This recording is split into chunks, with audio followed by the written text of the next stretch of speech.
Hello everybody, welcome to the stream. We're back with some Fire Emblem Fates Conquest, where I actually had people pick the units for my team. That gimmick is kind of old right now because we're already playing the game, so you guys helped pick the team like several months ago. Now we're actually in the game. Nobody cares about that anymore. I have to buy the Nosferatu tome. I've been trying to get it on sale or on a discount, but unfortunately it just hasn't happened. So I'm just going to pay the 4,000. I was putting it off for as long as possible, but it looks like I just need it at this point. I'll show you the team that I'm bringing into the next chapter. Hello, level 0 maid. Welcome to the stream today. They say hello, celery. How are you doing today? Hello, mirror fanboy. Welcome to the stream. Hope you're having a great day today. Alright, let's go into chapter 11. Hello, me Mike. Hello, it's a me Mike. Welcome to the stream. I don't know if the audio balance for the stream today is great. By the way, I really have a chance to test it too much. We're gonna find out, I guess. Just let me know if the music's really loud or really quiet, or if the sound effects are really loud or really quiet. We can try to adjust them. Did they make me use Felicia? No, they did not. Actually, that's going to bring me to my next point, which is the team that we're bringing with us into this battle. So I finally reached the point where I don't have any deployment slots left for any staff users. So Adventurer Nyx is going to be our only staff user for this chapter, which I probably should have bought her another staff. Maybe I should go do that before we start. I'm going to feel very stupid if I run out of heals in the middle of the chapter. So let's go buy her a heal staff, and then I'll go over the team.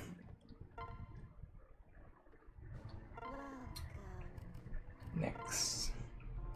Another heal staff. I had a weird dream last night. I guess this morning, depending on when you count going to sleep and waking up. But anyway, in my dream, I went out to eat and I had McDonald's, and then I got really sick. And then I woke up and I still felt kind of sick, but I didn't have any McDonald's, so it was like I got the bad part. I got the part where I got sick, but I didn't actually get to eat any McDonald's, which was kind of funny. Hello, Colt Jolteon. Welcome to the stream today. And then my eyes were like really sensitive today. I have very sensitive eyes, and I had to turn off all the lights in my house for a while for my eyes to adjust to that. Dark Mental Master, do I see a Blacksmith Corrin truther in the making? Yeah, we're actually specifically doing Blacksmith Corrin, although I have other plans for the long term, but yes, they're going to be promoting to Blacksmith pretty soon. Welcome to the stream, by the way. Hello, Cold Jolteon. Hello, Naive Skitty. Okay, so here's the team. So here's the thing, we don't have any deployment slots left. We just can't send Felicia or Elise into battle anymore, because we're gonna have so Odin was drafted, Effie was drafted, Nyx was drafted, Camilla was drafted, Selena and Baruka were drafted. Then we have Azura, who I value more than a staff user, so I'm bringing Azura. I have Mozu, who I'm trying to get to a support with Nyx, so I want to do that now while I still have the ability to field both of them. I have Silas, I'm trying to S support with Effie. Again, I'm trying to do that while I still have time to field Silas. And then there are 2 chests on this map, and there are no keys on this map. So I have to bring Niles because he's my only lock touch user, although I just realized that Nyx is a lock touch user, so I don't have to bring Niles. So we're going to get rid of Niles. Niles, I'm done with you. So Nyx is actually going to be our lock touch user and our staff user today. And in that case, I will bring Felicia. I think she's the more valuable of the 2 staff users because I don't have any long-term plans for Elise because she didn't get drafted, which means I'm not going to be able to use her in future chapters, so there's not really any reason to use her if I'm not going to be using her long term. The fact that Felicia just like heals for the same or more right now, and she can also use shurikens, just makes her better to bring along. Although I accidentally combined my heal staffs because I didn't think I was going to have 2 staff users, so that's a little bit of a problem. I'll give her the one with less charges. I'll give her the candy cane. I'll give her the freeze staff, and then I'll just give her 2 daggers. I will give her, I guess the votive candle is better than an iron dagger. It's less accurate. I'm just gonna bring a bronze dagger and an iron dagger, I guess. Do I sound tired today? I think I probably sound tired today. Cold Jolteon, you're going to be studying for your finals in the background. You were looking for something to watch while you did that, and you're glad to see me streaming. Oh yeah, I always stream on Saturdays, right around this time.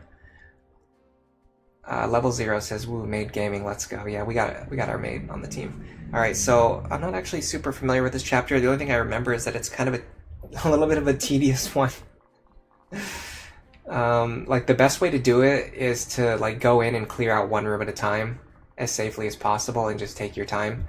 And obviously that's an extremely slow process. So we're going to see what that looks like. I think I'm going to go right. I only have one sword user. That's Selena. Although Camilla can pretty much handle them, Odin can definitely help. I think I want to send Odin on the left side. Maybe with a defensive pair-up. We're going to see how many hits he can survive. Let's get into the battle. The thing is, we can just take as many turns as we need to, so let's just take as many turns as we need to. Hello, Drakor Darkstar. Who is my favorite unit in Conquest? I'm not as much of like a Fates gamer as I am...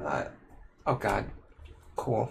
Application just crapped out. My eyes are starting to hurt again too. I was just explaining this a few minutes ago, but I have very sensitive eyes. And the lights in here are hurting my eyes. Alright, I don't know why that happened. I'm just going to relaunch the app. Hello, Kunai. Welcome to the stream. Organic chemistry, really? I was a organic chemistry lab instructor for a little while. Good luck with your exam. Anyway, I'm not as much of a Fates gamer as I am a Conquest gamer. I probably couldn't even... If I was trying to like think off the top of my head and remember all of the units in the game, I probably couldn't even remember all of them. I've also played Birthright way more than I've played Conquest. I mean, obviously I like the characters who were in Awakening, because I like Awakening. I like Selena a lot. Camilla's good. I like Elise. I just, like, honestly, for me, like, favorites and, like, ranking characters is very difficult. I know which characters I like, and there's a bunch of them. I don't usually particularly have a lot of characters I dislike, and then, like out of the characters that I like, I don't really have favorites. I just like all of them. Anyway, if hopefully it doesn't crash again while we're actually playing the game, but either way, let's get right into it. Alright, so I'm going to see how much damage Odin can take from these guys. So they deal 22 or 25 each. I don't know why they have different attack values. I mean, I know why. It's because they have different weapons equipped, but, like, why did the devs have to give them different weapons just so that you'd have to do more math to see which attacks you could, survive? Alright, so speed is 10. Does Nosferatu slow him down?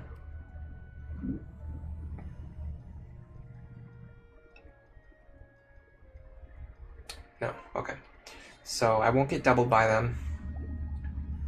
They deal, what was it, 22 and 25 per attack. I have 9 defense. They deal around 13 per attack. I can give him +2 defense or +4 defense. Honestly, the difference is not that major. I'm gonna see... Okay, so if it was +2, I would take like 10 or 11 damage per hit. That means I could survive around 3 attacks.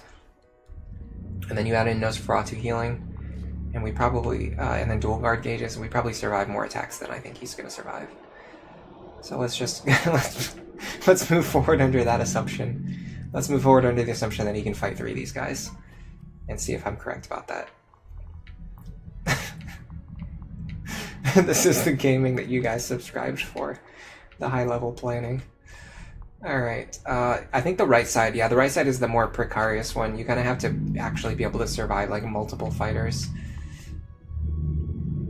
Tricky, welcome to the stream. You finally caught a Conquest stream. You're worse in Conquest than Awakening as well. You practiced Lunatic Awakening for many playthroughs compared to Conquest, only around 3 or so. Is this a good idea? I don't know if it's a good idea now. We're gonna find out the hard way. Oh, God. Let's go like this. Let's get Niles and Effie a little bit of combat together. This looks like I'm trying to use Odin as a meme, but let's see. No, I'm actually doing this in good faith. I think he can survive against 3 archers. I'm pretty sure he can survive against 3 archers. Do I know that for a certainty? No. Am I gonna break out my calculator? No. We're just gonna find out. We're gonna find out. He's either gonna live or he's gonna die. It only takes a few minutes to reset. Alright, and I'm gonna send actually I'm actually gonna send everybody else to the right. Because you only need to clear 1 room at a time. There's no reason to clear like multiple rooms at a time. And Odin can run away if he needs to. Alright, so let's see what happens to Odin. He takes 10. God, it's so laggy. He heals for 8. Yeah, he's gonna be totally fine. He's gonna be completely fine. He takes 13, he heals for 17. And then he takes 11, he heals for 17. And then now he has a guard gauge. So yeah, he's completely fine. Don't even worry about Odin. He is going to be fine. He's gaming out of his mind over here. Alright, in order to effectively... Actually, you know what? I prioritize... Yeah, in order to effectively enemy phase sweep, I think I should do this. She doesn't do anything, right? No. I think I should do this. I'm actually going to go like this. I'm going to heal back to full. I'm going to block the attack. And then on the next turn, I can do the same thing. I can survive 3 attacks, and then I'll enemy phase the other one with a full guard gauge. That should work. Alright, so this is the one that's going to be a little bit more tricky. We want to draw these guys out in like a specific fashion. They all have, if I'm not mistaken, I think that's seal strength or seal defense. Seal resistance. Okay, that's not even scary at all. They have seal resistance. Hello, Labsy, welcome to the stream. Hello, X, welcome to the stream. Hello, Draconis, welcome to the stream. I'm gonna be there in a second. No worries, take your time. Did my emulation speed randomly set itself to 95%? It's not random, it's actually pretty low though. Yeah, it's running at like 80% right now. I don't know why it's running like crap today. I checked earlier to make sure that there was no Windows updates or anything either, but who knows? Maybe it's just trying to screw with me again like it did, what was it? It was like the week before last, when Windows update started in the middle of the stream and it like crashed the whole stream. I'm gonna get less Nosferatu healing right now, but he probably still lives. Oh yeah, that's true. I'm gonna get less Nosferatu healing. You're right about that. This is why you guys are here, and I'm in the... You guys are like in the... Today, like on Conquest days, you guys are in the expert chair. I'm in the novice chair. Okay. Iron Club, Steel Club, that is 44 damage. How much does he take? 44... minus 16 is 12. He will be completely fine. So I'm gonna go like this, Iron Sword, and then can I draw the other guy away? I don't think so. We can maybe do something like this.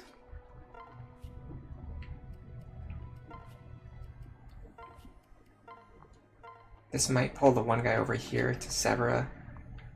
She would double him, so she's going to deal more damage. And then Corin will also land a attack stance dual strike. So that could be worth something.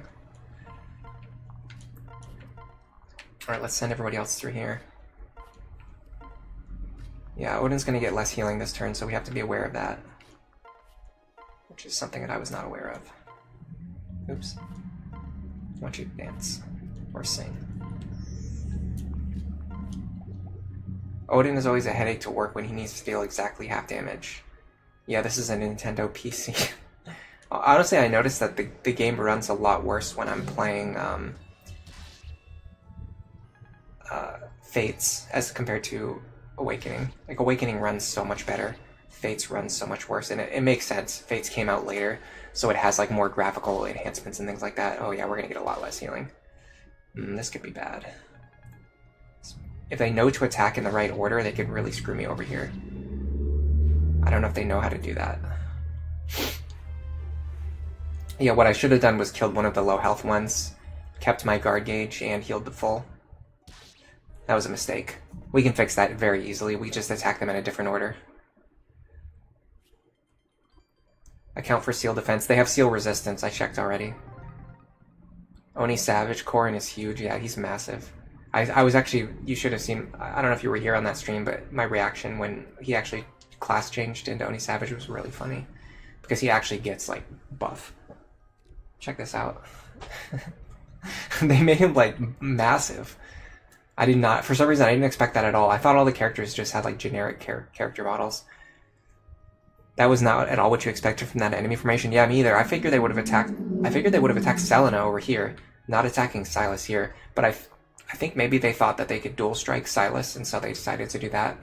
The enemies don't know that they can't dual strike. It's very weird. I can't remember the exact rules for how it works, but I know it's a thing. Alright, we're just gonna do the same thing again, but we're gonna do it smarter and better and less dumb.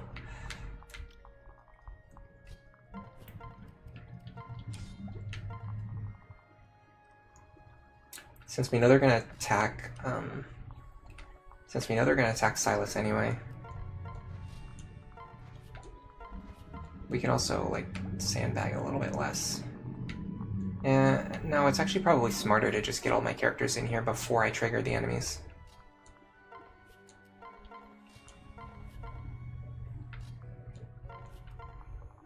That way I have all my units available to attack. Go here. Please. And then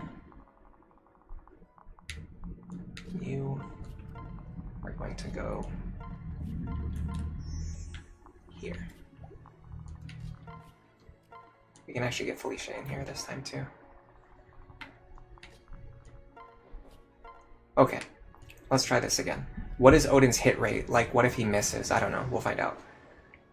I think Oni Savage on any female unit just gives them abs, which is mildly amusing on a character like Nyx or Sakura. I don't think his hit rate has any problems. He hasn't missed a single attack yet. I mean, that could just be confirmation bias. No, actually, he's dodging more than he's missing. All right, I'll check his hit rate. It's probably fine. It's 91%. That's fine for this game. Alright, so what we're going to do instead...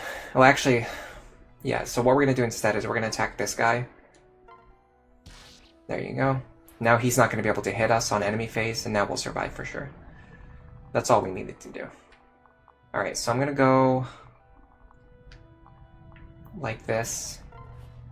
Because they're going to... We know they're just going to attack Silas anyway, I'm just going to go like this.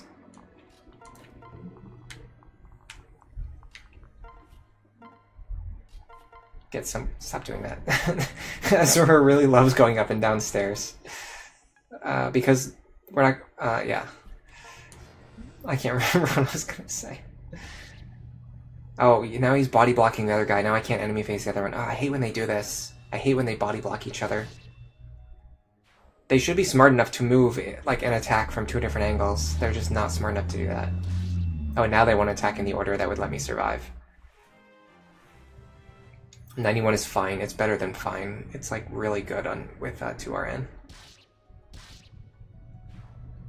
If you're looking for a channel that's gonna play with like only 100% guaranteed hit rate attacks, you're watching the wrong channel. That's not how I play the game. Like the worst thing that will happen is that he'll miss an attack and then I'll just reset again. It's just not that big of a deal to me. Yeah, the AI is really weird sometimes. Is 4,000 gold available? That's another thing you dislike. Yeah, I was really trying to get it on sale, but I couldn't get it on sale. So I just bought it for how much it costs, because you just need it. Like, you need it, so just buy it. Alright, I need these two to fight together. Just gonna chip this guy down. Then Silas can move here. It's almost better to have Effie do it. I wonder how much damage do they do to Effie. They deal 5 damage to her. Yeah, they all have seal resistance. They don't have seal defense. So they deal about 5 damage to her. She can take 2 hits. I'm gonna have Effie rotate into the lead now, because she got drafted and Silas didn't. So it seems a little bit weird because she has weapon triangle disadvantage, but because I have to actually use her and I don't have to use Silas, it's better to train her. Alright, and then can Selena take 2 hits? 40 damage. Surely she takes 2 of those. Yeah, she only takes 12 damage here. So let's move her up here. I guess there's no reason not to go here.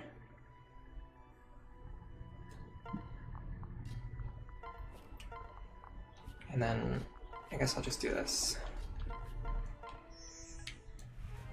Azama on this map can be really annoying. That staff is always annoying when it appears. Alpha C says, what's up? You never buy Nosferatu, you don't like Odin, you don't like spending 4,000 gold. You're being a real negative Nancy today, I'm gonna tell you that straight up.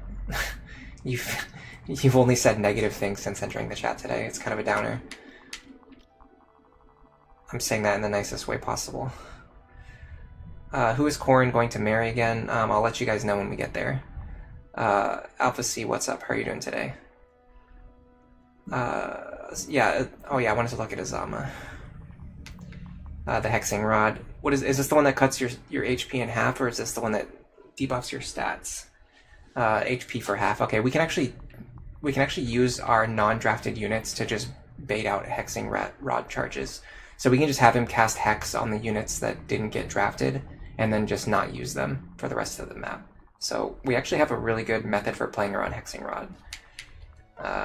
Tricky says, sorry, it's not that big of a deal, I just wanted to let you know. I could have used Nosferatu there to get some free healing.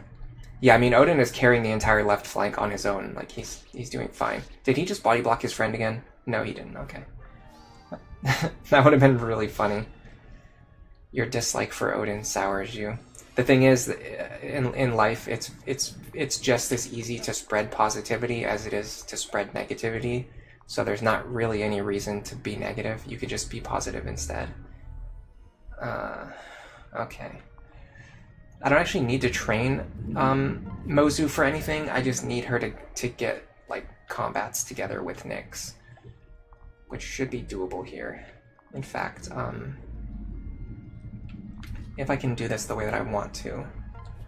So we can go like this. Kill here. I think... Hold on, just stay here. There's no reason to move. You have more accuracy standing here. So I think Nyx and Selena can actually kill the other Oni Savage. Alpha C says deep advice from Mallory. I mean, it's something that I learned over a long period of time. I used to be a huge jerk when I was younger. And even once I started to like try to be nice to other people, I didn't really know how to do that. Because I don't understand other people at all. I had to like learn how to like not be mean. So anyway, we can deal 10 damage. And then she can deal 25 minus 11. It's actually not that much. She can deal 14 damage. 14 plus 10, that's 24. We would need 5 extra damage. Do we get that from anywhere? Not really. Do we double this guy? Yes. Okay, so never mind. We just double him and kill him. Alright, so I'm going to do this. This is going to allow these two to get another combat without Nyx stealing too much experience. Then we're going to send you forward. Then we're going to dance for you, or sing for you. Then we're going to go like this. Yeah, I can't one-shot him, but I can just kill him. And then the only, I think I don't even get seal resisted. I don't even get my resistance sealed here because I kill him anyway, and enemy skills don't trigger when you kill him. All right, well, surely we can defeat Satsuna with a guard gauge. In fact, we can just walk right up to her and kill her. Yeah, let's heal ourselves with Nosferatu now. Oh, hold on, she counters at point blank. That's something I have to keep in mind. Alright, so let's do this then. Because I have a shaky hit right here, I'm going to let her attack me on enemy phase. That way, if I miss, I won't die. Okay, I hit, so it didn't even matter. Okay, so now, if I miss, nothing too bad happens. I'd have to miss like multiple times in a row, I think. Yeah, Odin's getting plenty of experience. He just handled that entire left room by himself. He definitely cannot deal with these ninjas, so we're going to send him back over to join with the rest of the group. In the meantime, we'll start cutting our way through here. She has warding blow. If she attacks, she takes less magic damage. That's never going to matter. We're going to be player phasing her. She has seal resistance, which doesn't matter. We're already all sealed. And then Fiery Blood. Fiery Blood is the one that we do kind of have to worry about. We just have to make sure after we damage her, we want to make sure that we kill her on the without taking too much extra damage in return. When do we get a Shining Bow again? I can't remember, actually. Hey, Jansen, welcome to the stream. Cold Jolteon. Selena has strong riposte, which is why she was doing more damage on enemy phase, yeah. Rinka's HP growth gave me an aneurysm when you first seen it. Oh yeah, Rinka's growths are not that good.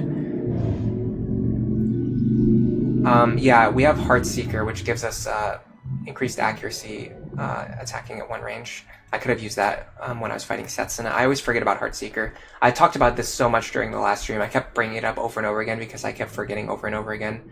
In Awakening, like, I use Hex and Anathema constantly. I even bring units into, like Henry, for example. Even if I don't use Henry for combat, I still use him just to have him stand around and use Hex and Anathema on enemies. And then as soon as I start playing Fates, I immediately forget that, like, all of my Dark Mages have Heartseeker. And I don't even have them use it for themselves, much less use it for other characters. Naive Skitty says it irks them whenever the enemies have fun weapons and we can't use them. Yeah, I noticed Fates does that a lot. Awakening doesn't really actually do it very much. In Awakening, the enemies, they have, like, the same weapons that you have. Fates is, like, they went overboard with, like, taking away the fun weapons from us. Like, they give so many really good 1 to 2 range weapons to enemies, and we have, like, no good 1 to 2 range weapons. Hey Fluffy, thank you for being here today. Am I training Mozu? No, she was not drafted. I'm trying to make her become friends with Nyx so that Nyx can get access to Archer, so that she can get Quick Draw and Bowfair later on. Hex is basically Heartseeker, yeah. Kendrin, welcome to the stream. After Chapter 12, I can upgrade the weapons shop to level 2, and then I can buy the Shining Bow. We might do that today. I'm going to try to clear as many chapters as I can today. So yeah, we're going to see how that goes. I don't know if it's going to go, but we're going to see how it goes. Alright, so we can even use Strong Riposte to our advantage here. We can deal extra damage. We can hit her with the Iron Sword. How much extra damage is it? Is it +3?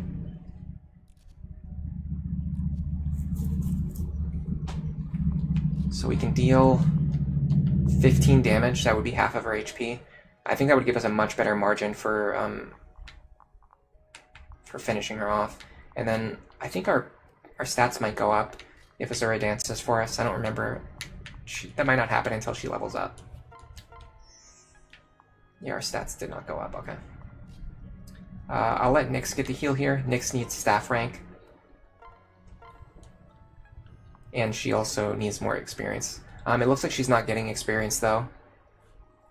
It's not like Awakening. In Awakening, your staff users just gain experience no matter what they're doing.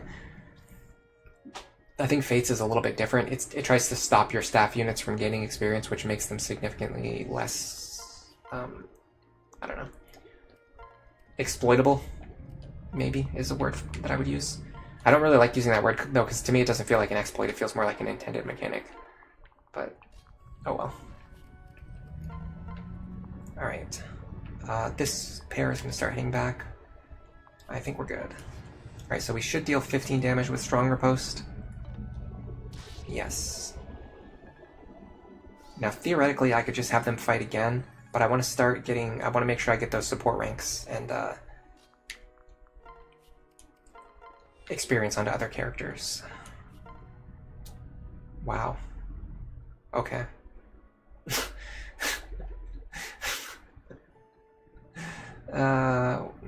Okay. Not these two.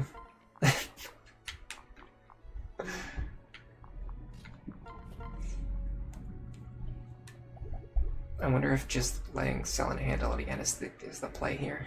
And what about Corrin? Corrin's kind of overleveled already. Effie's kind of overleveled already. I mean, if we give this kill to Baruka, that would be nice, but I just don't see how she gets the kill. Unless we do this. I'm gonna go like this. I'm gonna switch to the Bronze Sword.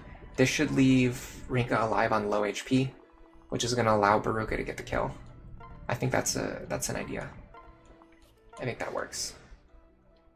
Dance and staff experience scales with the target in Fates. Yeah, I don't like that change personally. It doesn't really make any sense. It makes no sense. Using a heal staff should like I don't know, it should require like the same amount of knowledge and thought and experience. Like you should gain the same amount of experience from using, you know, an item. I'm actually gonna sandbag for a turn here. There's a reason why I'm doing this, so that I can give a consistent hit rate to Baruka using Heartseeker, because I'm going to try to be smarter from now on, especially with regards to Heartseeker. So if I understand this correctly, we should be able to move Odin next to the target. So right now we have a 87% hit rate. We should be able to move Odin next to the target, and then that gives us a 100% hit rate, which is significantly more likely to hit. I'm also going to move her pals next to her. I guess Corrin as well. And then we're going to go like this, and we're going to kill this target and get some delicious, juicy experience. Wow. Massive part of Fate's balancing was limiting 1-2 range juggernauting, so that's why enemies have so many 1-2 range weapons that players cannot use. Yeah, I understand why they did it. It's just not a design decision that I like. I used to be very firmly in like the camp where I believed that Fates improved like over Awakening in every possible way, especially in terms of like game balance and mechanics. But as I've come to love Awakening more as a game, I do think Fates like fixed a lot of problems with Awakening, and I do think it probably has the better game balance overall. But I think Awakening does some things better now, and we kind of got on the subject where we're talking about some of those specific things now. These guys have Miracle. That's stupid. Who should I have fight them? I actually don't have any 1-2 range blue weapons other than Felicia. Well, I could have Effie fight one of them, possibly. Are they going to double me? He's going to have 12 speed. I'm going to have...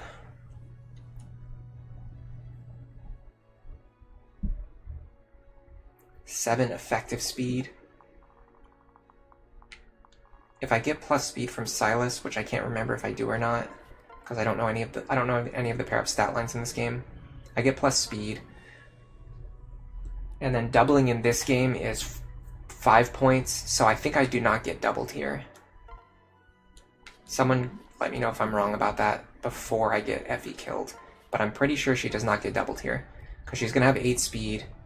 This enemy's gonna have 12 speed. That's plus 4, so she should still survive it. Then I'm gonna send, I guess, Odin through here. I might even be able to... No, this guy overlaps with everyone else. Let's see if we can pull out just this guy. What I'll do is I'll put Camilla next to her to reduce the amount of damage that she takes. If I'm not mistaken.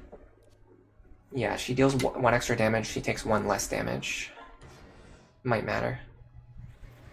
Oh, that's the Hexing Rod, by the way. I should have had them, I should have baited that onto a better target.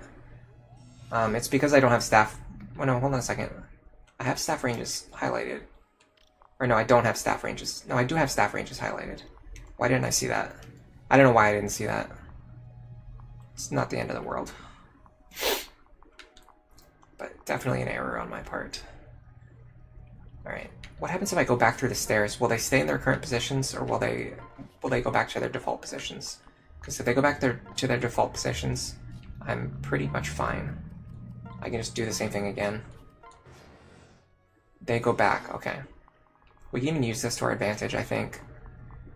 So now we can fight just this one. Oh, I think I couldn't see the staff range because it was overlapping with the other colors. Is that true? No, you can see it. I don't know why I didn't notice it. I guess just because I normally... so 2 things. Awakening enemies don't have any status staves that affect you negatively, so you never have to think about it or be aware of it.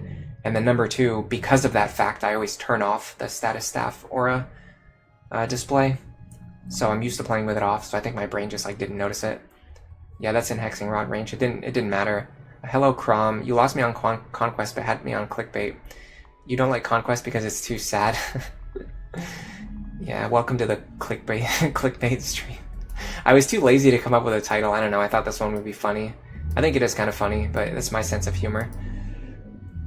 You died to counter and divine retribution. Yeah, they really like to troll you in this game, especially with counter. You have to be very aware of it. Have I ever played this map blind and gotten trolled by Azama? I have no, but I did. I can't remember which map it is. I think it's the second one where it's either the second one or the third one where you fight Takumi. But I played through it's the really long one. There's a map that takes like 50 minutes to play, and then at the very end you fight Takumi. And I just ran right up into melee range and attacked him and killed my unit because he has like a 1 range counter in that map, and I just like didn't even look at his skills. It was very stupid, and I wasted like 50 minutes of my time. I had to replay the entire map. Good evening, Garrett. Welcome to the stream.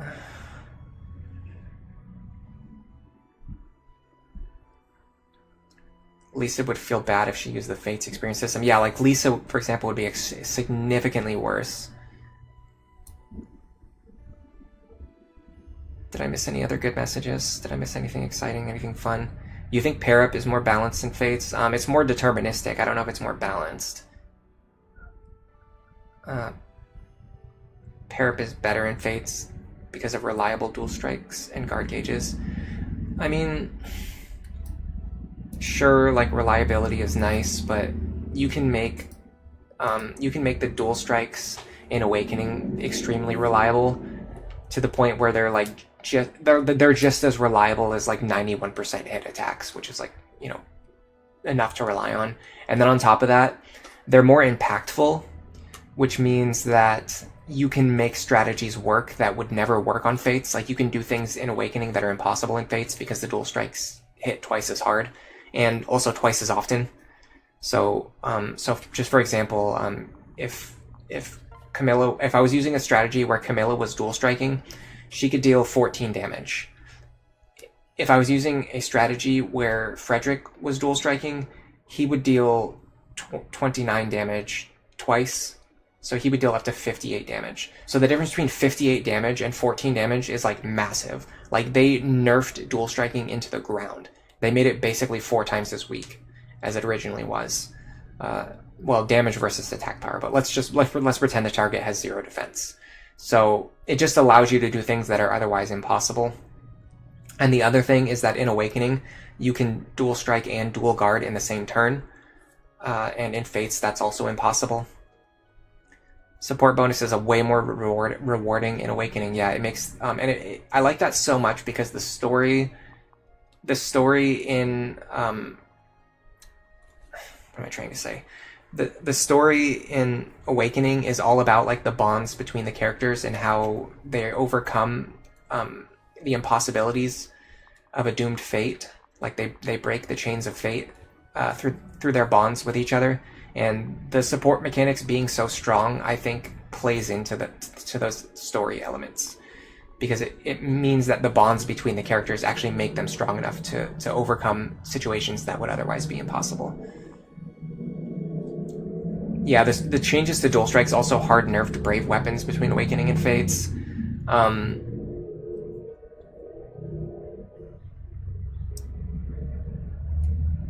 You can also guarantee dual strikes won't happen when you don't want them to.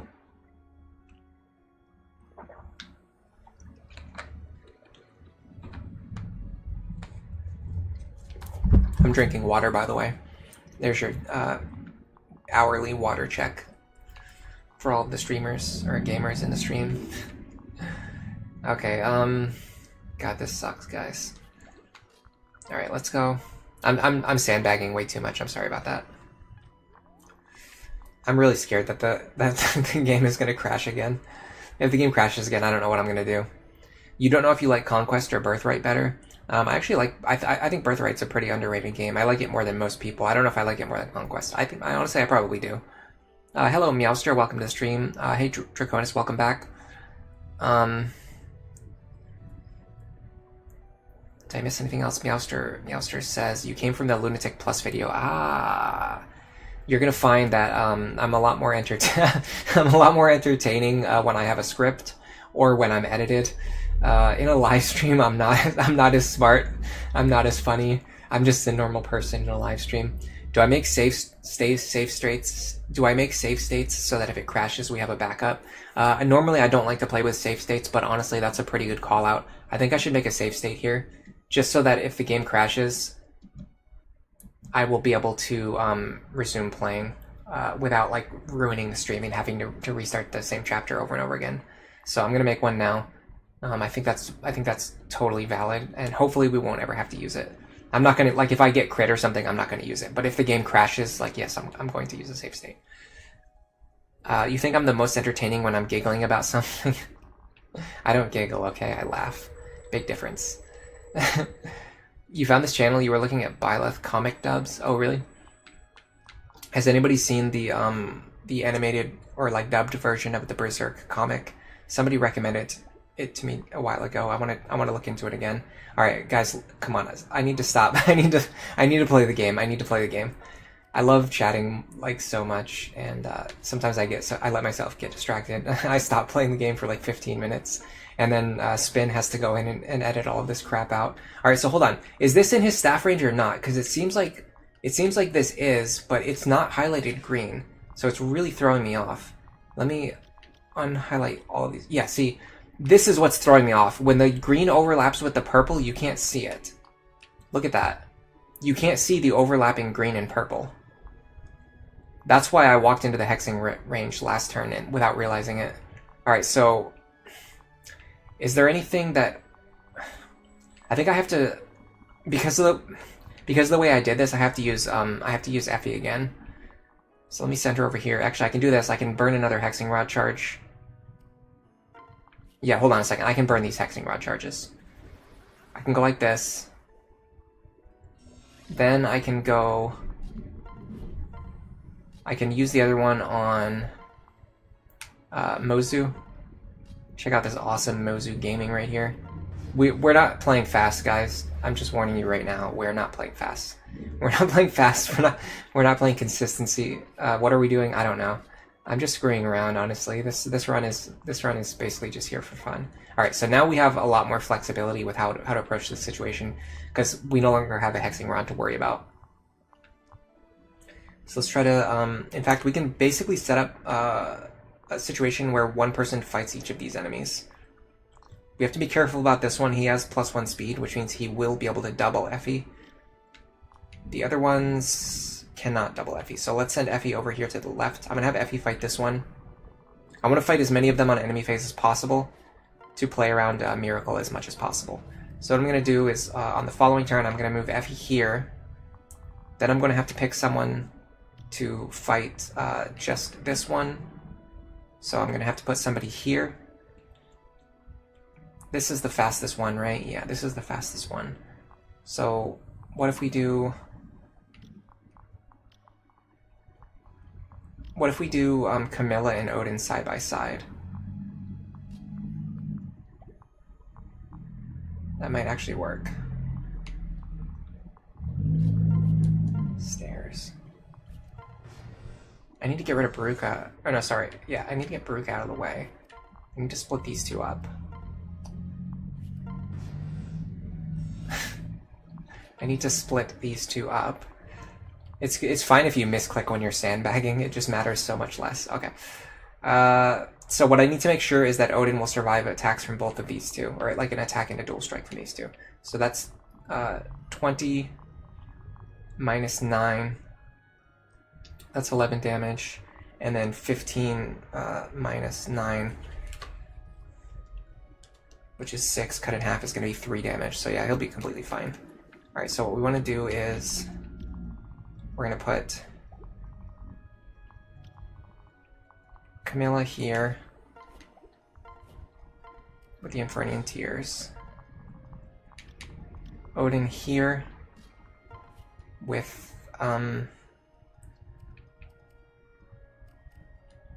Disrobing Gale. I'm going to put Felicia here. I'm going to put Effie here with the Javelin. And then, because these guys have Miracle, I want to enemy phase them. That way if they survive with 1 HP, we can kill them on the following turn. Which I think is doable now. Let me also start moving units in here.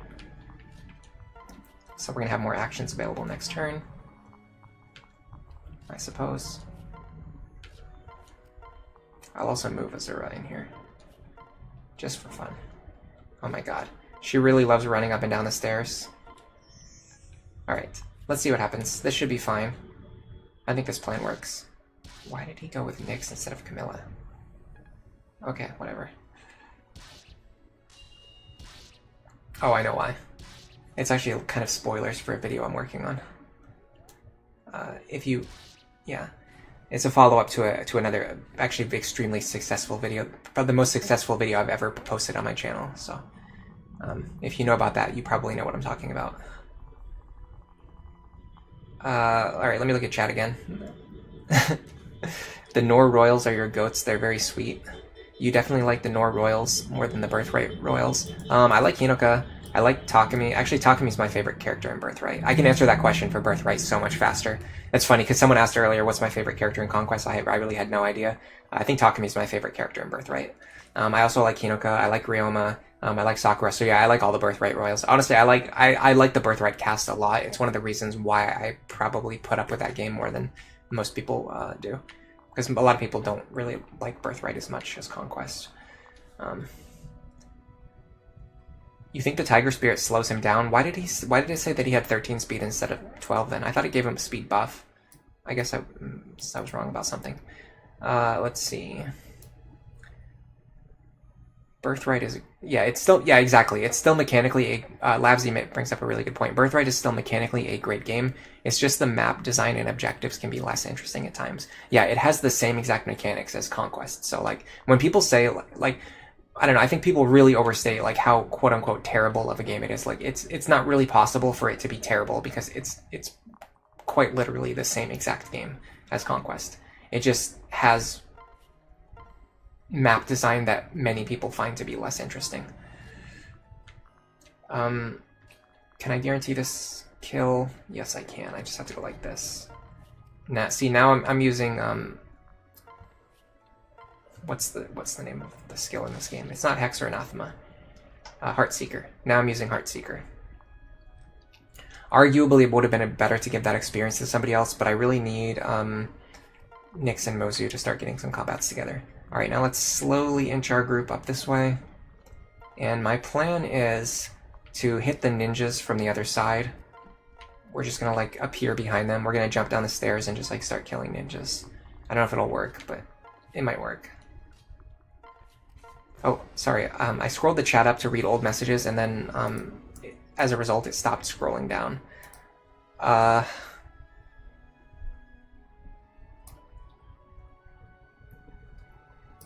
Draconis says, I'm going around in one death ball.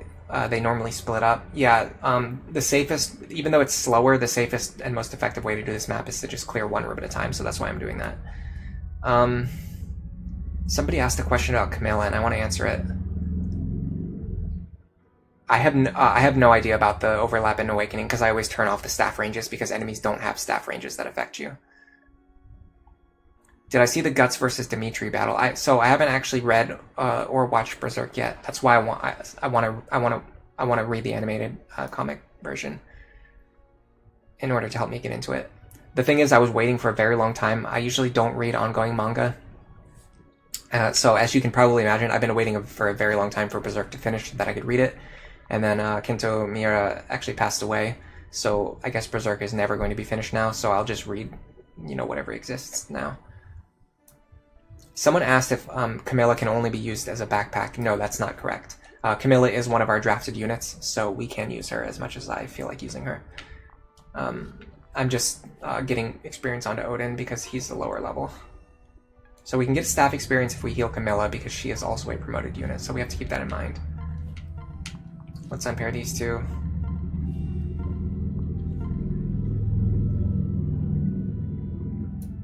Let me scroll back down. Your favorite Fates character is Leo, so that makes me your rival.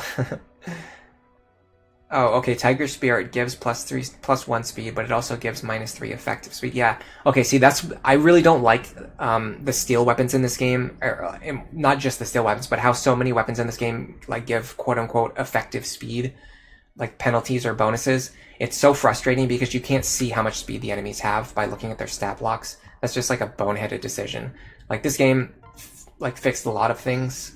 Or changed a lot of things for the better, but there are just some extremely boneheaded decisions in this game, and that is one of them. Like, why would you update the UI to make it less clear to the players, like, what's going on? That's just nonsense. It's just tomfoolery. Alright. You know what? Let's just attack this guy a few times. Get some, a little bit of chip experience onto Nyx, and then make sure that she gets as much support points as possible with Mozu today. You remember singing with Zora over and over again when only the boss left in order to get her on par battle-wise with others? Yeah, like, there's so many, like, Munchkin and just, like sandbagging methods that you can use in Fire Emblem to your advantage if you're willing to do so. Am I willing to do so? Sometimes. It just depends on my mood. It depends on what game I'm playing. It depends on what kind of route I'm doing. I know in the future I really want to do a Munchkin playthrough of Awakening. That's like one of my big goals for the channel, because I feel like even the streams now where I'm showing off like my strategies for my guide videos, I feel like even in those, like, I'm kind of messing around, playing around a lot. I'm doing what chat asks me to instead of doing like the most optimal thing. And as a result, like, I haven't really been able to show off like how consistent my strategies can actually be, because they, like, you know, I could probably clear those maps faster, I could clear them more reliably, but things tend to go slower on stream, and I tend to make more mistakes. And I think showing off a playthrough where I actually just like do every single thing I can possibly do in order to make my clears as consistent as possible would definitely be interesting to some people. I think there are people who would want to see that, so I want to show that off. Okay, let me look at his personal skills. I'm pretty sure I won't take any damage here if I kill him.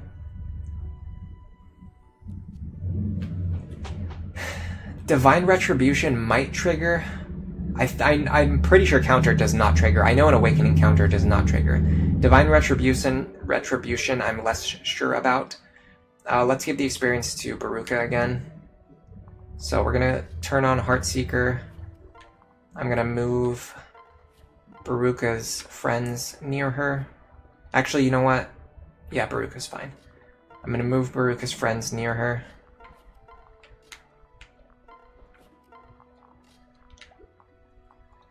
Corn. Go over here. By the way, if I say corn, it's not because I have like a bad accent. I'm intentionally saying it because I think it's funny. Okay, so she's either going to take 8 damage or she's going to take 0 damage. She takes 0, okay. So if you kill them, you don't take any damage from Divine Retribution or counter. So they both work the same way as counter works in Awakening. This is why you enjoy my streams, because it shows my skills at using suboptimal strategies, juggling so many units instead of just doing a Borin Robin solo strategy.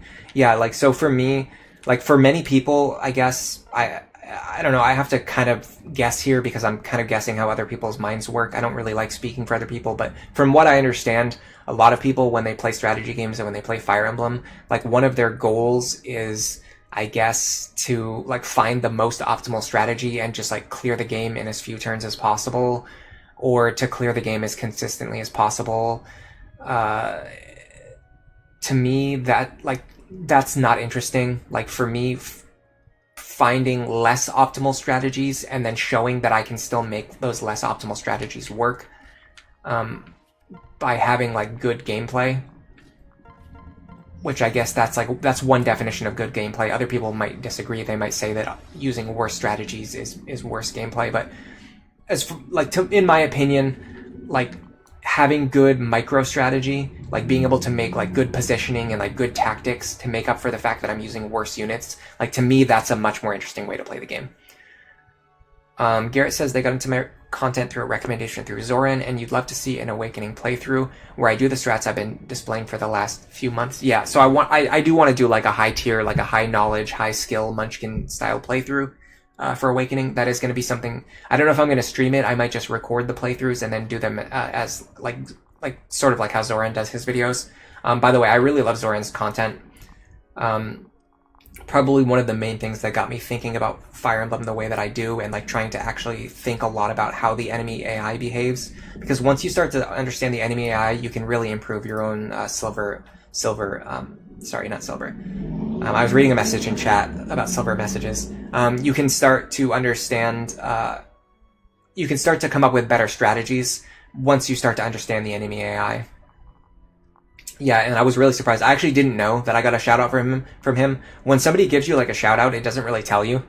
So I had no idea about it. I found out about it like way later, which was pretty funny. And Danny also made a community post about one of my videos as well, which is also really cool. I very much appreciated that. She's really good at giving shout outs to other people in the Fire Emblem community. It's not something that I'm really good at. Like if I see someone's good video, like I will leave a comment on it and I'll be like, wow, this is really awesome. But I don't really know how to like promote it to other people. That's just not like in my skill set. Do I miss the other Dark Magic tomes like Flux, Waste, Ruin, and Mire? Yes, I miss all of them. I think Dark Magic is another one of the things that just got nerfed into the ground. What's really weird too is like Nosferatu was extremely overpowered in that game. And so I guess they were like, okay, well, let's just completely nerf everything that Dark Mages do. And they took away everything, but then they let us keep Nosferatu and they took away everything else. It's a baffling decision. You guys are like, the more you guys talk about this stuff, the more it's making me realize like how much I prefer Awakening over Fates. Which, I mean, you know, it's a preference. It's a preference. Everyone has their own preferences. All right, let's see how we're going to deal with this situation. Is there any way I can one-shot this guy? I would love it if I can one-shot this guy with Effie. So I'm going to see if I can do that. First, I'm going to see if I can do it with the Silas pair-up. I'm going to have 29 attack, -7 defense. That's 22 damage. I'd have to get extra +4 from skills and other things, and I think I only get +3 from my skill. Is there any way for me to give myself just like +1 attack? Steel Lance, maybe, if I had one. I don't have one. I don't have any Strength Tonics.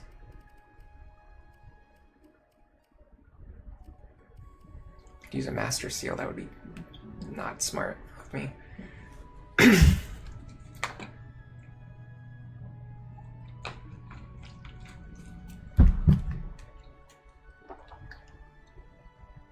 You got a shout out from Danny as well. That's crazy. That's awesome.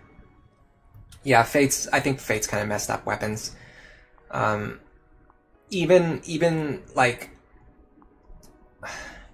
the good things about Fates, like even the good things that they did with weapons, like making it so weapons give like different weapon effects and stuff, like that's such a cool idea. But then, like I mentioned, they really bungled it, like with the AI, with the UI, like making the weapons affect the speed of your characters and then not reflecting that on the enemy stat block is just like a mind-blowing decision. Like why would you ever do that? That just makes no sense. And then like bronze weapons, like their ability to remove crits is really cool, and also to not activate skills is really cool. But then like they just made bronze weapons like so good and so reliable that it makes almost every other weapon in the game obsolete. So it's like that was like, it was like a good decision, but they just did it like in a way that like also comes with its own set of problems. And then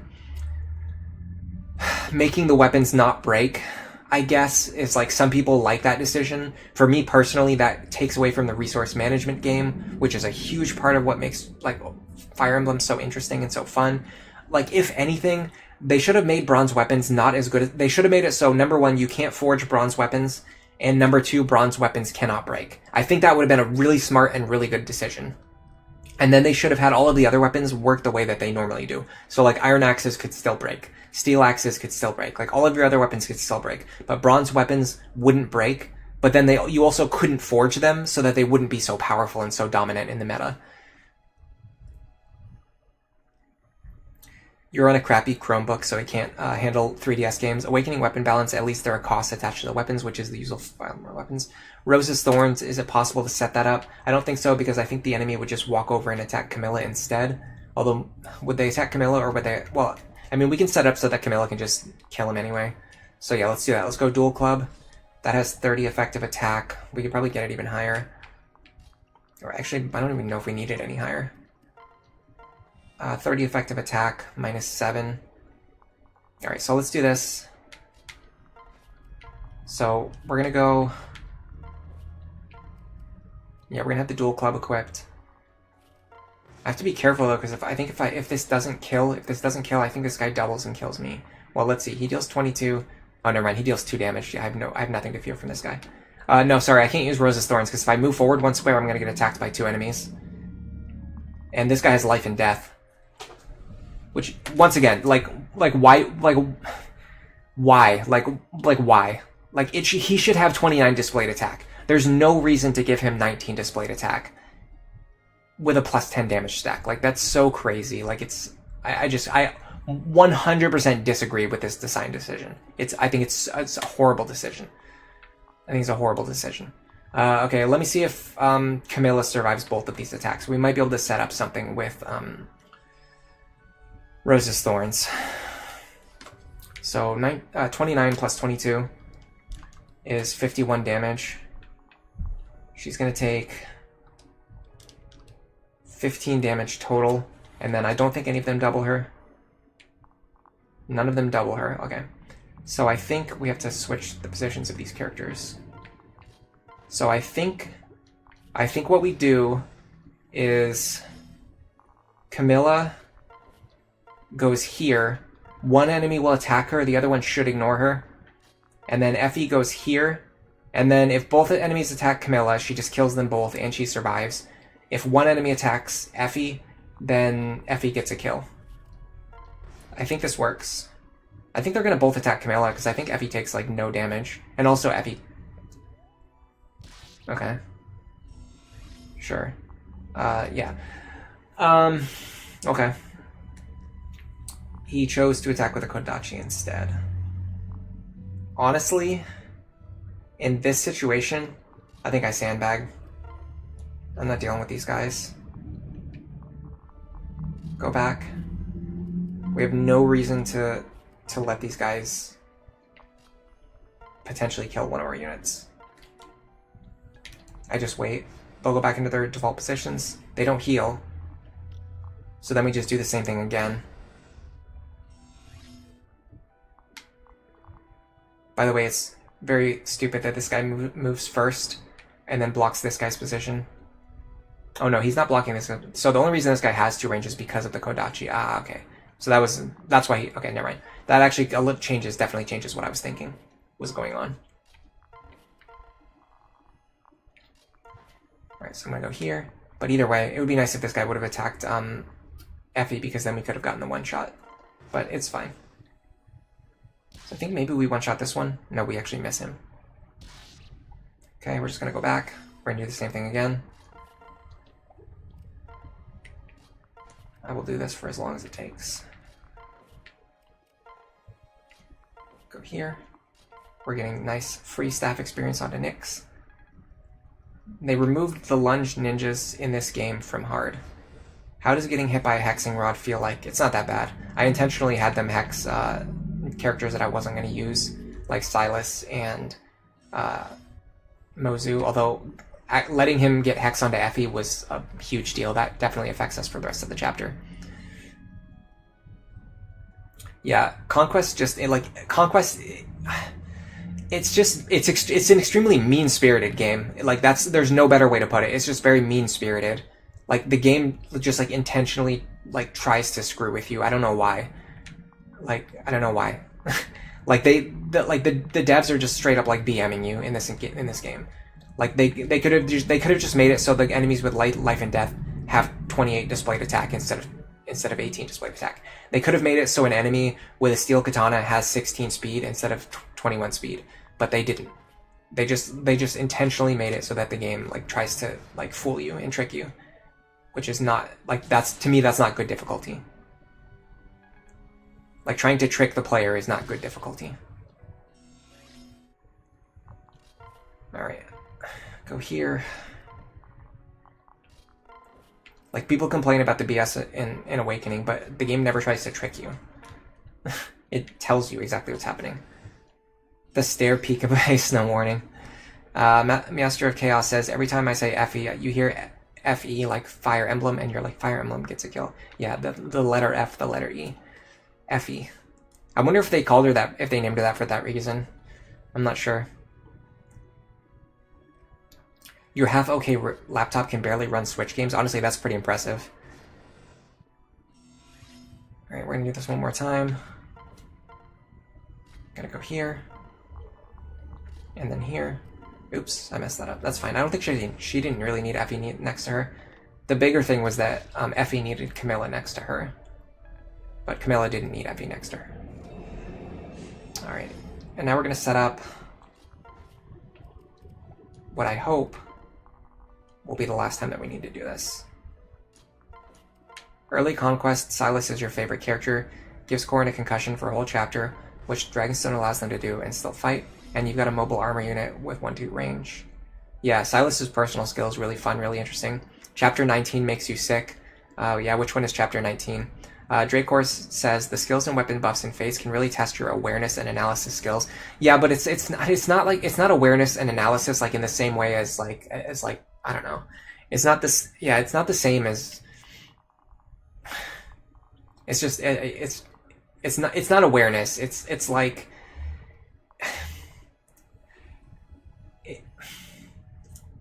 How am I trying to say this? Yeah. I don't know. I'm going to stop trashing Fates. It's a Fates stream. We can just be positive about Fates. Fire Emblem is a good tank. For real, Fire Emblem is the best unit. Silas is great. The only big problem chapter in this game is the Kitsune map. The rest feel a lot more flexible for different strategies. The Kitsune map is a little bit weird. It actually... the Kitsune map actually has a very good idea. I just said I was going to stop. See, I just said I was going to stop being negative, and then someone immediately brought up something that's a complaint, another complaint of mine.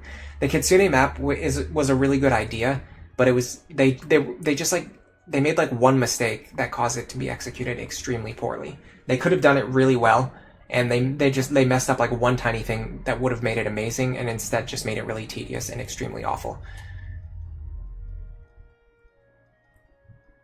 I honestly, I do like doing math when playing the game. I just don't like it when the game tries to trick me.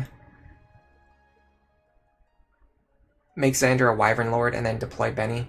The skills are good. Exactly. The design of the skills and like the way all of the skills interact with each other is very interesting. It allows for very interesting strategy.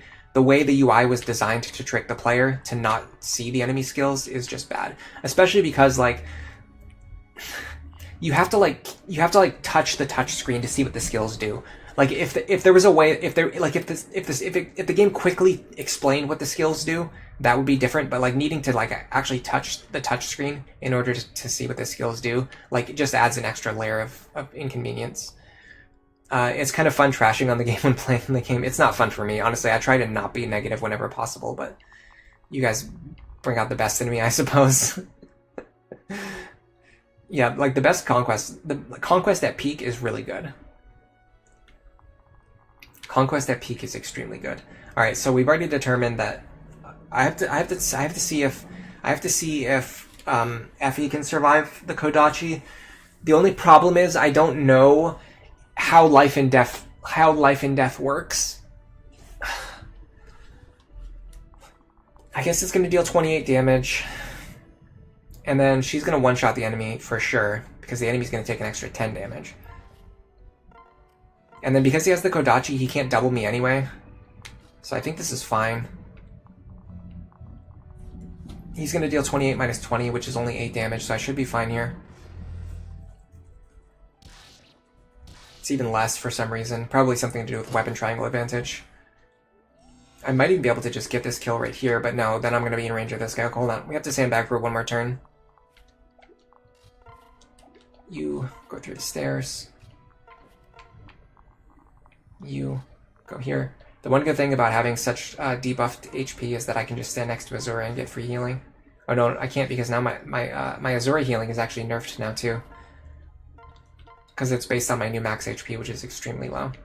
Alright, let me see if I can survive an attack from this guy. So this guy's going to deal 29 minus 20. I'm going to take 9 damage, but the problem is this one can for sure double me, right? I mean, he's got 17 speed. I have 13 speed. No, he actually can't double me. But once again, like, if you have the Javelin equipped, you don't realize that you're going to get doubled, but you are going to get doubled. So I just, I'll stop harping on it. Don't start moving, please. Okay, thank you. So if I go like this, this should guarantee the one-shot.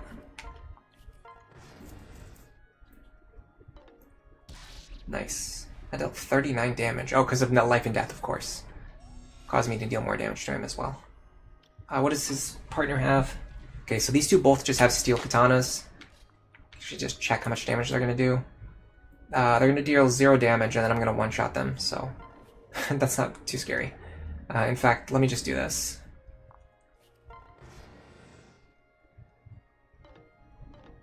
Okay. I actually still one-shot them even without Camilla, which is cool.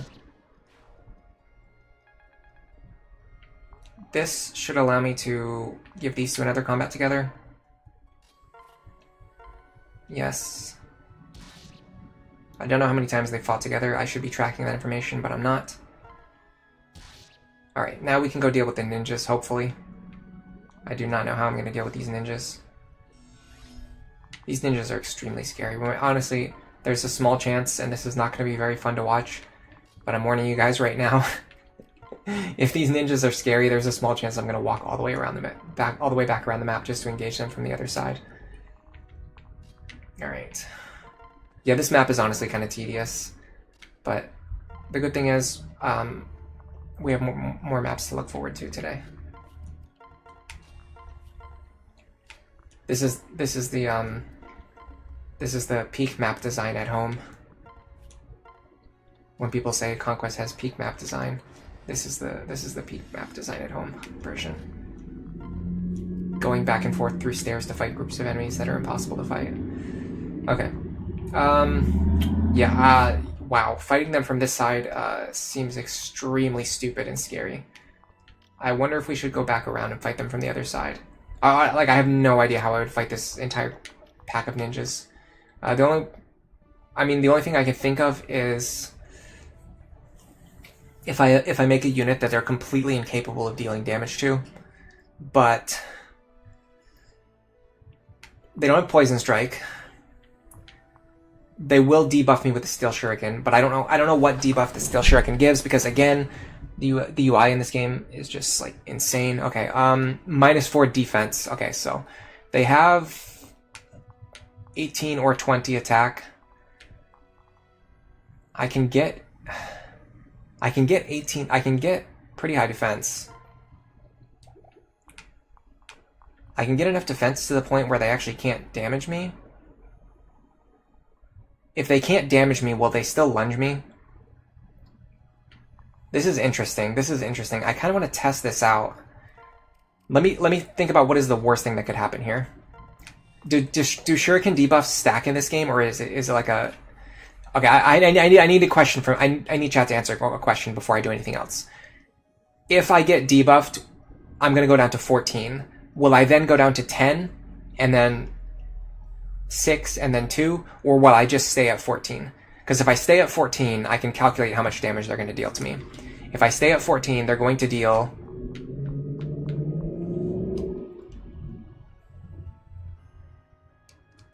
They're going to deal 18 damage total to me, which I still survive. The problem is they're also probably going to be doubling me. No, because Steel Shuriken's not going to double me. They don't stack without inevitable end. Okay. Lunge ninjas are funny. They're funny. They're funny, alright. It's funny how much everyone hates the lunge ninjas in this game. But for some reason, the game is filled with them. It only applies once. Okay, I'll stay at 14 defense, so I should survive no matter what. Shuriken debuffs don't stack. Thank you, Mimite. Thank you, Blank. Thank you, Tricky. I'm pretty sure if I just go like this, they can't do anything to me. Like, I'm nearly certain that they cannot do anything to me.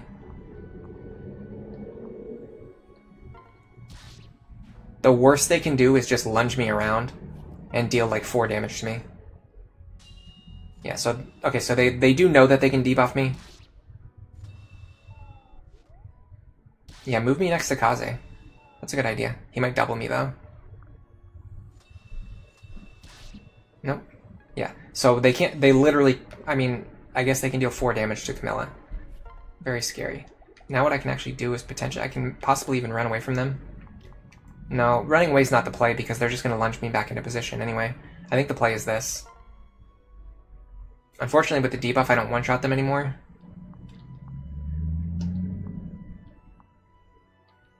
I don't know. I do have a hand axe. Okay, I have a hand axe. I'm going to run over here. Yeah, this will stop me from killing Kaze. I'm going to run over here. I'm going to equip the hand axe. It's going to limit the number of enemies that I fight. It's going to pull them away from the stairs, and it's going to make sure that I don't have to fight Kaze as well. And also, I'm going to get some enemy phase counter damage against them with the hand axe. Perfect. Okay. So we did a really good job of scattering their formation using Camilla. I think that was very smart. I'm not usually that smart. That was probably one of the smarter things I've done this stream. Alright, and then we'll have Nyx heal her for some free experience. And then potentially... Oh my god, the game is starting to lag like crazy again. I'm going to make another save state just in case the game lags, in case the game crashes again. I really don't like making save states, by the way. Yeah, they do attack. So lunge ninjas will attack even if they can't deal damage. Kaze doesn't move, I suppose not. Does he know about the auras disappearing when the units who engage enables his or her aura since the unit gets removed from the map? Does he know about auras disappearing when the unit who engages... Does what? I'm sorry, I can't understand what you're saying. That sentence makes no sense to me. You have to write it in a different way. Write it in a different way, please, so I can read it. Yeah, I will say the backpack auras in Awakening are so fun, so good, and so interesting. And that's another one of the many things that they removed. We're just at this point we're just making a list of all of the good things that got removed from Awakening. Like, sure, they removed some bad things. Like, yes, they changed some things for the better, but they removed a lot of good things too. That's the point I'm trying to make. I'm not trying to trash Fates. I'm just trying to, I guess, highlight the good things about Awakening that sometimes get overlooked or underrated. The debuffs wear off over time, right? I'm just gonna wait a few turns. What difficulty is this? This is just hard mode. This is just a casual thing I'm doing for fun. This is not like meant to be a challenge or anything like that. Okay, is there any way that we can kill all 3 of these ninjas, I wonder? Nyx 16 minus 7 is 9 damage. Oh, you know, I completely forgot to post a link to the stream in any anywhere today. Let me post my stream links. I'm still going to be streaming for a while longer, so let me post my stream links to a few places today. I just completely blanked on doing that. I'm going to do that before I go any further, because we know how much people would love to come into the stream and watch me spend 5 minutes going through these staircases one at a time just to fight some annoying ninjas who are given a skill that they don't really need to have. Alright. Gotta open up my Discord window. I'm gonna go like this. And then I'm gonna go post my stream links to a place that is filled with maybe some people who might want to watch it. Honestly, I think at this point, I think any of the places where I post my stream links, like the people who would click on those links are probably already in the stream right now. But it's worth doing anyway. You never know. You could get like 1 extra view. And I appreciate every viewer that's here. Especially the people who click the like button. I hate the fact that when I say that, I actually get more likes. It's so stupid. I honestly, I hate YouTube so much. I hate YouTube more than anything else. The fact that you have to make clickbait titles in order to get people to watch your videos, and like you have to beg people to like your videos in order to get likes, is so like foolish. Like, YouTube should actually just like promote the videos that are actually good instead of promoting videos that are like clickbait trash. Because then as a result, like if you make good content, you still have to give it clickbait titles in order to get people to click on it. But that's a discussion for another day. When Camilla is on the map, she applies Rose's Thorns to all of the units in radius. That buff persists when she helps in a dual strike. If she herself enables the attack, Rose's Thorns and other auras such as Heartseeker are no longer active in the combat. So you're saying that if Camilla attacks, she doesn't give Rose's Thorns to the person who's standing next to her who dual strikes. So like, for example, if I had a formation where Odin was standing next to her, Camilla attacked an enemy, Odin would not get the +3 damage on his dual strike from Rose's Thorns because Camilla herself is attacking. That's what you're saying. Yeah, I think I know about that. Somebody mentioned it before. I don't think I ever really understood it fully because I just haven't really played this game enough, especially not to care about stuff like that. But yes, I think I understand what you're saying. So it actually goes beyond that actually goes beyond just backpack auras not working. That is a very big difference in how the game works. A massive difference in how the game works. Okay. So Nyx should be able to kill this fellow right here while staying outside of Kaze's range. Camilla can hopefully kill this guy. Yes, I actually have 100% hit rate now because Nyx has Heartseeker. And then I just need someone to run over and kill this guy. And that is going to be... I do not know who yet, but it could possibly be Effie. I do not like the idea of having Effie do it, because she has to stay in Kaze's range, which I don't like. Okay, we're going to have either Korn or Baruka do it. Sorry, I meant to say Korn. His name is Korn. We'll have Baruka do it. She's the one who's kind of seeing the least use and the least combat right now. I could potentially give the Kaze kill maybe to Selena, which is kind of funny because I think I'm planning on pairing them up later. Let me open up my notes. Hello, Cactus Pair. Welcome to the stream. I have my notes open already, but I can't see them. Selena versus X Kaze, which means paired together with Kaze. Yeah, I actually have Selena paired together with Kaze, so it might be funny if she kills him here, or quote unquote defeats him here. Well, that's another thing, by the way. This game seems to have a lot of recruitments where you just like kill them, and then they join you on the next map. It doesn't really have very many recruitments where you actually like talk to a character and they join your team. Can I defeat him? How reliable is this? I mean, this is pretty reliable. What's the worst thing that happens? The worst thing that would happen would be that if he debuffs my speed.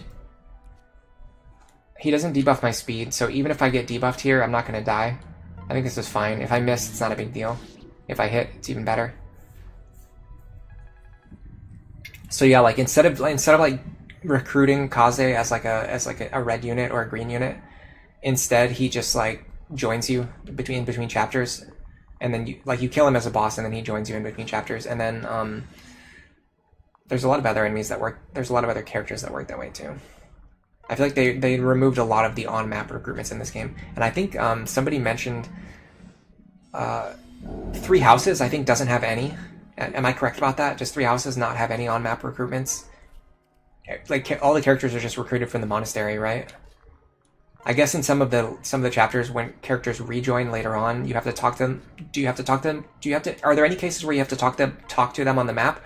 Or do all of them just, like, appear on the map and join immediately? I'd be curious to know from the Three Houses experts. I can't remember. We're going to take a quick break, by the way, even though I just posted my stream links. Hello, everyone who just joined the stream. Welcome to the stream. I'm the person who just spent 5 minutes fighting ninjas and then it was going to take a break. Isn't this exciting?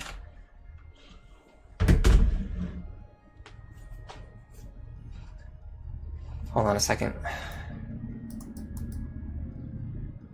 Yeah, Awakening auras are completely different. They're much better. I love the auras in Awakening.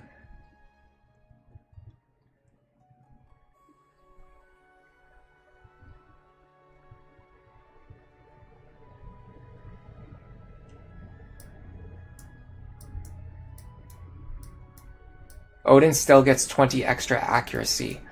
But if Elise were to dual strike with him, then she wouldn't get it. Yeah. No, the example was not explained 100% correctly, but I actually understood it. He was talking about the dual strike partner doesn't get the benefits. I understood that part. Yeah, all recruitments are done in the monastery in Three Houses. Awakening was the last game since Studio's bankrupt, but then Awakening was such a success they were forced to make a new game fast. They split the dev teams. In Three Houses, one person can just be recruited by defeating in a route-specific scenario. Some other peoples you have to recruit in the monastery first, and then re-recruit by defeating them in the war phase. Was Fates really rushed? I heard, so the biggest problem was specifically with the story. The person who they hired to write the story wrote like an unbelievable amount of pages, and then once development was getting close to being finished, they just like cut a ton of the material because they felt like there wasn't enough time to implement all of that material into the actual game itself. And so the story ended up having a lot of stuff cut or changed without input from the original author, which means it was kind of just like being changed by the studio, which is why a lot of the writing in this game is not very good, because good writers are extremely rare. There's not very many good writers in this world at all, and when some clown takes your manuscript and like tries to cut it and rewrite it themselves, they're not going to be able to do that because there's a 99.9% chance that they suck at writing. They have no idea what they're doing, and they write it in like the worst way possible. So if you ever had any problems with the writing in Fates, that's actually the reason why. It's because the original author's script, not only was a ton of material removed, but it was removed in such a way that the person who rewrote the script and like actually put it into the game was not a skilled writer. It was just some idiot.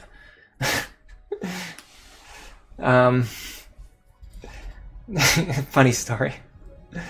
What you wonder what the writer intended the story to be? I think somebody. I don't know if people have access to the original manuscript or not. I can't remember. I know people have talked about it, but I don't know if it's posted online somewhere or not. If it is, it's probably like all in Japanese. As a moderate fan of Kindaichi Shonen no Jikenbo, it makes you fan that they weren't able to fit most of their story into Fates. You were surprised that the same person worked on those. Tricky says now they know why Fate's story was so bad. It makes you sad. That's interesting. Yeah, it's a pretty interesting story. I think that's probably like 95 to 100% accurate.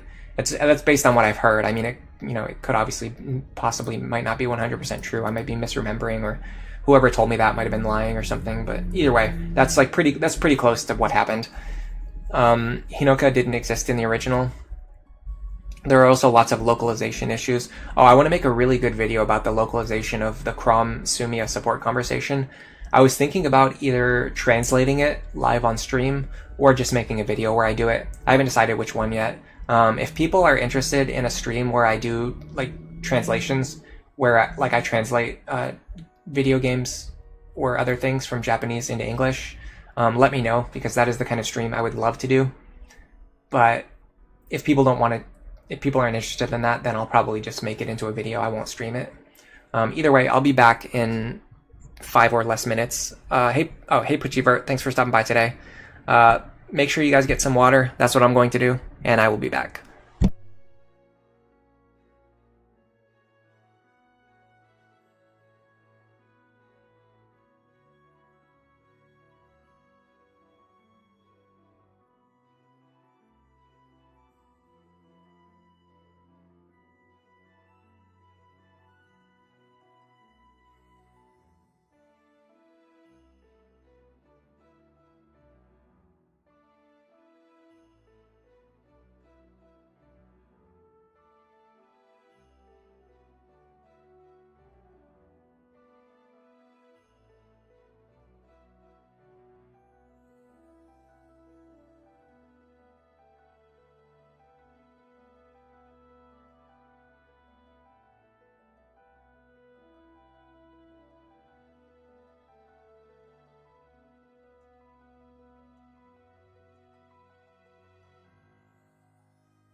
Okay, I'm back.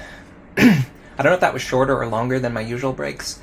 So typically I don't eat when I'm streaming, but I bought a jar of cashews because one of the things that I can eat without getting sick is like different types of nuts.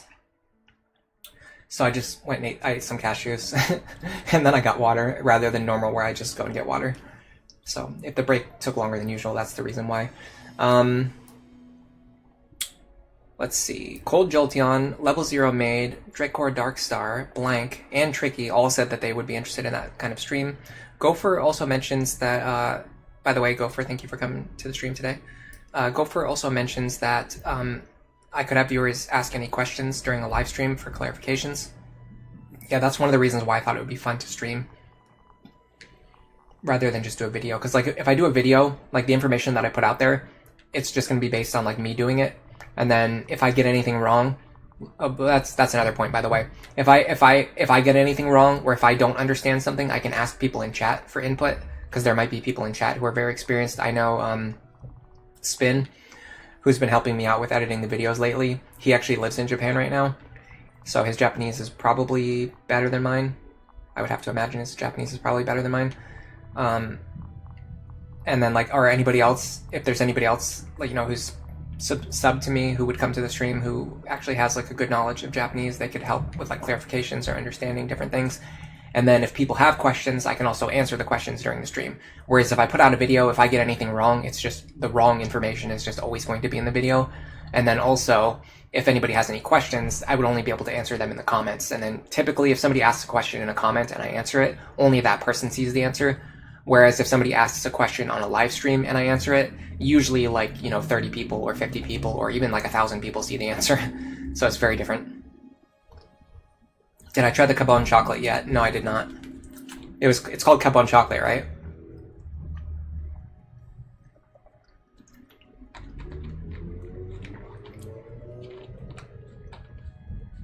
Draconis is also interested. Hiya, papaya. Nihongo o... is that dekimasu? I actually don't know what that second word is. Hold on, I'm going to look it up while we're here. It's going to turn into a language studying stream. I've actually done language studying streams in the past, but I think I privated all of them because they didn't get very many views, and I think they were hurting my algorithm.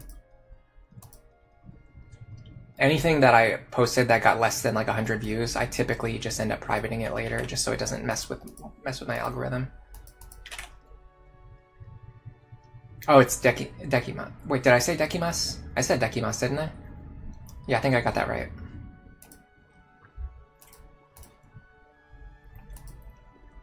I think I got it right, but I don't remember. You'd have to go back and look at the stream footage.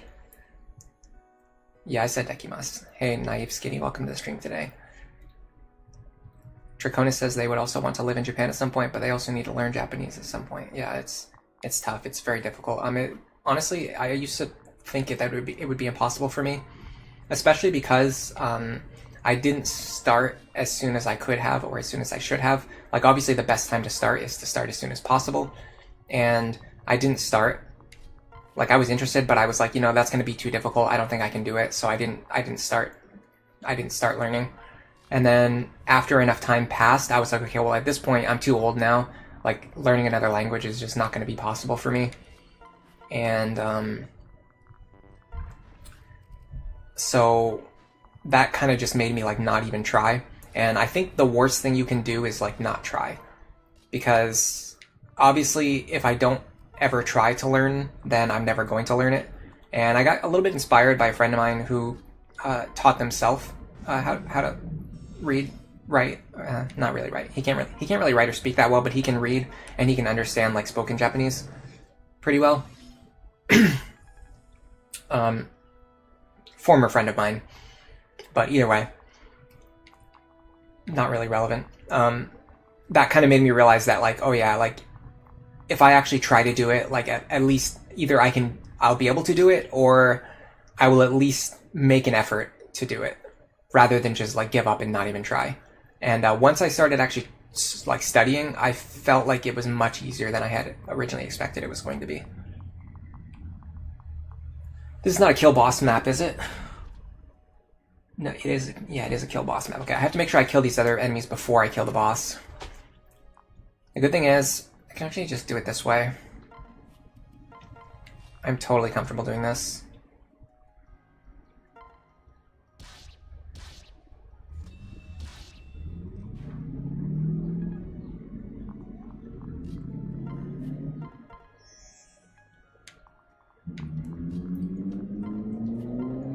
Also, some of the things that I used to think were like impossibly difficult to understand ended up actually being like some of the more easy things for me. Like the grammar of Japanese, I used to think was very difficult. I didn't really get it. I thought it was very nonsensical and stupid. But once I actually like took, you know, like grammar lessons and started studying the grammar, okay, hold on a second. For the next enemy, I'm gonna need Silas. Let me think about what I'm doing first, so I don't make any misplays. Okay, so what I have to do is I have to have Nyx attack here, Azura dance here, and then Silas is gonna rescue Azura. That should work. But yeah, at this point, I would say the grammar of Japanese is actually one of my favorite things about it because it makes so much sense. Like once you learn it, it's actually so simple and it makes so much sense. I don't have shelter.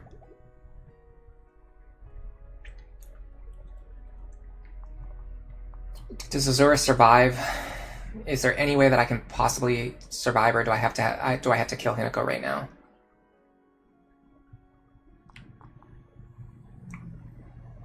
She does get doubled. Plus, she probably has skills that I don't know about.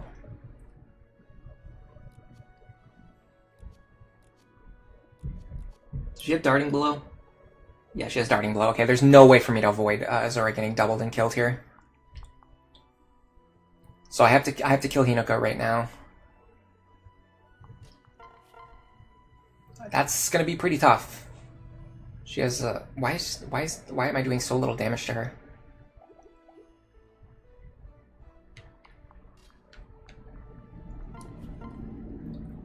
Okay, I can hit her pretty hard with the steel axe.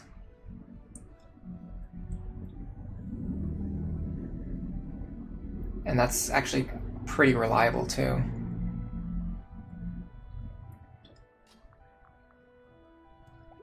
Can Felicia fight her safely? Yes. Okay. Here's what I'm gonna do. I'm gonna go like this. This should debuff her and deal a little bit of chip damage.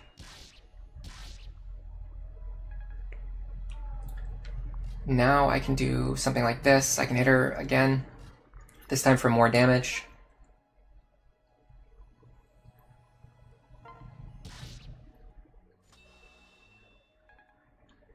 I can shove her, yeah, it's fine. Guys, you don't have to spam the chat. I can kill Hinoka. I can kill her. It's not a big deal. I can kill her. Like I already came up with a solution. It's not too late. Guys, I can kill her. I can kill her. She can't kill Azura if I kill her first. Oh my god. I'm looking at the chat right now. People are freaking out because I didn't push Azura. But it doesn't matter because I can just kill her.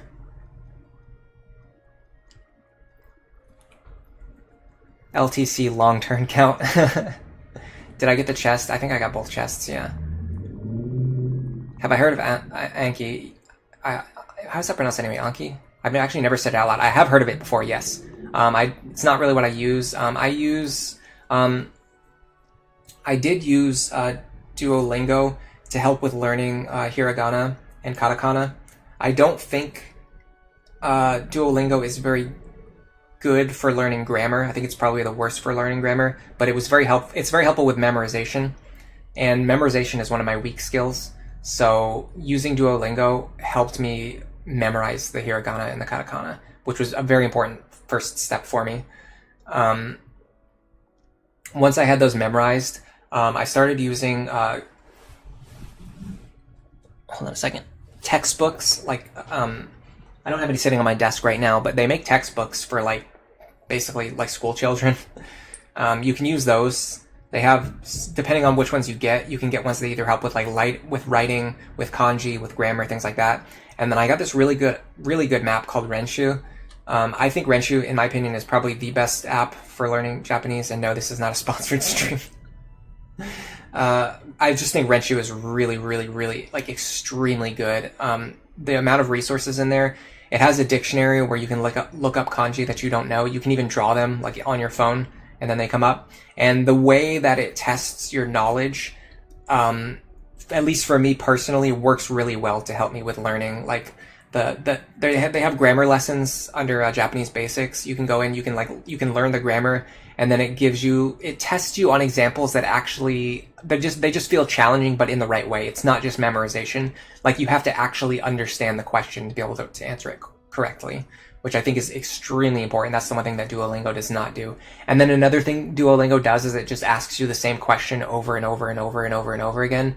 And Renshu's not like that. Like, Renshu just like immediately kicks you into the deep end. Like, if Renshu thinks that you learned something, like, it will immediately start asking you to be able to answer questions about that subject, and it will also immediately start asking you new questions. Like, it never slows down or like gives you a chance to take a break. Like, it's always pushing you to learn as much as possible, as fast as possible. There's a big delay with my streams, so I mean, there's a big delay with all streams. It's just a thing about streaming, but I can probably turn down the latency. Actually, I can't for some reason. YouTube's not giving me the option. I wonder why. Well, whatever. It's not even that big of a deal, though. It's like a 10-second delay. The reason I wasn't responding to the chats isn't because of the stream delay. It's just because I wasn't looking at chat. I was looking at the game. Yeah, I will write the app. Like Level Zero's message, I basically just saw it immediately. The app is Renshu. And then you'll see my response come up. Like, I'll respond to them pretty fast.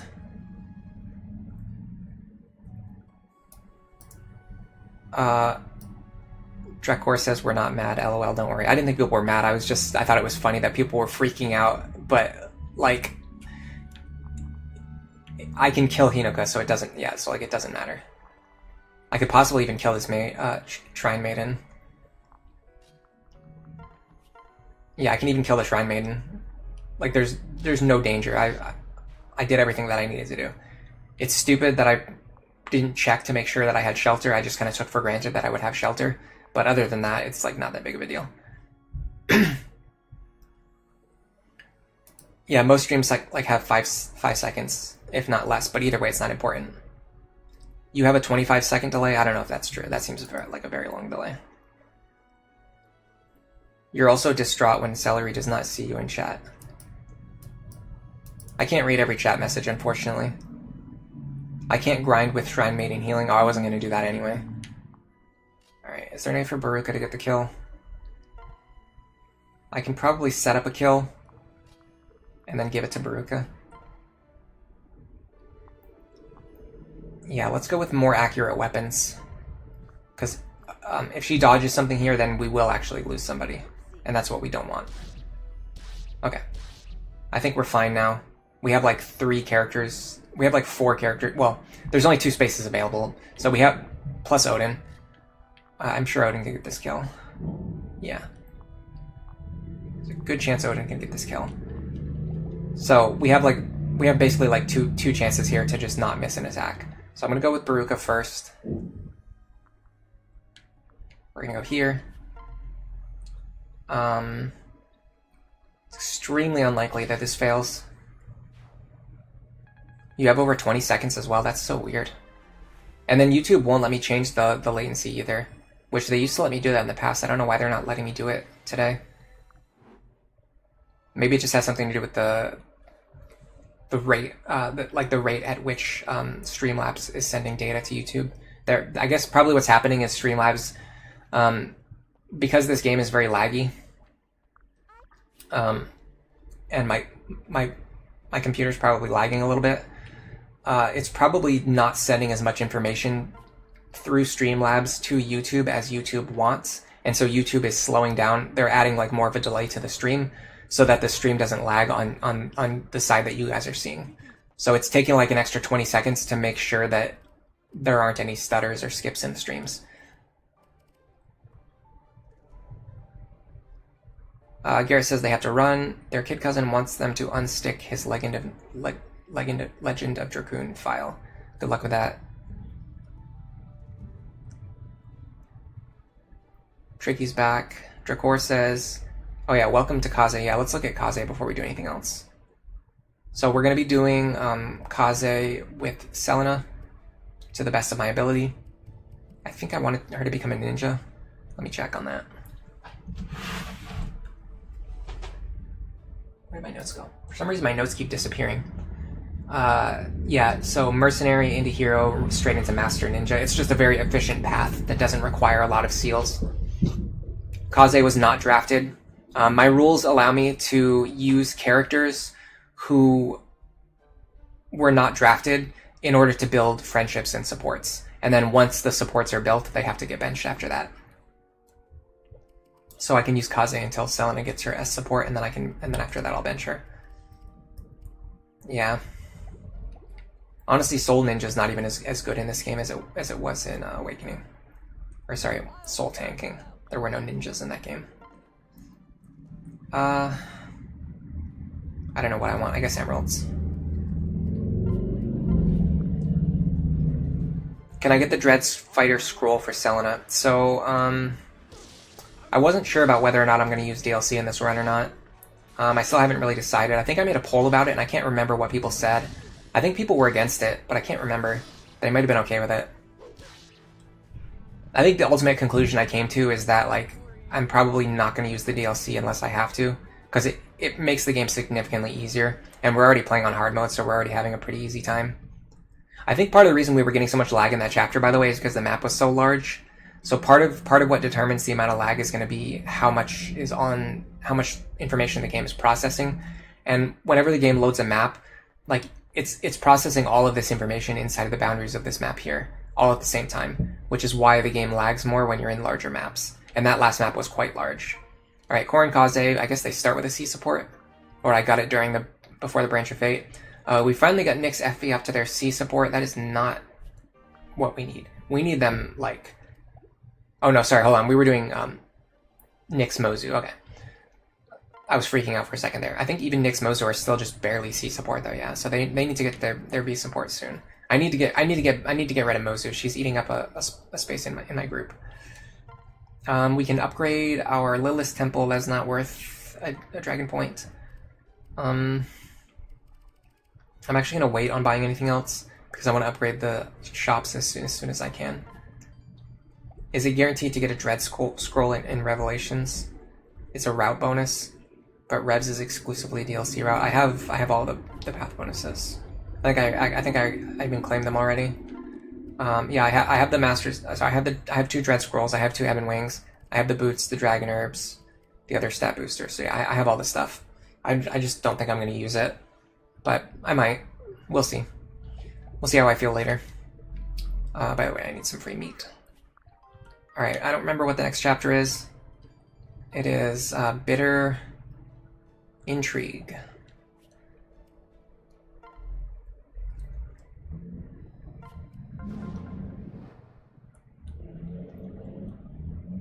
Dread Fighter is fun. You wish it wasn't so busted. It's, it has really good skills, for sure. Oh yeah, okay, this map. Honestly, this map's kind of tedious, too. Alright, let's make it our goal to kill Ryoma. Isn't Mess Hall always useful for free stats? I guess so, yeah. Yeah, this is the pot map. There is a time limit, too.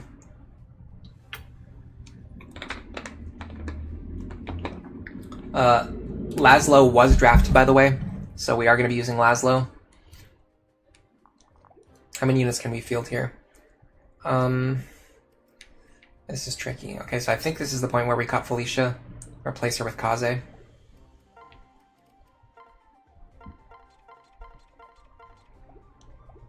Because Nyx can take over staff using duty. And Kaze. can take over Shuriken duty.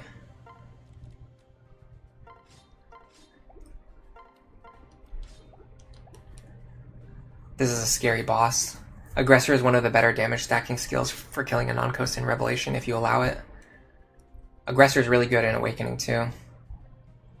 You trained your core to learn Gale Force, only to realize you couldn't pass it down to her children.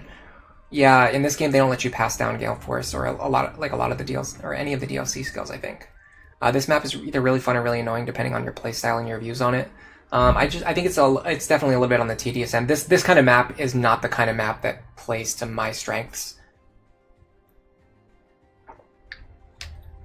This is the kind of map that I think appeals more to the type of player who wants to plan everything out and then go as quickly as possible and clear everything in the fastest, most impressive way. Because what the map really wants you to do is it wants you to send one group up here to get this chest, one group up here to get this chest, and then also because I don't think you need everybody to escape. You just need Corrin to escape, right?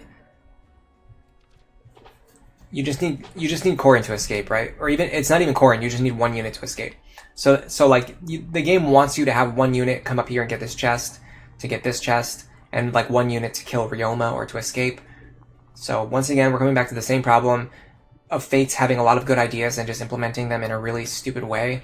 Like the pots all have different effects, and they don't tell you what they do,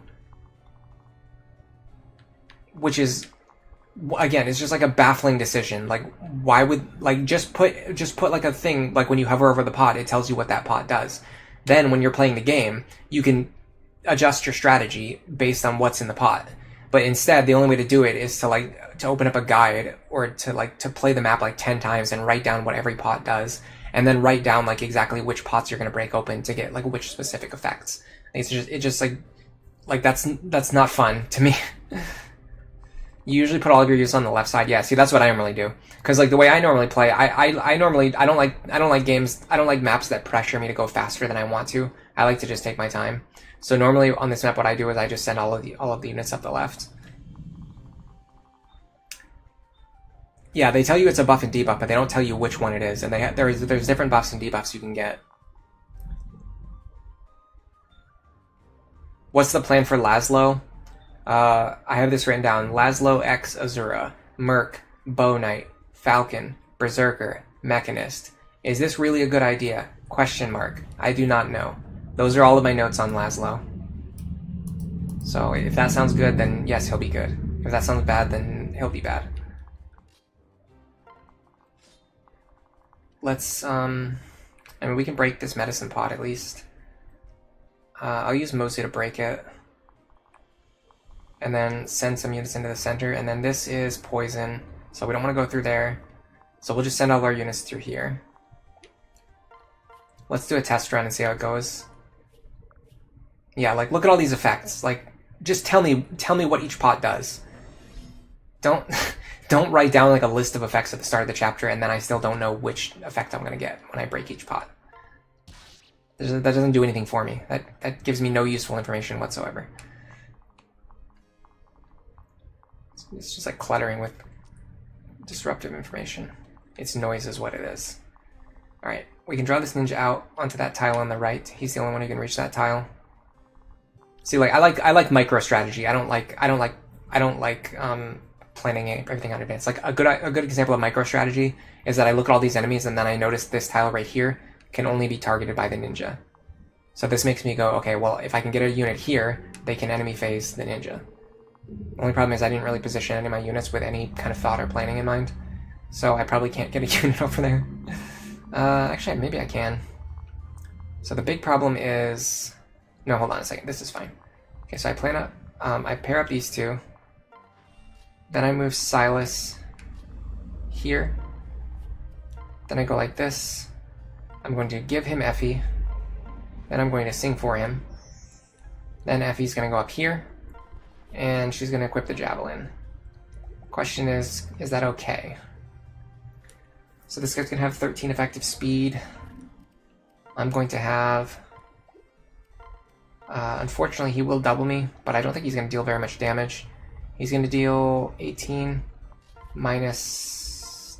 I actually have to lower my defense, so he'll actually attack me. And he even still might not. Does he have Poison Strike? I don't think he'll attack me. I don't think he'll attack me. We'll see. I don't think I can get him to attack me. Okay, is there any square over here that's only targeted? Yeah, so then I can see like, okay, well this square over here is only targeted by the samurai. So if I can get a unit over here, they can fight the samurai. And you can adjust what you're doing on a turn-by-turn basis, like based on the conditions of the map. Like, for me, that's the more fun type of gameplay. And that's probably why I like Lunatic Plus so much, because even though the game mode is more chaotic and more unpredictable, as a result, you're always getting put into new situations and you're always having to find like new ways to fight through specific enemy formations. Because the enemy formation is going to look different than what it looked last time, so you have to come up with something on the fly. And to me, that's a lot more fun than spending 2 hours writing down what's in every single pot and planning which pot I'm going to break, so that I can beat the map in 15 turns, because the game wants me to beat it in 15 turns.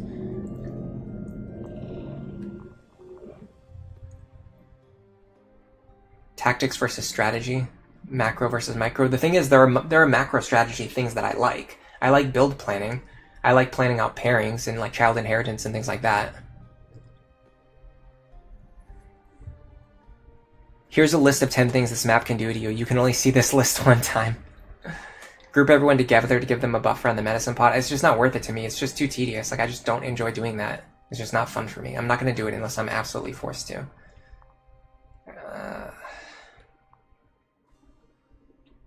See, I'm highly tempted to send Camilla up here with the dual club. But that's such a micro brain solution. What if I send Kaze up there? No, I don't even need Kaze. What I needed was to get Selena and Kaze both up there, but I can't get them both up there because I started all my units way far away from where I wanted them to be. Let's just start moving our other units forward. I don't really need Laszlo for anything this turn.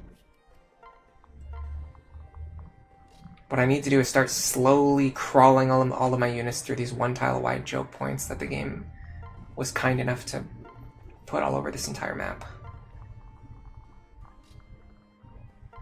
Hold on a second, I don't want her there.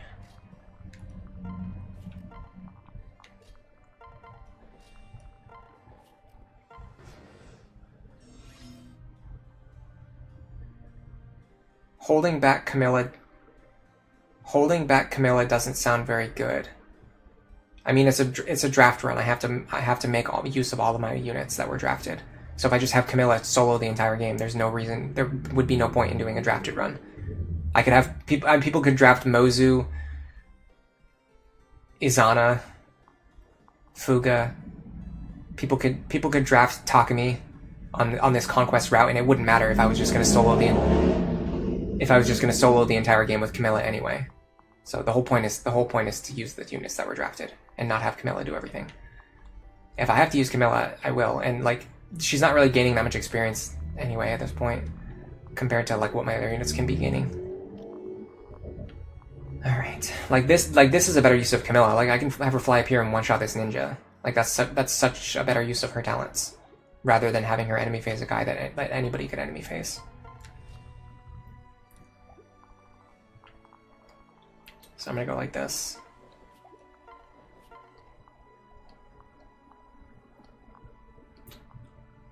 I guess I'll use the Steel Axe.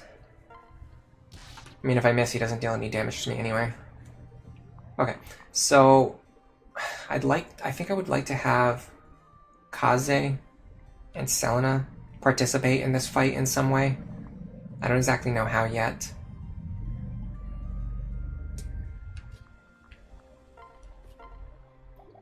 Problem is these guys are quite scary.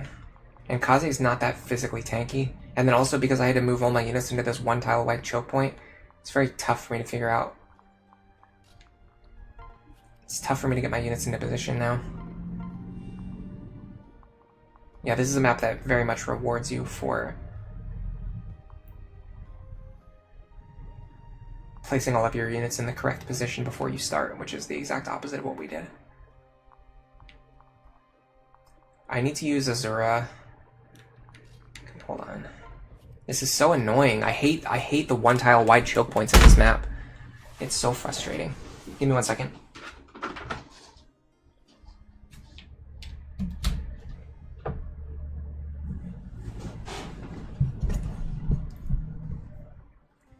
Yeah, you need a guide to know what the exact buffs are.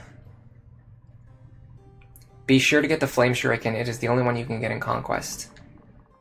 I mean, who's going to use the Flame Shuriken? None of my drafted units are good with the Flame Shuriken. It doesn't really matter. I'm not even going to deploy Felicia ever again. One of the reasons you love Fates is because the parrot mechanics lend to a lot of unit positioning strategies. Yeah, but then they put you in like maps like this where there's poison pots all over the place and your units can only move through like small gaps one tile at a time, and you have to like we're trying to go into the top left, but now I have to move Laszlo all the way over to the right in order to move my other units to the top left. What I can maybe do is have Laszlo. Okay, hold on. Can Kaze?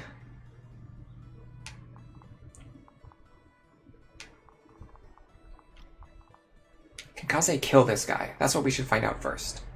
I sincerely doubt it. No way, we don't even double him. Not even close. What does Baruka do? I mean, even if she had a hand axe, she would have like a 30% hit rate. Like, all of my units are way far away from where I need them to be. Because of how, like, the opening is so crowded. And then now all my units are crowded into a new position where they're, like, even more crowded. If I go here, I can hit this guy with the javelin. Then... Okay. Is there any other medicine, or are they all poison pots? These are medicine pots. Problem is this guy right here.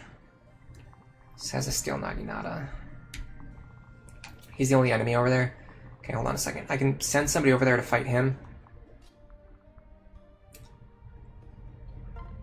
I'll have Baruka do it.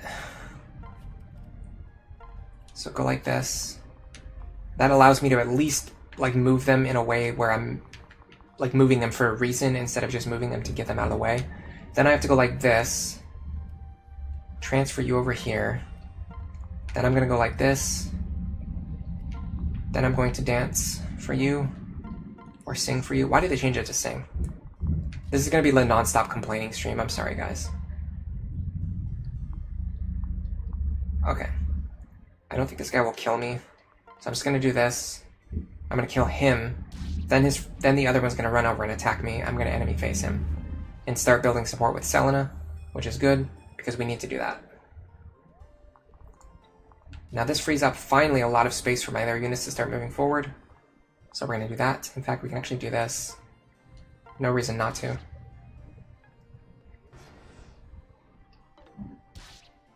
And because shurikens are broken, they can counter at 1 and 2 range. Okay. It's starting to look a little bit better. We're not as crowded anymore. The Flame Shuriken can be good for feeding kills by dealing less damage than lethal. Yeah, I guess that's true. Fate's design is pretty much entirely founded on doing things differently than Awakening, so it makes sense that Awakening fan would dislike a lot of what's going on. Yeah, maybe that's true. The funny thing is I used to like Fates way more than I liked Awakening.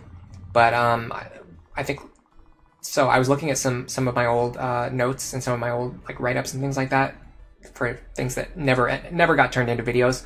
But I think around 2023, I found this old quote from me where I talked about how I was starting to enjoy Awakening more because I realized that there's no point in planning anything out, and I was like, you can't plan anything, you can't beat this game using strategy, but you can just have fun by just like grinding and like overwhelming all of the challenges like with raw power and raw force. I said that in like 2023, and then like not even a year later, I had gotten to the point where I was completely like planning out everything in the game and proving that you actually can play Awakening, but like with planning and strategy. So it's actually really funny. The like even me, like I went against like my own teachings. or like I disproved like even myself. Like I disproved even myself on like how like underrated Awakening is, especially in terms of how good the strategy is. I'm just gonna break this. See what comes out. It's gonna heal Baruka, which is good because that's what we needed. I had no way of knowing that was gonna happen, but it works, I guess. I would like to give this one to Selena. It is possible. Then I can... Actually, don't want to dance for her if I don't have to. I'm going to have Parry break this pot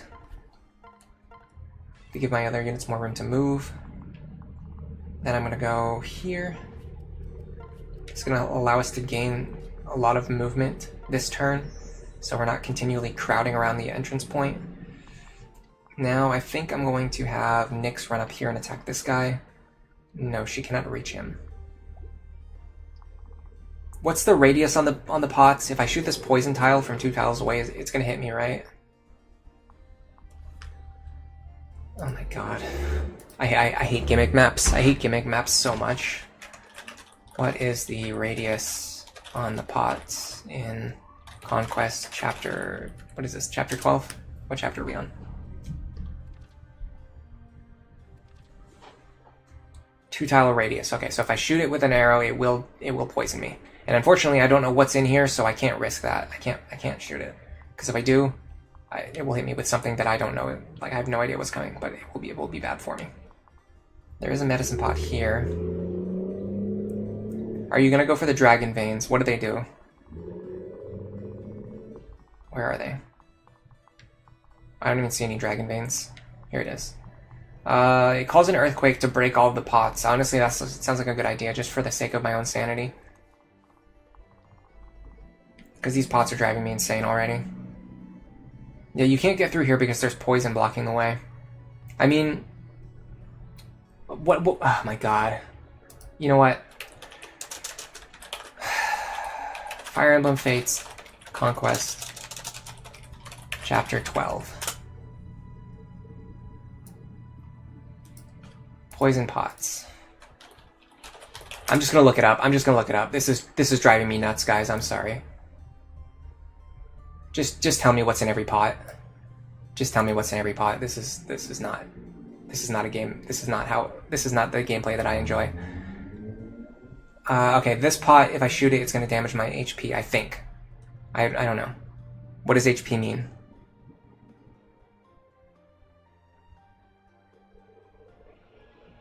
Take 30% HP damage. Okay. So I'll take 30% HP damage, and then I can have Silas run up and block this tile. And are there any other enemies that will be able to reach me? Seems like no. No, Sizo will not be able to reach me. So if I break this pot and then move Silas here, he can body block this guy.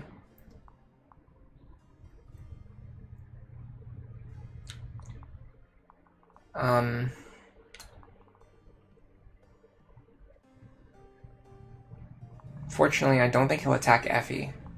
22. Maybe he'll attack Effie, I'm not sure. What's his weapon rank? His weapon rank's only C. I really have no idea if he's... Okay, so hold on, let's go. Serene's Forest.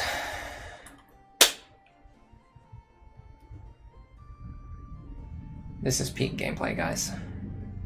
Fire Emblem Fates.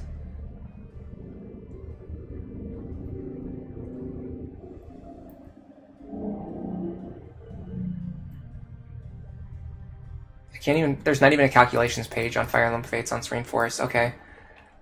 Fire Emblem Fates. Weapon triangle. Bonuses.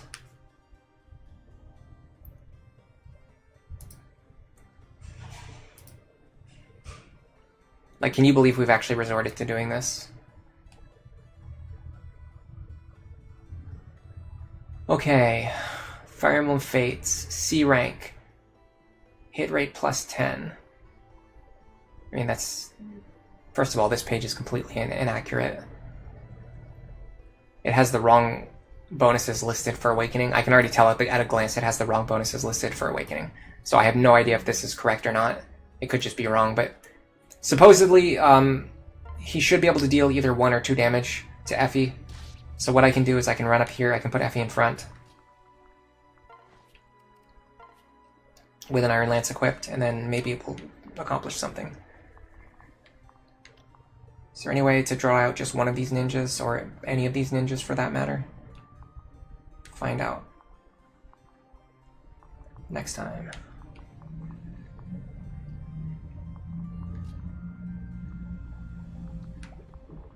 How do you even get into this room without just like losing all of your hair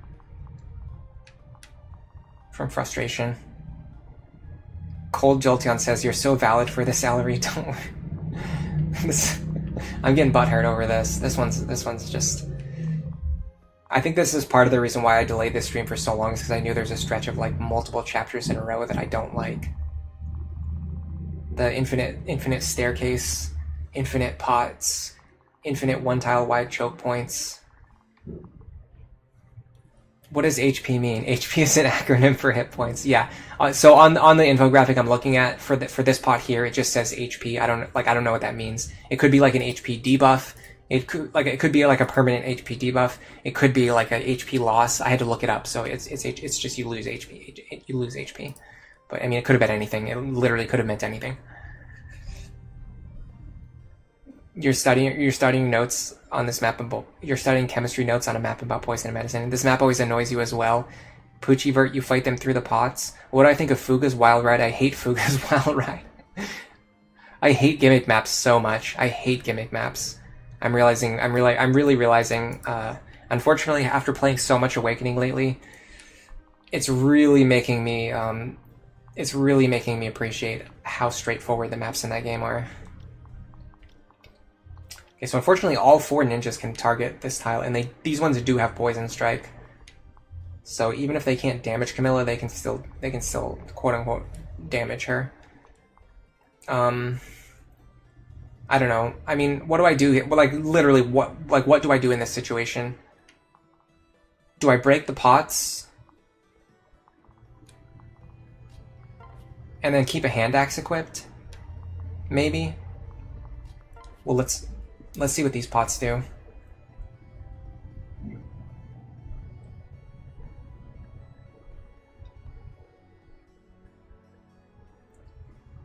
Skill and resistance. I kind of like that. I'm going to go like this. I'm going to break this with a hand axe. This should cause all 4 ninjas to attack Camilla, but none of them can deal any damage to her, as far as I understand it. They're going to poison strike her, but poison... Yeah, first of all, they won't even attack her anyway. But second of all, it would only lower her down to 1 HP. It wouldn't kill her. So I can one-shot this guy. This guy does not attack Effie. Okay. So for whatever reason, the weapon triangle bonus is different from what I thought it was. I can possibly bait him into attacking Nyx. That seems scary. Can she take that? I mean, he doesn't double her. Unless he does, because of some hidden value that he has hidden somewhere in his skills or stats or weapons or something. No, okay. So he'll hit her for 21 minus 5. That's a lot of damage. That's actually enough to kill her unless I heal her first, but I can't heal her because she is my only healer on the map. No, I can use the candy cane. 21 minus 5 is 16. Yeah, I can use the candy cane to heal her, but unfortunately there's no target for her to heal, so I can't use the candy cane to heal her. So that 30% HP debuff actually, in fact, just exactly screwed her over. Is there any way for Azor to get over there? No. I can't sit here and sandbag. I just can't do it. I can't. It's not an option.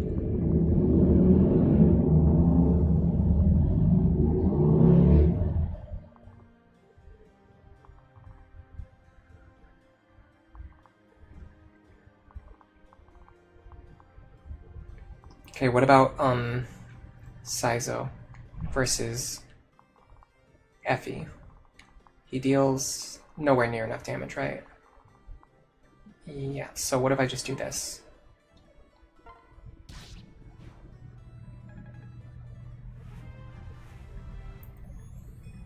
This might be fine. I mean, if he can hit her, it's for like peanut damage.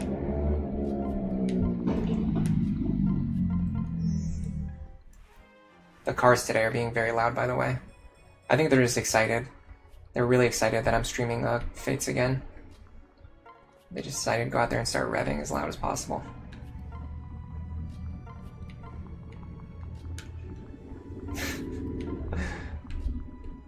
Alright.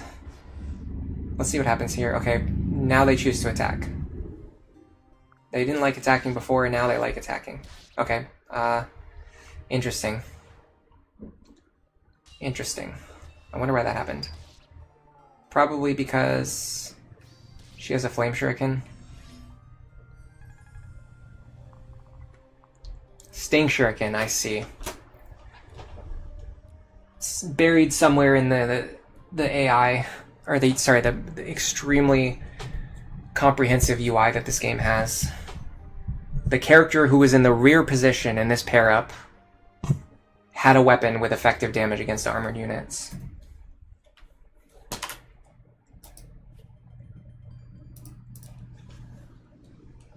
If only there was some way they could have made that information more readily available.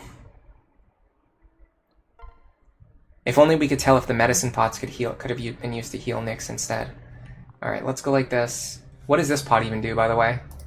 This pot does... it just says D. What is D? +4 defense. For what, the rest of the map? I mean, I'd love for Nyx to get that. Who else wants +4 defense? I mean, kind of like everybody, but I can't get everybody over there.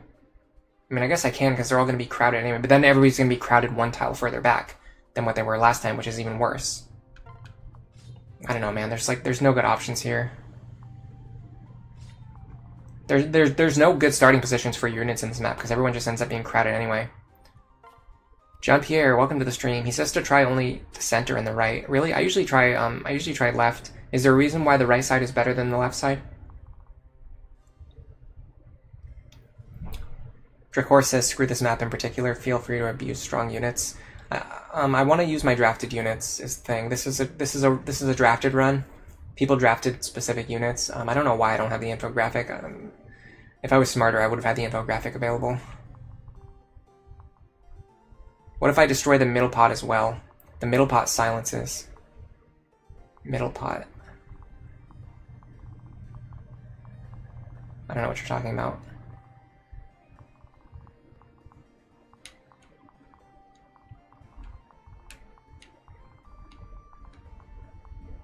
What is D is a great question. I mean, seriously, like, I just have like no information to work with here. Pair these two up. Get my units close to the pot if I want them to get a bonus, which is definitely Kaze and Selena. Then I have to have Mozu break the pot.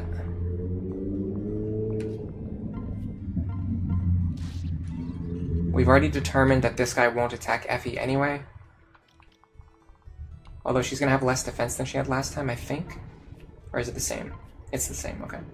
Either way, that guy's not going to attack Effie, so we might as well not even bother with him. What we should do is... Fortunately, Azura's in a ridiculous position now. You know what? I'm not gonna worry about trying to get anything done this turn. I'm just gonna take my time. Go with the wind. Go with the flow. In my starting room, I have a 2-tile choke point that I can walk through. Okay. Poison. Silent. Why would I want to silence my own units? I don't understand. Sorry, I don't understand what you're suggesting. You want me to silence my own units? just so that I have more, I guess so that I have more space to walk through.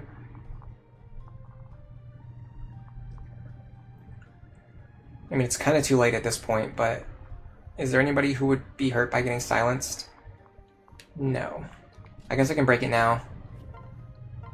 But once again, like, how would I have known that this has, like, a silencing effect? Oh, by the way, I just silenced Odin. How long does that last? Does it last for the rest of the map? Because if so, I have to restart now.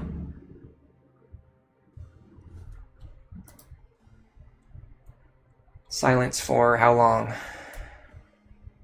Doesn't say.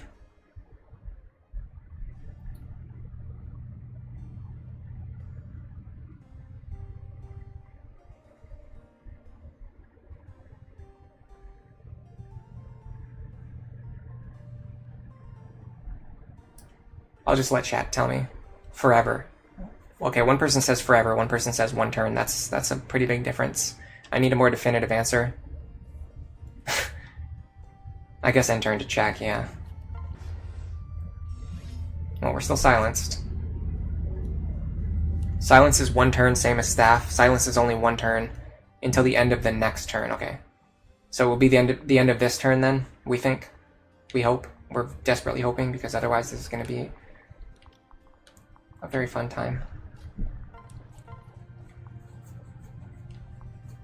I should probably do something, yeah. Okay, hold on a second. I need to restart anyway. I need to give Camilla +2 strength, so that she can more consistently one-shot these ninjas. Relying on the steel axe is very stupid. So we're gonna go back to the dimension of absurdity. I can buy a strength tonic. I could also potentially forge an iron axe. That's like a better long-term prospect. How many iron axes do I have? I do have another iron axe.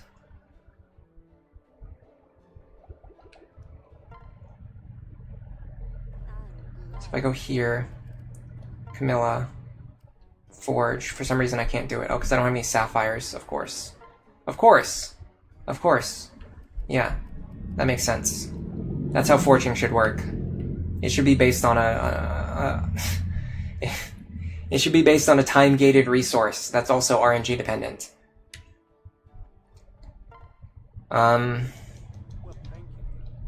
Okay. I'm gonna build the mess hall.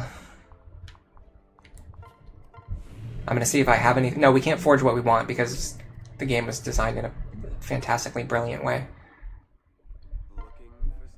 Okay, I have a meat. I can use this. Now the problem is, cooking is also random, so I might just get +1 strength instead of getting the strength that I want. And I don't remember if it applies to all of your units or if it applies to specific units. I don't know what's going to happen. Feed is my army. Yeah, so I'm going to get strength +1, which is not enough, I don't think. I think I needed +2 strength.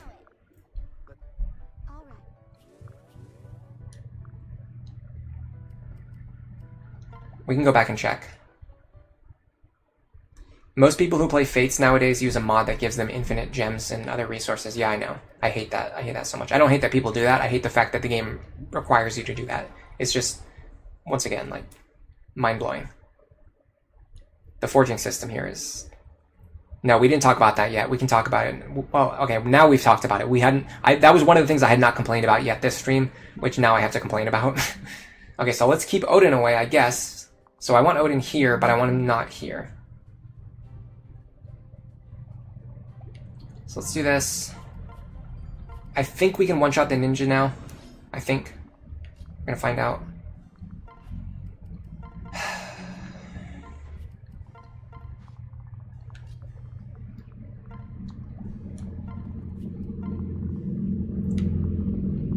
I would love for these two to get advantage from the pot. I don't think I can get them to both.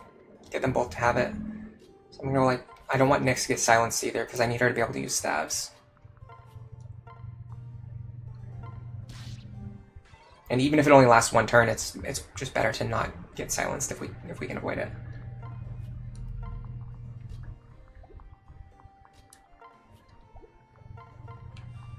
I want to check now to see if I can one-shot the ninjas now with the Iron Axe. The answer is no. So I still need to buy a strength tonic because everything in this game is RNG dependent. Literally, the forging is RNG dependent and the meals are RNG dependent. And I'm not going to reset over and over again until I get +2 strength. I'm just going to spend the money. It feeds half your army at rent. It doesn't even feed all of your units. Oh my god. Alright, guys, come on. Are we kidding with this? Who thinks that spending 15 minutes visiting other people's castles in order to forge weapons is a good idea? Yeah, see, that's the thing. It's like, even if you don't... Even if the Wi-Fi system was online, and even if you didn't need to mod in, like, gems and stuff for resources, you would still need to spend real-life time just going and visiting people's castles in order to get resources. Like, the whole thing is just a clown show. Mozu is a friendship backpack for Nyx. Yeah, so she's not really going to be a backpack. She's just going to build support ranks for the next few chapters, and then that's going to allow Nyx to switch into Archer later on. And when that happens, Mozu goes onto the bench. She doesn't really stay as a backpack unit. Like, the way I build backpack units is very different from the way I build units that I'm going to bench later on. If I'm going to bench her, I'm not going to invest anything into her. Did Camilla even get hit with the meal? Who knows? Like, who knows? I'm not even going to check it. I'm not even going to check. It doesn't even matter at this point. I have to get the strength tonic anyway.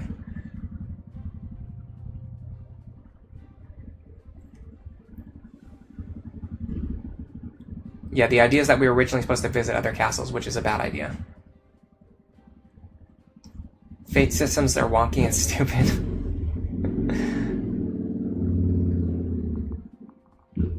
That wasn't me, by the way. That was a message in chat. Okay, I've complained a lot, but that one was not from me. That was that was from Drekor. Darkstar. You can give them credit for that one. You love this game to death, but there are systems that are only good when you bend the rules. You would pay for a Fates remaster and re-release where the characters and setting and make everything better out of it. It's kind of funny because, like I said, I used to be one of those people who had the opinion that Fates just like improved everything over Awakening. But now that I've like come to really appreciate Awakening, now when I go back to Fates, I see like all of the things about Fates that I don't like. When you play Conquest again, you're going to ignore the mess hall completely, ignore forging completely, and maybe do it a bit in the late game. Yeah, so normally when I play Fates, I don't even mess around with the mess hall or forging weapons because it's just too tedious and stupid. But Conquest is so hard that like you kind of have to use those systems, which is not that great because they're very clunky. So there's just no winning. All right, we want you here. We want you here. Nope, I just messed that up. I'm not restarting again. I'm just not doing it again. I can't. My mental state cannot take this. Silas, you're not getting your defense bonus. I'm sorry. So if we break this, and then break this, this is only going to silence units who can't use magic, which is fine. Now we're going to go... we're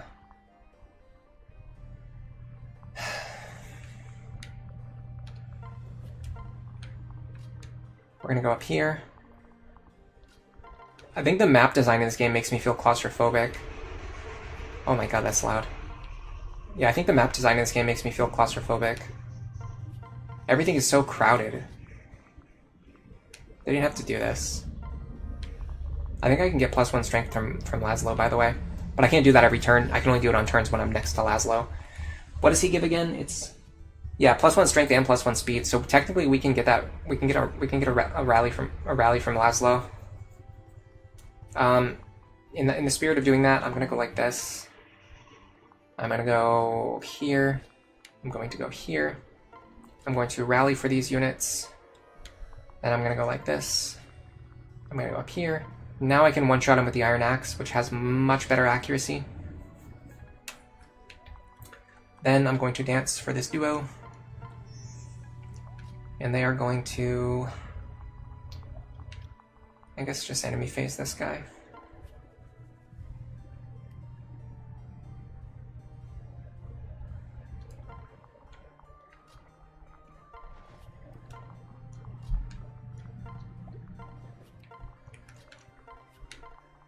think this is like around the same speed, or maybe a little bit slower than last time. The time limit on this map is really rough. I don't like time limit. I don't like maps with time limits. Okay. So what happened last time? I felt like only one guy attacked us for some reason. I didn't really understand why that happened. So like this time, only one enemy is going to attack us, but next time a bunch of enemies are going to attack us, which makes much less sense. I'll just find out. I'll just wait and find out when it happens. This is poison. This is medicine. Which medicine was this again? I guess we'll go look it up. This is health restoration.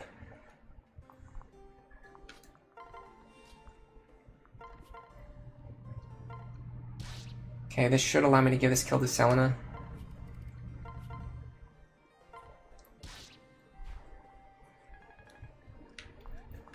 And I'm gonna go here. Can I one-shot this guy? Yes, I can. Okay. No, I think last time I had Laszlo and Baruka on the right-hand side.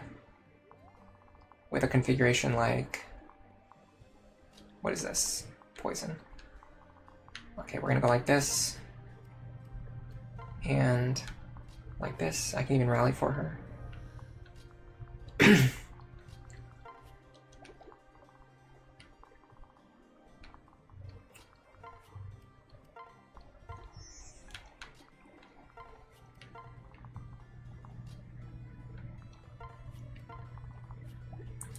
Okay, let's see if they ignore Camilla again, or if they do something. Okay, so they will attack Camilla.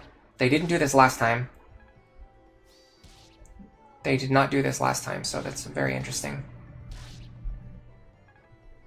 Does anyone who knows and understands Fate's AI want to explain to me why last time this guy moved to attack Camilla, and this time Kagero moved to attack Camilla? It's because this guy doesn't want to get killed. The fact that he would die if he attacked Camilla caused him to, I guess, like, deprioritize himself in the attack order. Something like that. Something along those lines. Seems to be the case. I don't know if for certainty, but I think it's something like that. Camilla's defense is currently too high. Oh, right. Okay, so last time all of the enemies... No. It's actually... I think it's like the opposite of what you're thinking. Last time her defense was too high, which is why all of the enemies ignored her, which is why I then ran up and attacked this guy on player phase. This time, her defense seems to be debuffed. I don't know why. No, her defense is debuffed after she got attacked. So the question is, why did Kagero attack her this time, and why did Kagero not attack her last time? Because last time Kagero ignored her. This time Kagero attacked her. Like why? Like why did Kagero not attack last time is I guess the better question. She must have had a buff from one of the pots that gave her too much defense on the previous attempt. So it's not currently high to now. Sorry, it's not currently too high now. It was currently too high, or it was previously too high on the previous attempt. That's why.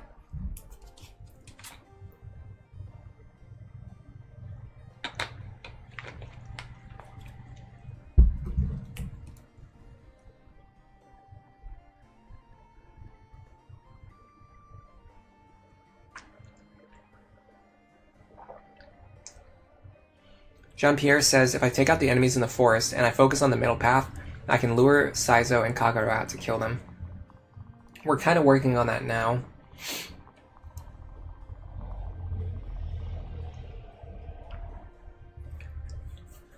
Kagero does have Poison Strike, yeah, but no, she has Wicked Blow. But either way, she didn't attack last time. That's the thing. She didn't attack last time. So something changed between last time and this time, which caused her to want to attack. And I think what it is that last time, I think Camilla was standing near this pot and she got plus defense. And then this time she's not standing near the pot, so she did not get plus defense, which made it so that Kagero could damage her. And because Kagero can damage her, that caused Kagero to attack. Now... No, because even the other ninjas with Poison Strike didn't attack, though.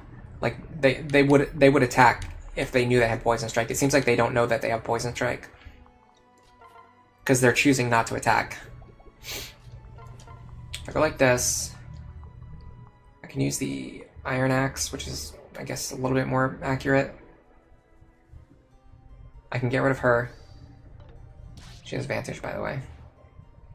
I like how it just completely ignore enemy skills in Fates, and then like in Awakening, I'm like always meticulously... Oh my god, that is an atrocious level up on Camilla. Couldn't have asked for more.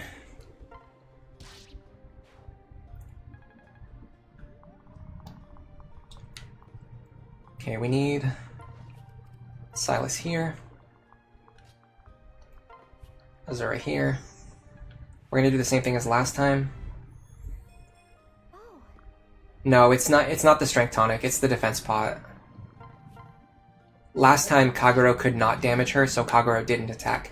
This time Kagero can damage her, so Kagero did attack. That's the only thing that changed. It was just very confusing to me. Because there's so many different, like, little micro considerations to keep in mind. Okay, who hasn't moved yet? Just Laszlo. I don't know, just go this way, I guess. Doesn't matter. So now they're attacking. Maybe because my defense is debuffed. Oh, maybe now they know they have Poison Strike? I don't know. It's because... Okay, cool. So, we learned something new. If they can Poison Strike you down to the point where another unit can get lethal, they will do so. And then the unit who can get lethal will attack last in the turn order.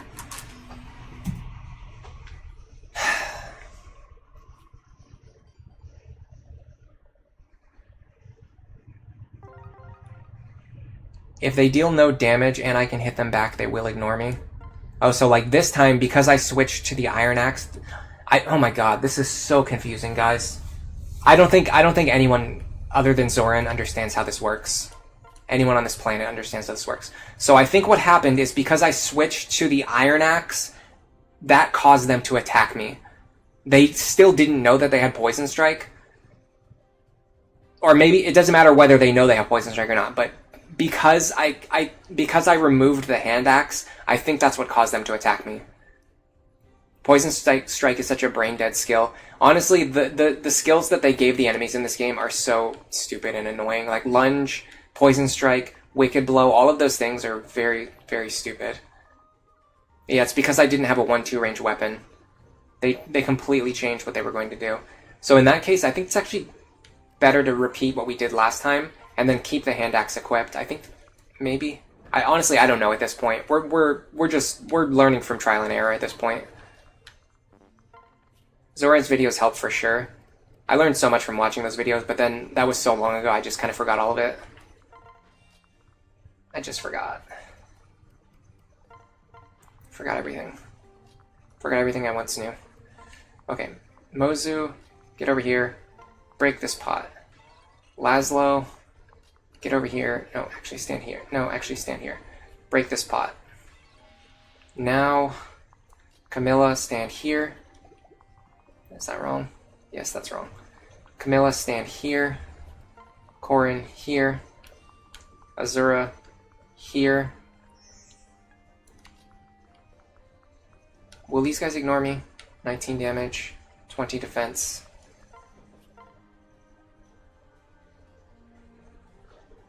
Why did my damage go down? Did I not save after I used... Did I not save after I used the tonic? Oh my god.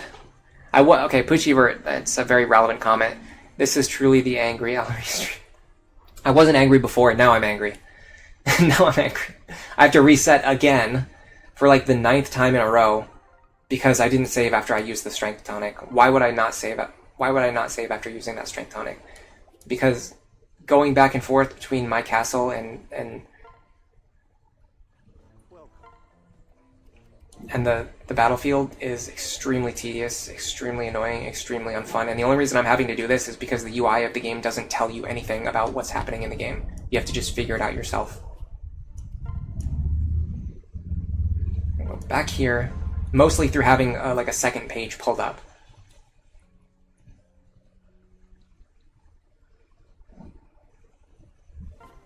Hold on, save this time. Level 0 says, I gotta go. I hope you can find it in your heart to beat this map. Oh yeah, today's gonna be a long stream. We're gonna beat this map. We might even beat the next map. Somebody's doing their laundry, by the way. That's unbelievably loud, but at this point, if you're here, you should just come to accept that and expect that. That's what all my streams are like. Every person within a 50-meter radius choosing to make the most amount of noise they can possibly make. Okay, we're gonna go up here.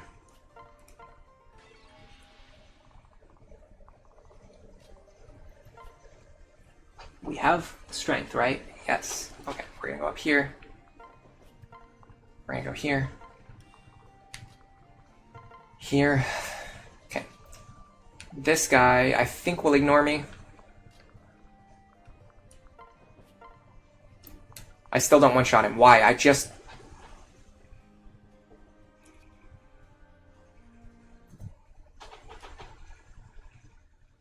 How much damage does Corrin take from the ninjas? I'm not sure. Jansen says, I'm convinced the dryer doesn't exist. I've never heard it. Really? It's unbelievably loud. It's like the loudest thing I've ever heard in my life.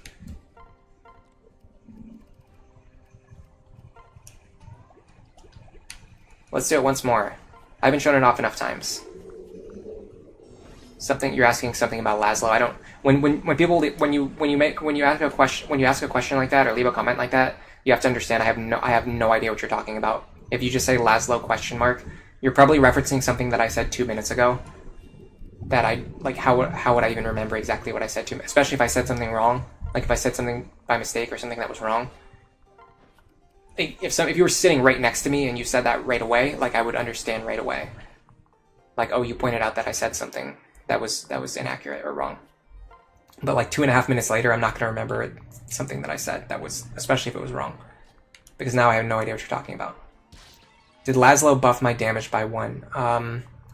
No, we concluded that he can if we need him to, but we did not need him to get this kill. We specifically set things up so that we have this kill threshold all the time, so that we always kill these guys with the Iron Axe. That's why we went and bought the Strength Tonic. So we should have it now. Yes.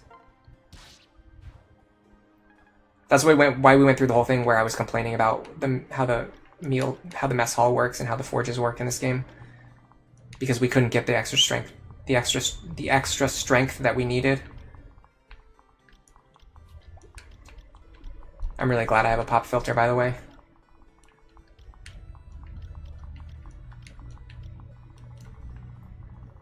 I've not learned any of the essential skills that are needed to like be good at streaming.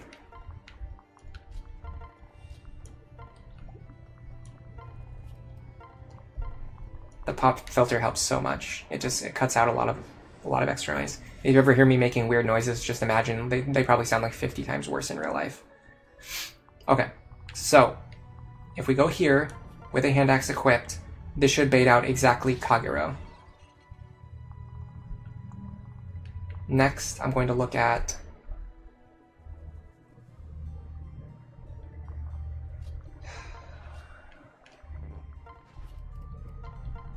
this configuration. We're also going to see if the silence status effect goes away.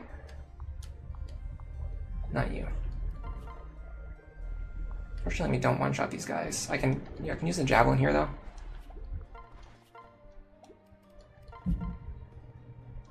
Gotta make sure my other units are in position. You two are going to go here. You're going to go here. You can actually rally now. Go like this.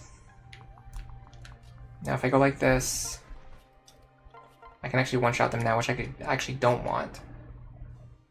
So I'm going to go like this. I'm going to hit him with the javelin. Then Kaze's going to run up here and do this. Yeah, this is probably the saltiest conquest stream so far. I think we're finally getting over it. Alright. The silence expires at the end of this player phase. Yeah, that's how it should work. Let's... Oh, by the way, I sent Baruch in the wrong direction. Shouldn't matter too much. It just means we're behind a turn with Baruch and Laszlo, and before they weren't really doing anything anyway. Okay, let's try this again. Baruka, go over here. I'm gonna switch to the Iron Axe. Laszlo, go here. I'm gonna tell you right now, if this enemy crits me and kills me because I switch to the Iron Axe, the stream is ending immediately. That's about the limit of what I can accept in a single day. but other than that, I think we're pretty much getting over it. How do I want to deal with this?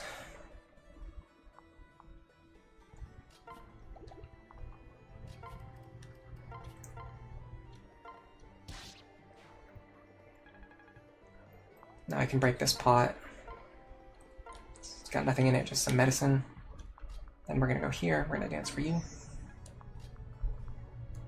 In fact, no, because this pot damages me. Well, hold on, it doesn't matter if it damages me, because I have a shield gauge anyway. So what if I do this? I go like this, I let Kaze take the poison, and then Nyx can actually heal him. Which is much smarter than letting Nyx take the poison and then not be able to get healed. I can even do this. Yeah, this feels smarter. Sometimes I have to do the same thing 10 times in a row to figure out a smarter strategy. Okay, so I currently don't understand if these guys know that they have Poison Strike, if they will intentionally use it to set up lethal. But what I do know is that if I back up, they won't all be able to hit me anyway. Only Kagero will be able to hit me.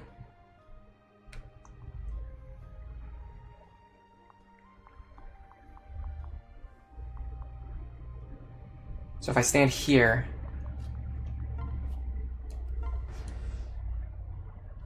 bad plan, very stupid plan. I did not get punished, but that was a very stupid plan. I'm surprised they didn't go after Odin. I guess because Laszlo can't counter, they preferred Laszlo. Either way, that could have gone horribly wrong. That could have gone so much worse than it did. Okay, well. We definitely don't one-shot this fellow. Maybe...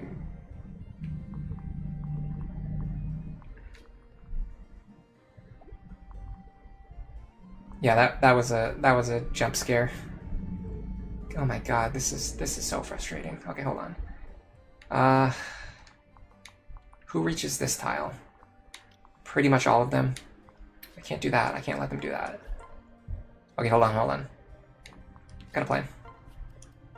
Rally for her. Move here. No. Hold on. Yes. Okay. Go here. Lunge with the hand axe.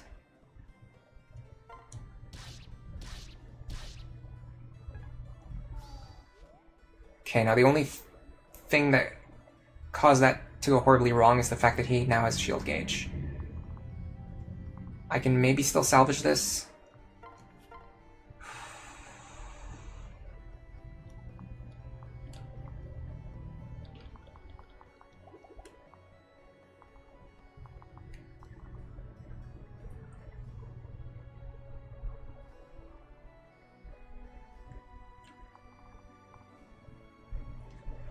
The only relevant character that I can dance for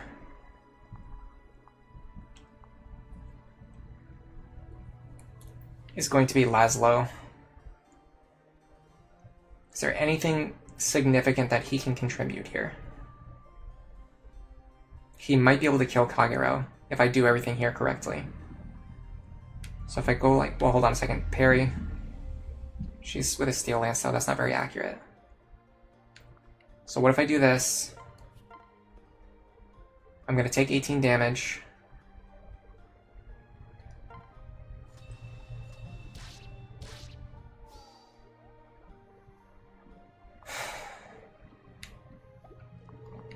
I'm gonna dance for Laszlo.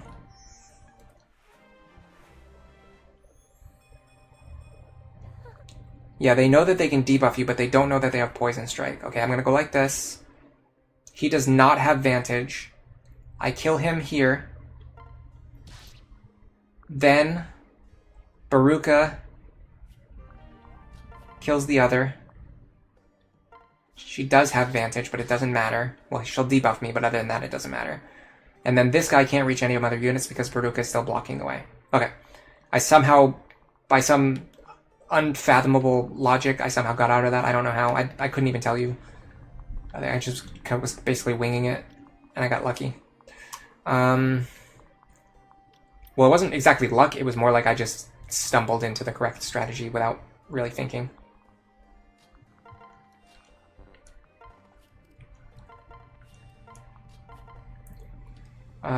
Sure, why not?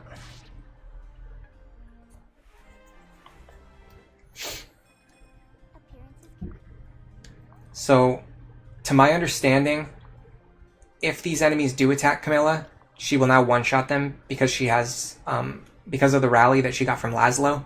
If this guy runs over and attacks her, she will kill them in retaliation, which means she will not take any poison strike damage.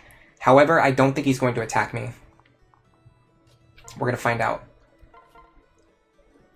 Go here. And then these guys seem to be advancing now. I don't think they were doing so on the previous attempt. If I go... How much damage did they do? 22. 22. If I go here... Hold on, did they double me? Probably. Yes, they double me. Does it matter? I mean, they're going to deal unbelievably, like, no damage at all. The question is... No, okay. I don't think the ninjas can dual strike, so I shouldn't get debuffed. I think this will work.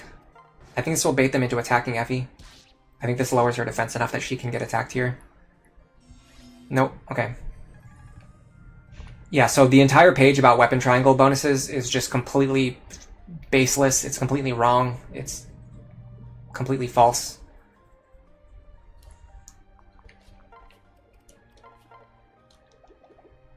There's nothing, there's not even one true piece of information on that page. If I go like this, I can get rid of him.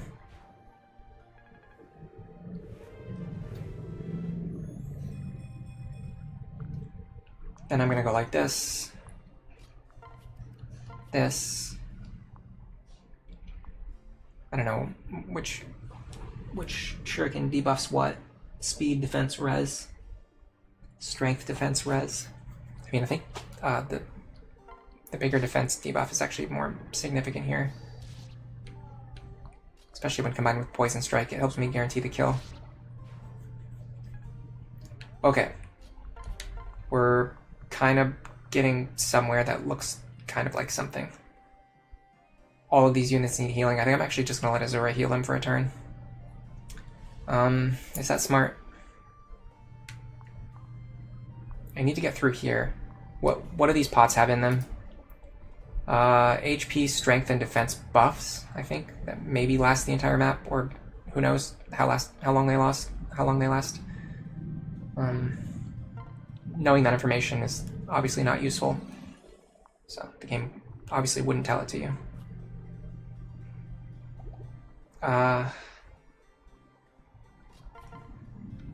Go like this.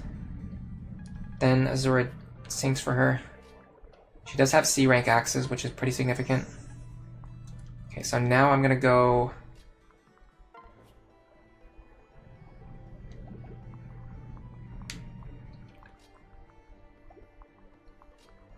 here. Rally. I'm gonna go like this.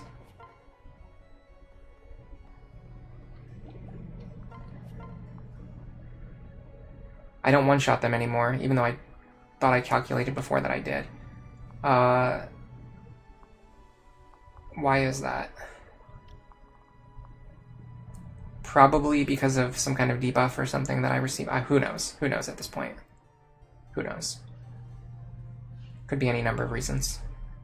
But if I stand here, what I do know is that if I stand here with the hand axe equipped, I'm probably safe. And it also blocks the enemies so that they can't come down here and attack my other characters. Okay, let's see what they choose to do. See if the ninjas will attack me now. The weapon rank bonuses are already taken into account in the displayed attack, and you remove them because you have weapon triangle, so it's normal that they don't attack. I know, but what I'm saying is I don't know how much damage exactly I'm removing.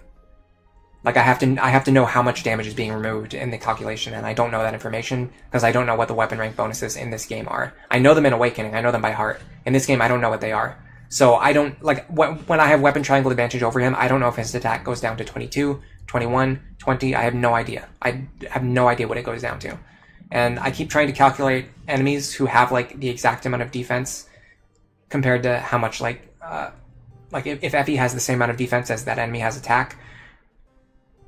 But it's just, like, not, like, I just can't do the calcs in my head. It's just not working out. I think what I need is for them to have, like, 3 extra attack higher than Effie's defense score. By the way, we are quickly running out of turn. We have wasted so many turns down here already. Steel Shuriken debuffs strength. So yeah, her strength was probably debuffed at some point.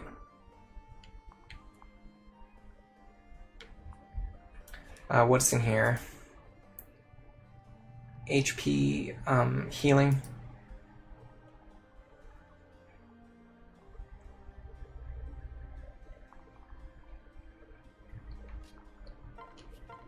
So if Odin goes here,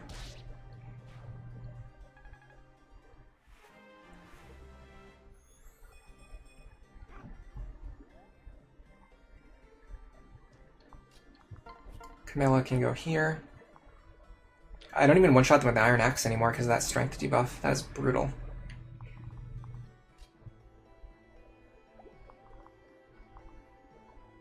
And then now because I don't one-shot him, that means he's gonna hit me with the Shuriken, which means I'm gonna get debuffed again. Which is also fun. Corrin, not even close. Okay, what if I just start doing this?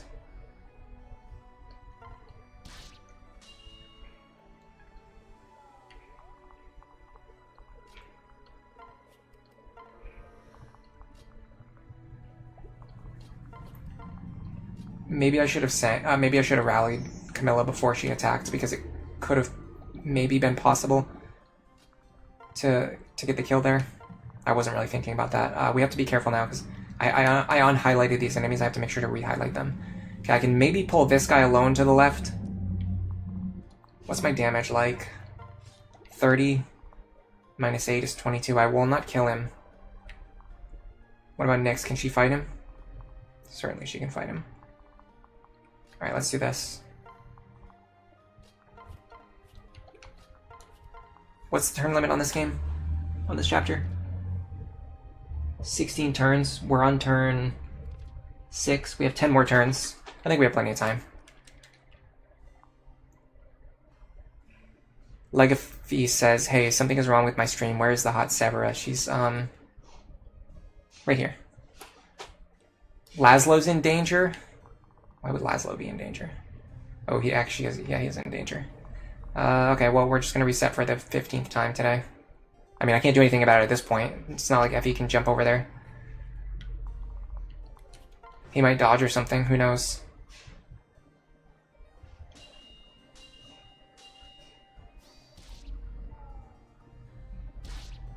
I don't even know what happened. I think he dodged. I think he either dodged an attack or the enemy did, like, no damage to him. He has 14 defense. They have 15 attack.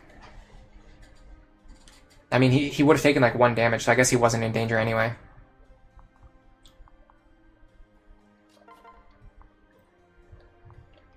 Okay. I'm gonna go here. I'm gonna rally. You're gonna one-shot this enemy now. I'm gonna dance.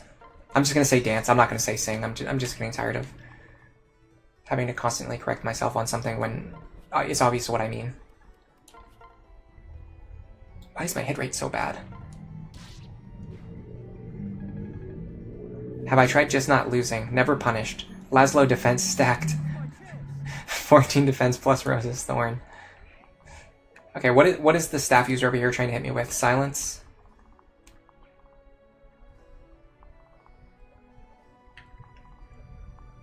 Okay, now as long as I get rid of this guy.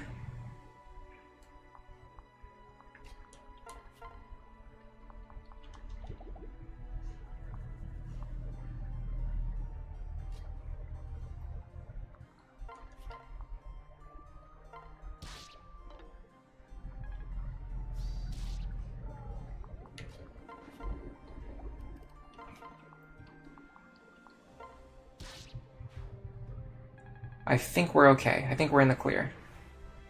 What difficulty is this? This is just hard mode. I do not know Awakening anywhere nearly as much as I would need to in order to feel comfortable. Or sorry, I don't know Conquest nearly as well as I would need to in order to feel comfortable streaming on a higher difficulty. I have beaten the game on Lunatic one time, but that was like a, I mean, that's like playing by myself and like taking my time and thinking about all of my moves and planning out my run in advance, and like, you know, like if I get frustrated, like I could take a break and then come back like a few hours later. Like you can't do any of those things while streaming, and so for that reason I chose to play on a lower difficulty, just so that the streams wouldn't be any worse than they already are. Which pretty much every single Conquest stream so far has just been me completely scuffing and losing over and over again. So we're very lucky that I chose not to play on Lunatic, because it would have been even worse. Alright, Bronze Axe, I guess. Okay, so if I break these pots... No. If I use the Dragon Vein, I'll break all the pots in this room up here. I think... Hold on a second. That's going to cause certain enemies to be able to move and reach me, like this guy right here.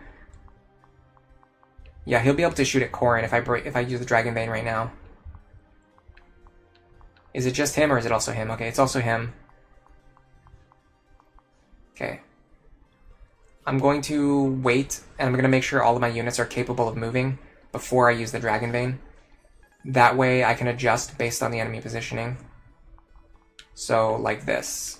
So we know it won't affect Azura. I mean, we know there won't be any enemies who can reach Azura.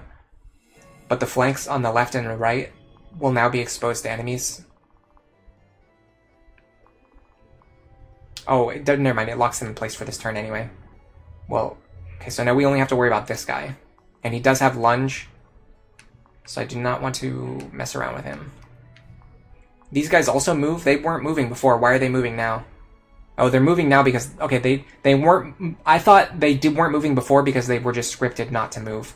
What's happening is that they couldn't move before because they were surrounded by pots. Now they can move. So I have to also be careful about these guys. If you kill somebody, do you still get lunged? If we kill him, we won't get lunged, right? I'm going to take a quick break. Somebody tell me, if I kill this guy, will he lunge me? I think the answer is no. And I will get the answer when I get back.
like if he says, I saw this message right when I was sitting down. Like if he said that conquest lunatic isn't that hard, which is just an insane take. That is such a easily see-through humble brag. Like everybody knows that conquest lunatic is hard. It's considered one of the hardest games.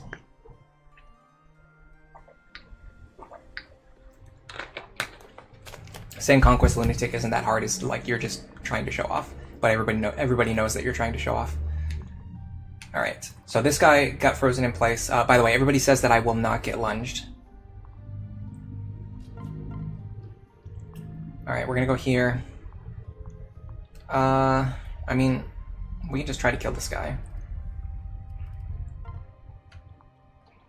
You know what's really interesting is normally when I play this game, I feel like Corrin usually almost always ends up being super over-leveled, and this is probably one of the few times where my Corrin feels like they're a little bit weak.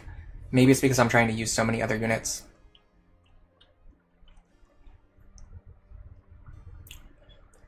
Enemies have higher weapon rank, which causes them to deal more damage, yeah. That's one of the things I actually like about lunatic difficulties. Hold on a second, sorry. This stupid thing keeps getting in my way.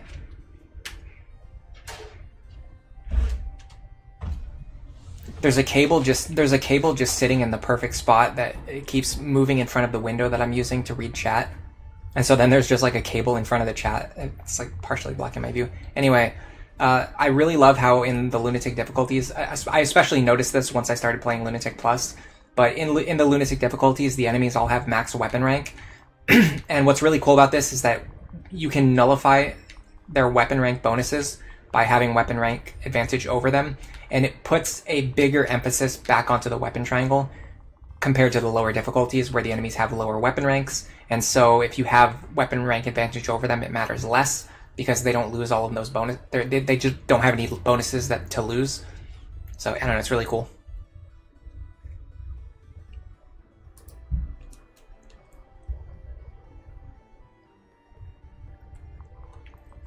All right. Iron Yumi. He's going to deal 24 damage, which is actually a pretty decent amount.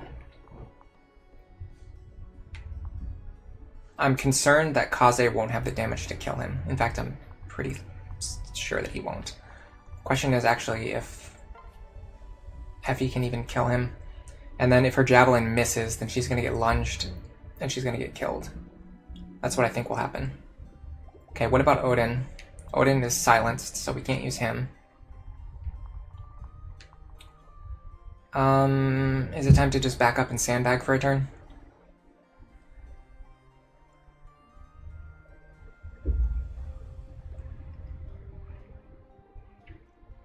You're doing an Iron Man Lunatic 3 houses.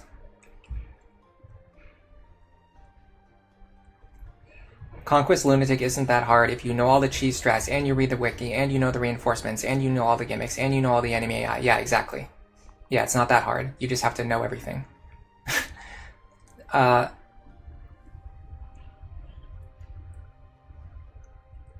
And if you also, if you prepare for a late game Conquest Lunatic strats 20 chapters in advance before you would even know that you need to.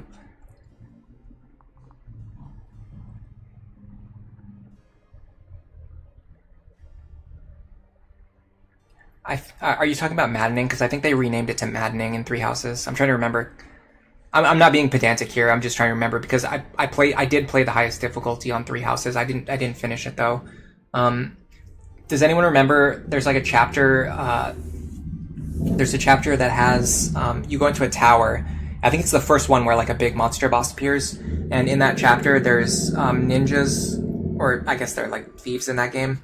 There's thieves who spawn with they're ambush spawns, and they spawn with pass, and they can hit your army from behind. They can go through your army. They can kill your characters, and I read that as one of the common complaints about 3 houses on Maddening, because obviously a lot of people, they play to that point and then their characters die, and then they get frustrated. They give up on Maddening. What's really funny is I actually beat that chapter without any trouble, and then I just stopped playing after that because I don't know why. I just wasn't really into it. It's very hard for me to replay 3 houses. My brain can't handle the monastery. It just takes too long.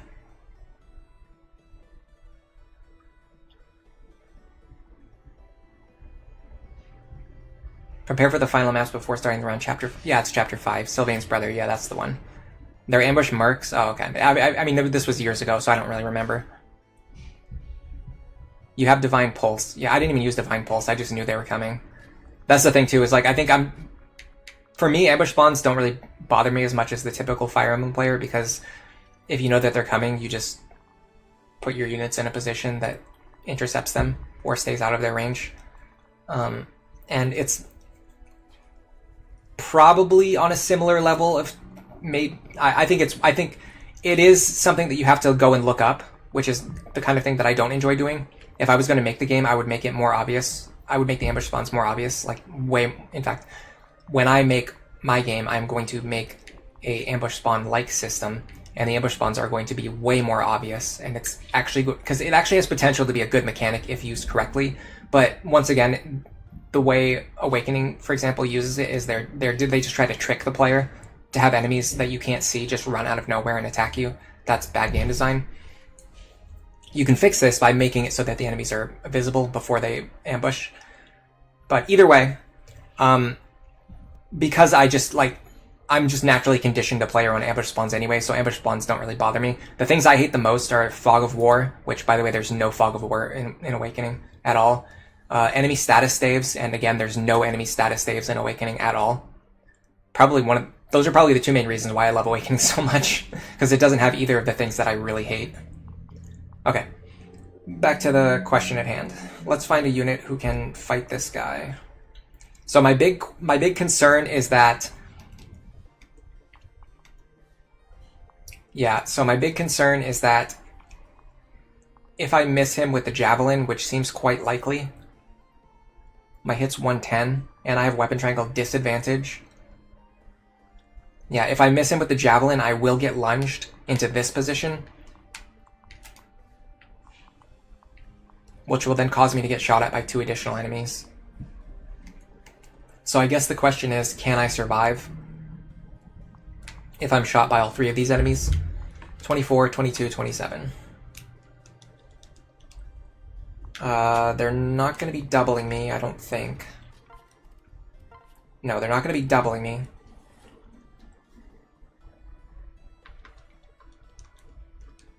$73 minus. In fact, they deal no damage to me at all. So yeah, I'm fine. I'm pretty sure I can even just have Effie just run up and attack them. Like this. They straight up deal 0 damage. Okay. So all that questioning, all that calculation accomplishes nothing. What I want to do is make sure I stay out of this guy's range, because he has sealed defense.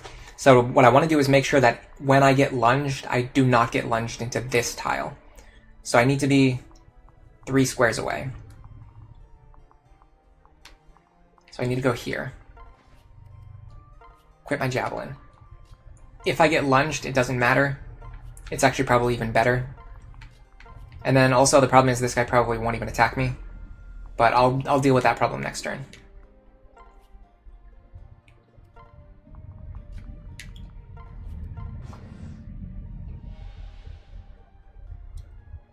Okay.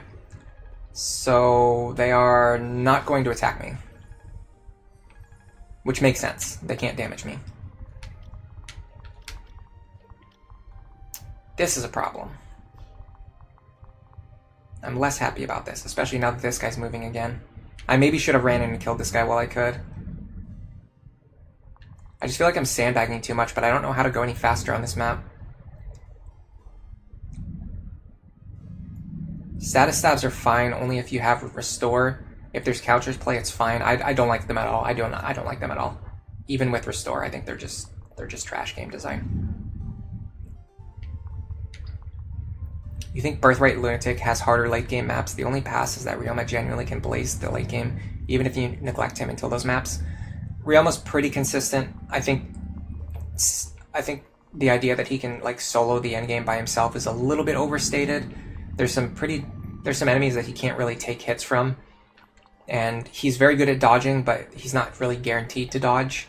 So if like he gets unlucky and he gets hit twice in a row, then he just dies. It's not like super likely to happen, but it's not like anywhere near as close to impossible as it's sometimes made out to be. Okay, what if I go like this?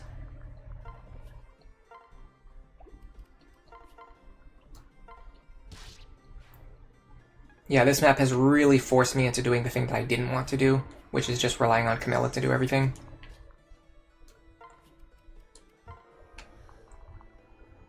Okay. What if I just... I mean, we already determined that she just lives anyway, right? So why don't we just do this? Now we don't have to worry about the spearmen. Well, now our defense is sealed. That was stupid.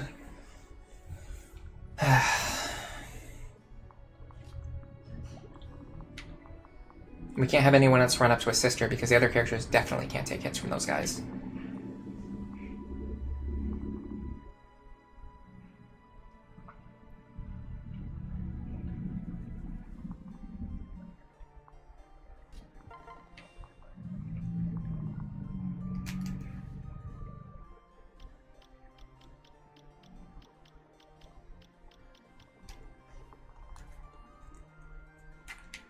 What is Baruka's defense like? 22.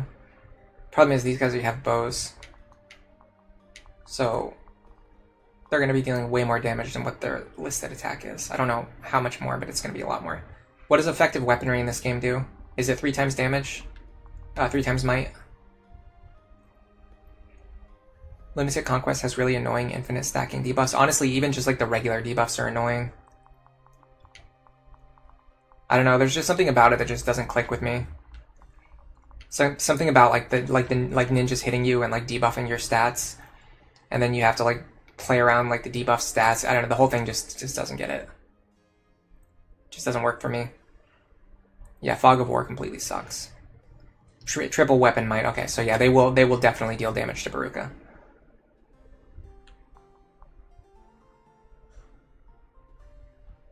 How much do they deal to Kaze? Kind of a lot. I mean, I can calculate. 24, 23, 27. 74. He takes 35 damage total from these guys. But he will get a shield gauge at some point.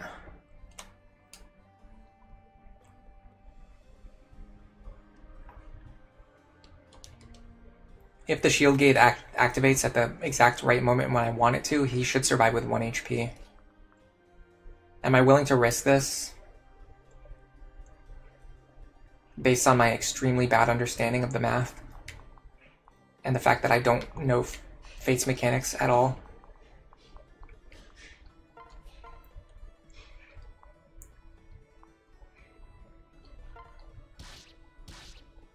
So I think what's going to happen is Kaze's going to get hit once for hopefully an Iron Yumi hit.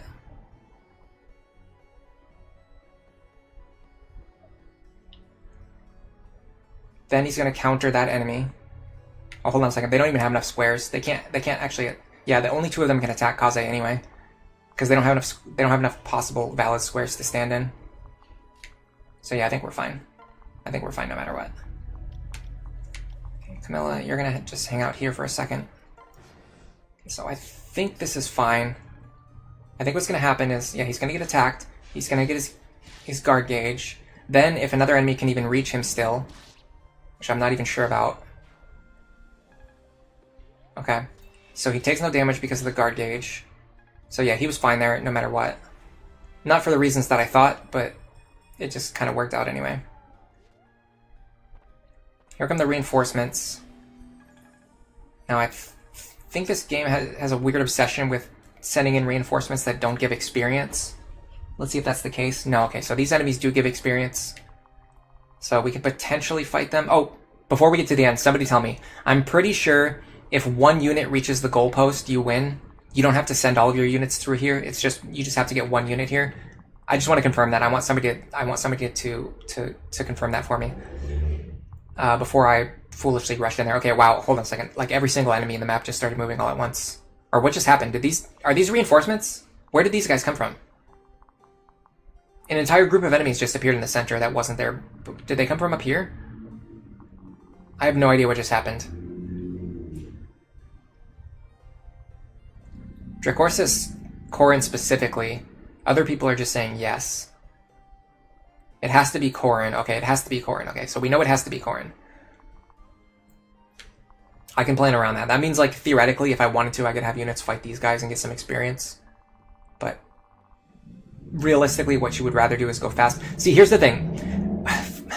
Fates just takes everything, like, 3 steps further than it needs to. Like, you could have these guys spawn here, and then this gives you pressure to clear the map quickly. But instead, they have these guys spawn here, and then they also put a time limit on the map. Like, you don't need both of those things. You can do one or the other. And in my opinion, this is better. Like, put these guys behind you. Give the player pressure to clear the map quickly before the reinforcements attack them from behind. And then just, you don't have to put a time limit on the map anymore. Instead, they do both. They put a time limit and they put reinforcements. They're ninjas from around Rioma's spot. They moved because I broke the pots. They were moving from the side passages. So they've been moving all this time, I just didn't notice or something. Either way. I've got a million enemies to deal with now.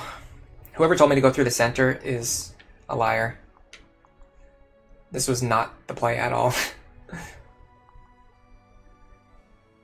Because now I have like all these enemies congested in the center. And all my units are stuck in the center with them.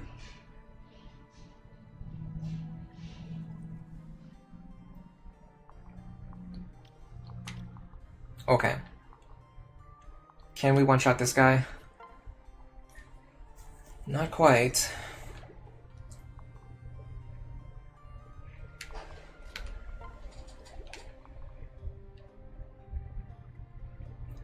Sorry, I know I've been complaining a lot today, but there's one more thing I really have to point out, and that's the fact that in Awakening, you can see how many bonus stats you're getting from your para partners, and in Fates, it's like much harder to check that information. I feel like they made it less efficient to see how much extra stats you're getting. Am I just imagining that, or am I going crazy here? It feels like it's taking me extra effort to find out how many extra stats I'm getting for my pair up.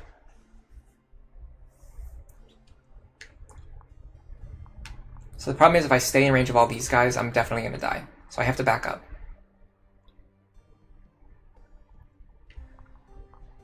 This is the one that I need to one-shot, but it's also the one that the enemies kept healing. That's not going to work. Is there any way I can get rid of this guy?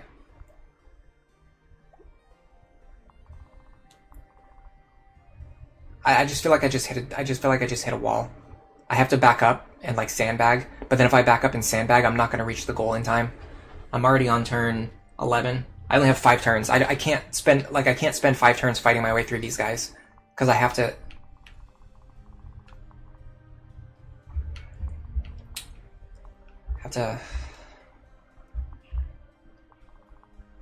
Am I going to get the chests? I mean, how am I going to get the chests? I can't even beat the map without getting the chests. Never mind beat the map and get the chests.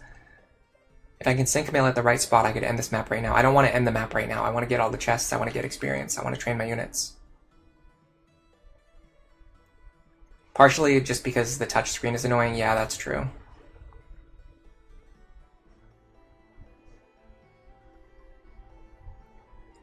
Drakor, the desert map in Awakening has a lot of maps like this, or a lot of maps that do what I said, where if they want you to go fast, they just have like extremely powerful spawns appear behind your group on a certain turn, and so you have to either beat the map or get out of range of those units, or be prepared to deal with those units before the time limit. Whereas in this game, they just like send in weak reinforcements, but then also just give you an arbitrary time limit. There's 5,000 gold in this chest. I definitely want that. I don't know what's in this chest. Probably something. Well, it's definitely something. I just don't know what. You forgot what the left one has? No worries. I feel like I have to sandbag, and it's not what I want to do. I also can't get out of this guy's range. Which means there's no possible way for me to get Kaze to safety. Yeah, this is a problem. This is a problem.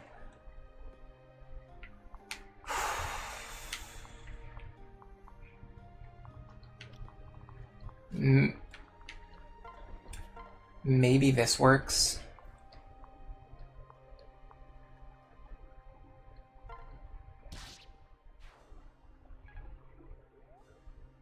That reduces a lot of pressure on the rest of my team.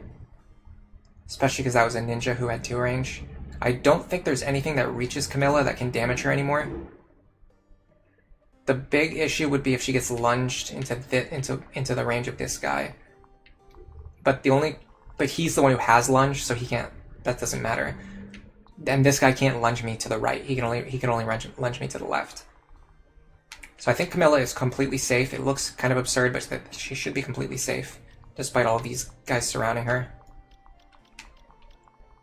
Question is, how do I resolve the rest of this nonsense? 20, 18, 20, 15, 20, 15, okay. I think Effie's fine as well. So if I have Effie stand here, she'll also be safe. The problem is I know one of these guys has Seal Defense, and I think they know that they can debuff me. So I think they're going to debuff me.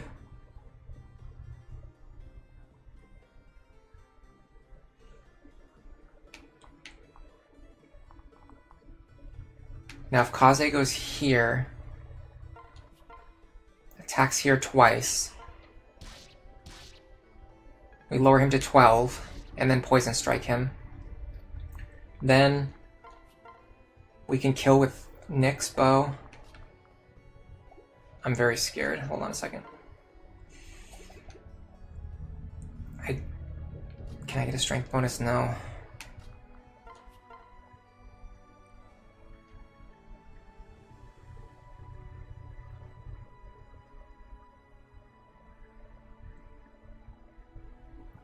Kaze should have a guard gauge. No, he doesn't have it. How much is this gonna hit him? This guy gonna hit him for? He's gonna hit him for 4 damage. He'll be fine. I can also dance. It's not really anybody in a useful range. Oh, hold on a second. Actually, this is extremely useful to do.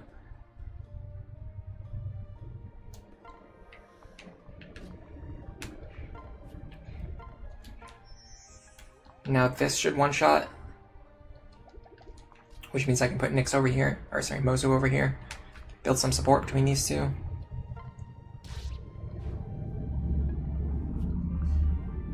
Potentially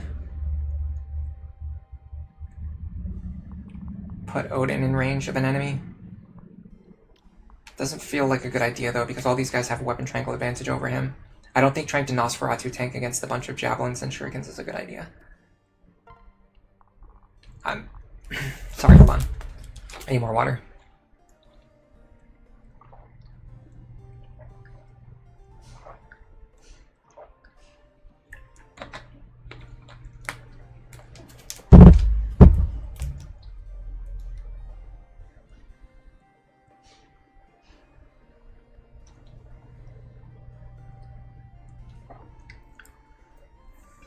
Ranged Spider says the left chest is the Armor Slayer. Yeah, that's pretty useful. Legacy's asking, where's my servant? This is a drafted unit run. I'm using characters that were picked by Reddit, YouTube comments, some of my friends on Discord, and also my mom. Felicia wasn't, or not, neither Felicia or Jacob was picked, so I'm not using them. Kaze is going to be fine. Odin, I'm less sure about. I mean, I could leave Odin here. He might even be a more enticing target compared to Kaze. That could potentially put some pressure off Kaze. Okay, I think this is fine. I think everyone who's in range of enemies can actually survive. Yeah, we didn't even need to dodge that. The guy only did 4 damage to us. Okay, and in fact, the enemies just completely ignored my characters. Now all I need to do is clear them out on player phase, while staying out of range of these 2 enemies. I think that's the smartest play right here, is to stay out of range of these 2 enemies, and then clear these 4 enemies. Which I think I can do now because I have a lot more offensive potential. I don't have to worry about as much about keeping all of my units out of range of the enemy death ball. Now I can just move forward and just break through them.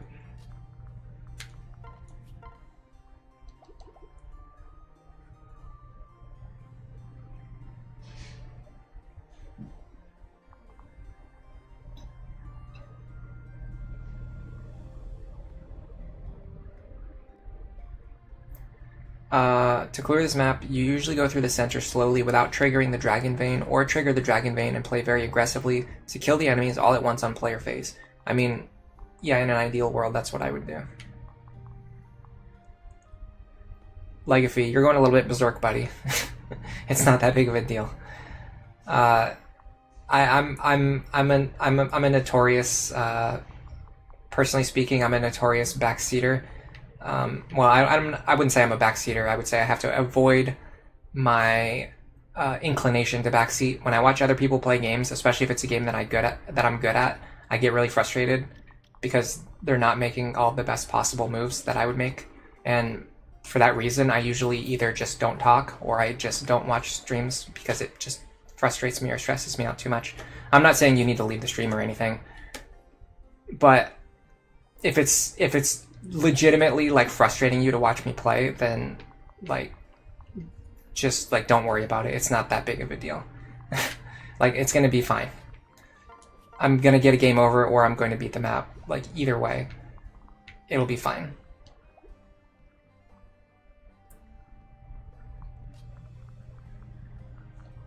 Okay.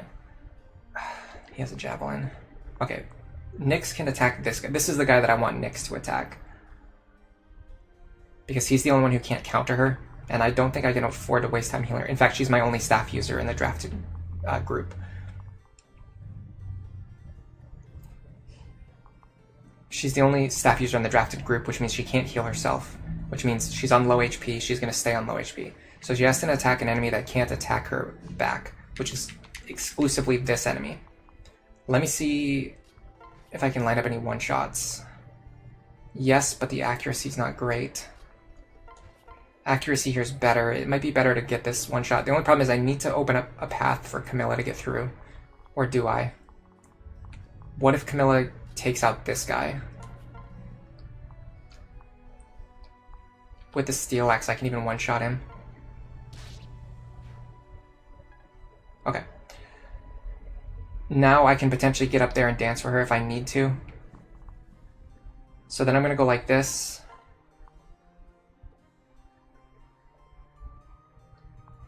This is going to give me a lot of freedom for dancing. And hold on a second.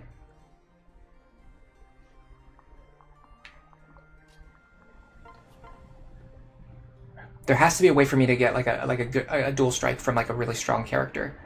Like this right here. So if I miss this, it's less of a problem now.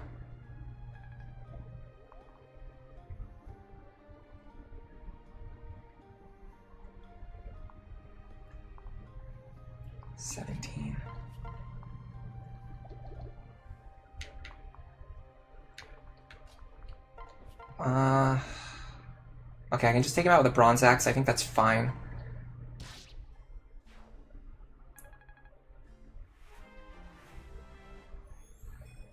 You just want to help. You don't like seeing me not enjoying the game. I mean,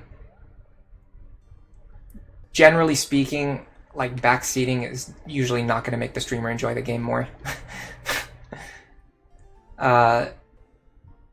Personally, I don't really mind backseating as much as most streamers, but like if I see somebody in the stream who's just like constantly spamming and like trying to tell me what to do, or like especially if they're acting like they're frustrated because I'm not making the moves that they want me to make, it definitely does not enhance my enjoyment of the game. Drakor says their motto is that if they can't say what they want to say respectively, they don't say it at all. Being nice overrides personal feelings. You'll need the left spot open for Camilla if you want to dance easier. Left of Camilla and Verzer. Yeah, I know. And that's the other thing is like a lot of times if you say something, I'm not even going to see it until I've either already done it myself or it's too late to do anything different anyway. So it's just, yeah. I'm not even necessarily telling you what to do or what to not do. I'm just kind of giving some input into like my feelings about how I usually behave when I'm in a chat. Okay, if I chip this guy down...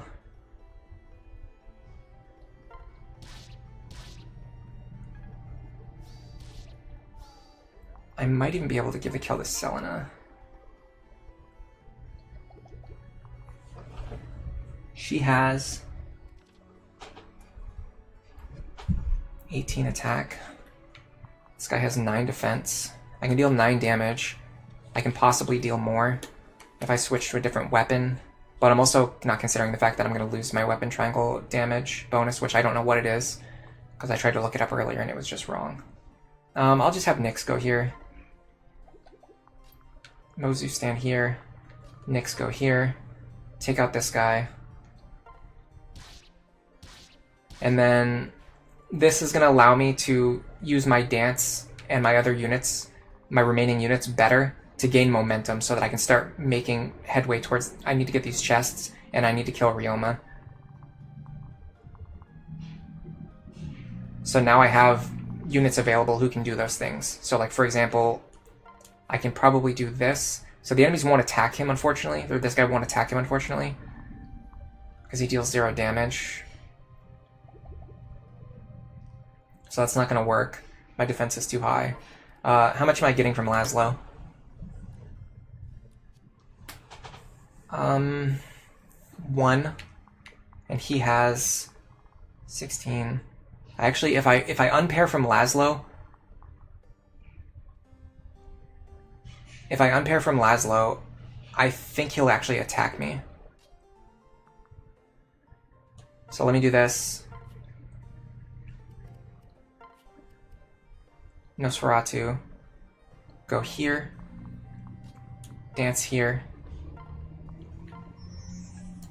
And then... Can Camilla reach anything that I want her to do? These guys don't move, right? I think I know... I don't know very much about the AI in this game, but I'm pretty sure these two guys never move. Like, these guys will never move. They always try to, like, dual strike with Ryoma. Is that accurate?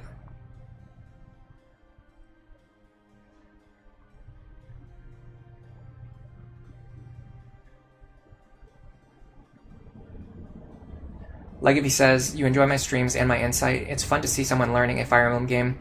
You're totally the opposite with Awakening, because Lunatic Awakening throws you off so bad, but I'm so knowledgeable about the game. Yeah, it's really cool how like everyone has their own different expertises and their own like things that they're good at. Like not everybody, nobody is good at everything, I should say. All right, let me see how much damage this guy's actually going to do to Camilla. 9 times 3. Part of it is just adjustment too. Like the UI, I don't like the UI as much in this game, so I tend to be a lot more careless when planning out my moves. 27 plus 12 is 39. Whereas, like with Awakening, I'm a lot more meticulous when I'm planning things out. Okay, 39 minus 21 is 18 damage. We actually survive this. And in fact, we're gonna have a guard gauge anyway. I need to know that these samurai don't move though. I'm pretty sure they don't move. Puchivert wants me to link the weapon rank bonuses table that I say is... unfortunately, I closed out the window already. But I knew first of all, I know for a fact that it was wrong because the Awakening bonuses were not listed correctly. So like even at a glance, I knew that it was wrong. And then I just went based on what it said for Fates, but then immediately the enemies had a different attack bonus than what that table told me. So I knew it was wrong. They only move with each other or Ryoma. Yeah, they move only after they've been in combat. What turn is it?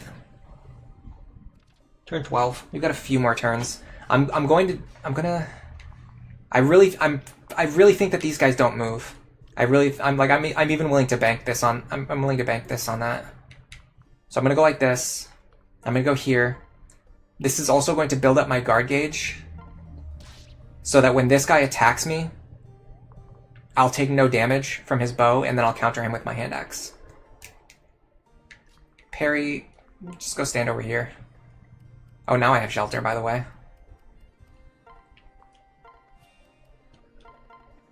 Okay, so Odin should be fine.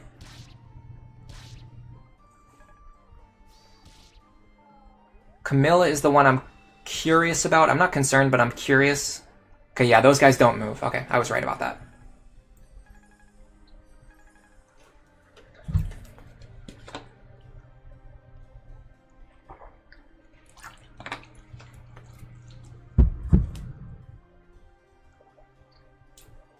So depending on how the turn counter works, we have turn 13, 14, 15, and 16 to get these chests and kill Ryoma. Either that or we only have turn 13, 14, and 15, which is not a lot of turns. Especially because we only have one lock touch unit.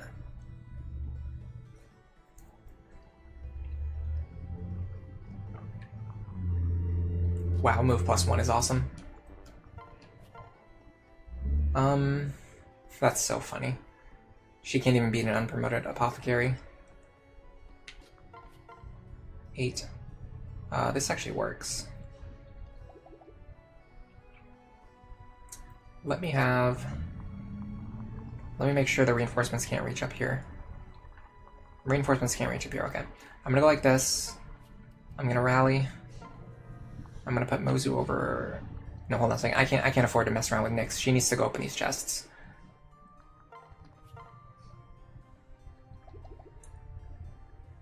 Who can I afford to mess around with? Probably like Kaze and Selena. Okay, so if I put... No, I actually want... I want Selena to be standing in the tile where Azura is standing, and I want Kaze to be standing here, but I want to make sure that he actually kills this guy. He does, okay. Okay. So I have nothing to worry about. All I need to do is move somebody first, somebody that I want to dance for, and then move Azura to dance that character. And probably that's going to be Silas, because that's going to allow me to move Effie very far.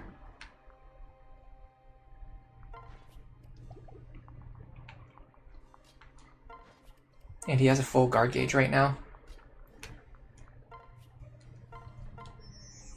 which I can use to engage the samurai up here. Flying forward with Korn is probably a safe play. Where is Korn anyway? Oh yeah, he's with Camilla. Okay, so here, if I want Kaze to be here, so I want Selena to be here. Kaze goes here. We one-shot this guy, and then next turn I can have Kaze pair up with Selena, and then she'll have 6 movement, which is going to allow her to catch back up to the rest of the army very quickly. Next thing I need to do is figure out how to get rid of this guy. I'm very motivated to use Odin for this, especially because Perry can take him over there. And this means that we'll also use the Disrobing Gale to take off his clothes while we're getting rid of him, just because it's funny. Okay, this means that Camilla and Effie are both available to potentially either one-shot or at least damage these guys.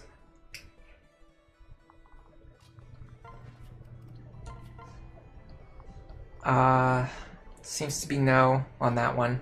We can javelin him though, especially because he has a Kodachi anyway. The thing is, I want to make sure they're not going to attack Odin. They will attack Odin. Not if I get rid of them though. Okay, so what if I do... It's not particularly accurate.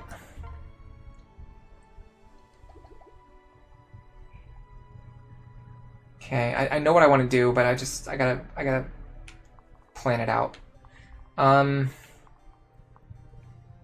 Yes.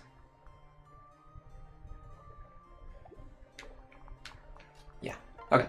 So I'm gonna go like this. I'm gonna hand axe him. Extremely inaccurate. Is there any way to make it better? I can dual club him, right? I can dual club him. Then what happens? Then the other one's gonna attack me on enemy phase. Do I care? Probably not. I'm gonna dual club him. And Effie cannot kill this guy? No. Okay, so I'm gonna javelin him from here. So I believe he's either going to attack Odin or Camilla. He'll either attack Camilla with Ryoma's dual strike, or he'll go attack Odin. Odin should be fine. He does get doubled, but he should kill the guy on the counterattack, so I think it's fine. We can also put some characters next to him, I suppose. Well, we want Nyx to go as far forward as possible. Unfortunately, the Samurai's kind of blocking her as far forward as possible determination, so instead I'll just have her heal. She actually heals herself with a candy cane too. And then Veruca can just go over here. Okay, let's see what he does.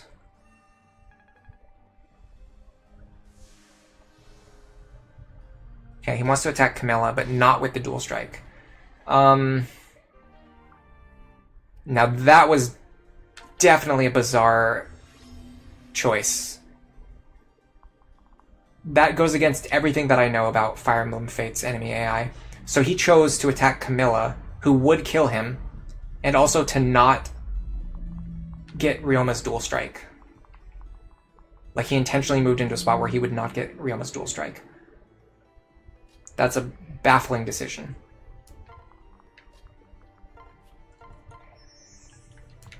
Doesn't really matter. I think we were basically fine no matter what he chose to do, but it's still... I wanted to know what he was going to do. Okay, we have 1 or 2 turns left to kill Ryoma. I don't know how many. I have no idea. Nobody knows. I'm actually going to do this so I can get rid of this character because they are a thorn in my side right now. Okay, I will say going through the center was very frustrating in terms of playing through the enemies in the center. Having said that, after clearing out the enemies in the center, I do see the value of the center push strategy, which is that there's basically nothing here in the center threatening me. I can just take my time opening the chests and getting rid of Ryoma. Normally, when I go through the left side, by the time I get here, there's like a whole cluster of enemies blocking up this corridor. It makes it a lot harder to get through to kill Ryoma, to get to the other chest over here, or to get to the exit. Does he have Entrap? Probably. Yeah, of course they do. Nyx is in danger. She might be in danger. She might actually not be in danger. Let's see. This guy's going to deal 19 damage to her. -5 is 14. She actually survives. Unless the guy in the back has something more deadly, which he probably does. They have odd shape. They're going to deal plus damage on odd numbered turns. Sure, why not? It's turn 14 though, so yeah, Nyx is going to be fine. The only problem is we're not going to be able to get her back over to where the chest is now. This game just never stops. It literally just never stops. She's in entrap range, yes.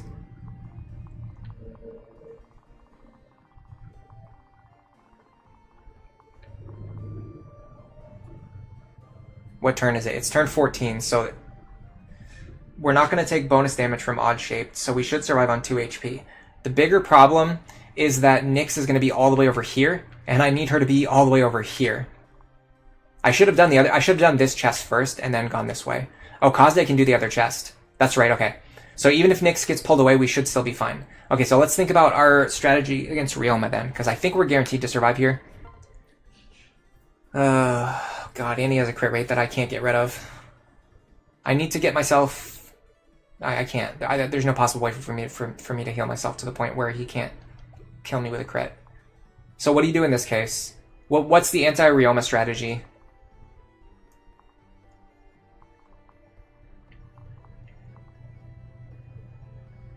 If he just kills you with a crit, how do you play around that?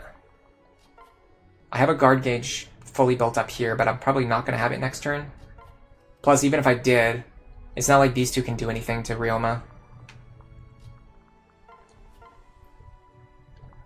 There's no solidarity in this game. The support bonuses are all nerfed. You can't play around crits. Nyx Heartseeker can reduce his dodge. Does Nyx get doubled? No. Kaze can open the other chest, yes. Bronze weapons? I don't have a bronze weapon. Well, I have one, but if I trade it into my hands, then I'm going to be stuck standing next to Ryoma.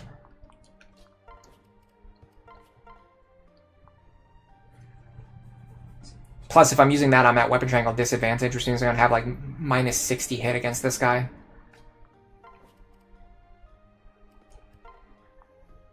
Yeah, if I use the bronze axe, I'm going to have about a 40% chance to hit him. And he's not going to double me. But I can at least get rid of the crit rate. I mean, I don't see any reason why not to do it. It's just like free chip. I would love to use the dual club, but I can't afford to get crit.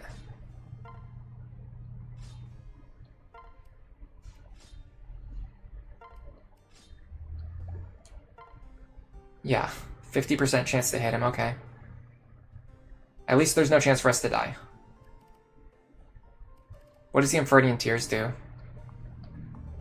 1 damage? Yeah, that's not gonna work. Can you lunge him? Probably not. Alright, I mean, there's no reason not to do this. Worst case scenario, we can just go over here next turn and have Corrin run away. I do feel pretty certain. Hold on a second. I think I can get them to entrap Odin. If I go like this, I think she's going to entrap Odin. And Odin actually might be worse off because he will get doubled. 19 times 2. No, Odin will be fine. I'm going to see if I can get her to entrap Odin. Yeah, it worked. She missed, but I baited her into trying to entrap Odin instead of entrapping Nyx. Because Odin has 2 less resistance. So everything just kind of worked out anyway. The bigger question is, can we even kill Ryoma? I just don't see how we can do it.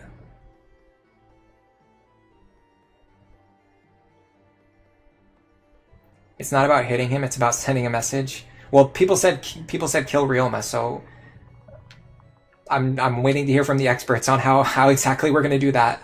How exactly are we going to kill this Ryoma character? It doesn't seem as easy to kill as you might imagine. I mean,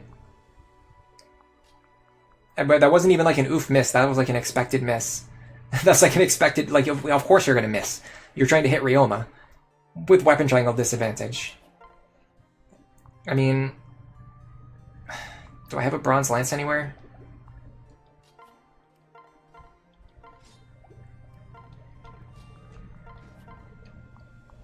The best I can do is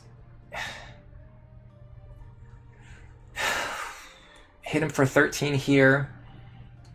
I'll take 7. I have to heal before I move. Effie can actually do this. Effie can actually fight him. So I'm going to hit him for 13 damage, hopefully. He's going to hit me for 7. Then on enemy phase, he's going to hit me for another 14, which is going to be 21.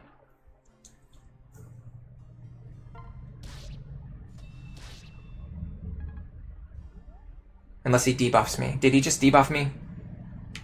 Let's find out. See how many debuff skills he has.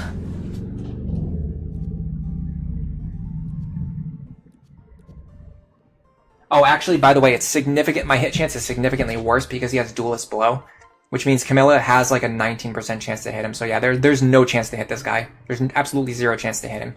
It's not even worth talking about. Because my guard gauge is full, though, I can stand here with the dual club equipped. And he, in fact, might be baited into attacking me because he thinks he has lethal against me. That sounds true. That sounds true. I think he'll do it. I think he'll attack me. I think he'll attack Camilla because he thinks that he has lethal against her. And then she'll hopefully get a hit with the dual club. Probably not, but who knows? She might. I can also rally. In fact, I can rally both of them. Why not? And then... don't necessarily know that I want to do this. Wouldn't it be better to fight this guy with a Steel Yumi? Nosferatu, sorry, 27. 16, we're gonna take 11 damage. He doesn't double me. And then I'll heal myself with Nosferatu. Or would it be better to just use something like Thunder? Or just wouldn't it be better to use Disrobing Gale? That way I double him for more damage. And then... it doesn't really matter where these characters go. It would be nice if I could get these two a full guard gauge. Unfortunately, I think they're going to lose their guard gauge before next turn. Which is when I could have used them. Like, I can use him to debuff Ryoma safely, but I have to do it on a turn where when he attacks, his guard gauge will fill up. But unfortunately, the guard gauge is about to go back down, so he won't be able to do that next turn, and next turn is the turn when I would need him to do it. I also don't know if I'm about to get a game over or not, Because it says escape by turn 16. I don't know if that means like escape right now or if it means like escape next turn. Escape in 16 turns. That leads me to believe that I can escape right now. Or sorry, that I can escape next turn on turn 16. But I mean, we're about to find out. We're certainly about to find out. Ryoma heals himself. Okay, he will go there because he thinks he has lethal. And we did get the dual club hit. And then we're either about to get a game over or not. Take your pick. Take your bet. Okay, we don't get a gamer. Okay, so we can play out turn 16. Hello, Miracle Dang. Nice clickbait, you really got me. Thank you. Before attacking with Effie, park Nyx next to Ryoma. I'll do it this turn. The problem is I have to have Kaze in a position. Yeah, we need more guard gauge than that. We just don't have anyone with a guard gauge, with enough of a guard gauge. How much does she deal? 13, 14, 15. If we put Nyx. Now, see, this is a problem. Well, no, not really. I can do this. It doesn't matter because this is the last turn anyway. So I can move all my units into just completely insane positions like that. Now, with Heartseeker, I can guaranteed hit with the Bronze Lance. I have a very good chance of hitting with the Iron Lance. I think we just take the Iron Lance kill and presume that it's going to hit. Before I do that, I will let my other characters get some experience. Some free experience is always good.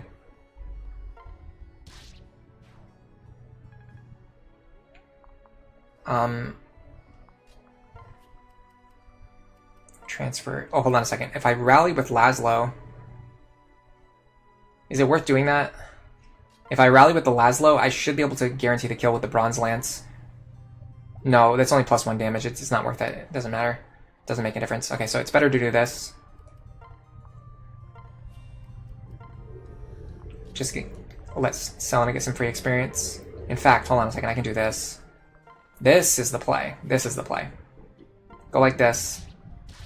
Now we have a full guard gauge on Kaze. We dance for Kaze. We send Kaze back up.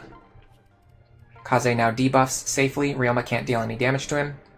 I'm gonna use the Steel Shuriken. No, I'm gonna use the Iron Dagger just because it's more accurate.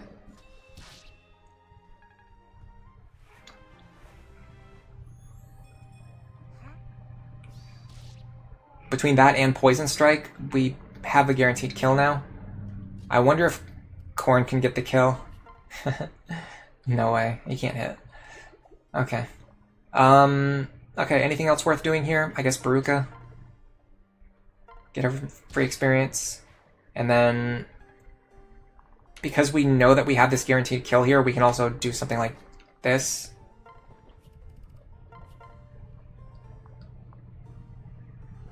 I gotta get my Bronze Axe back in my hands.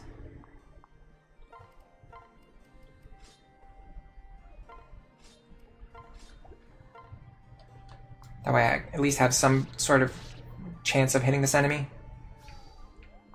Okay, now we're gonna go like this.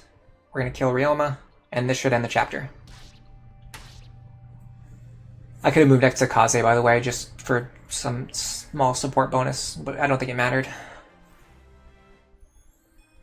And Effie's kind of starting to go crazy. We get a secret book.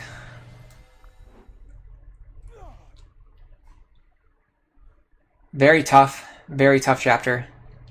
Very bitter.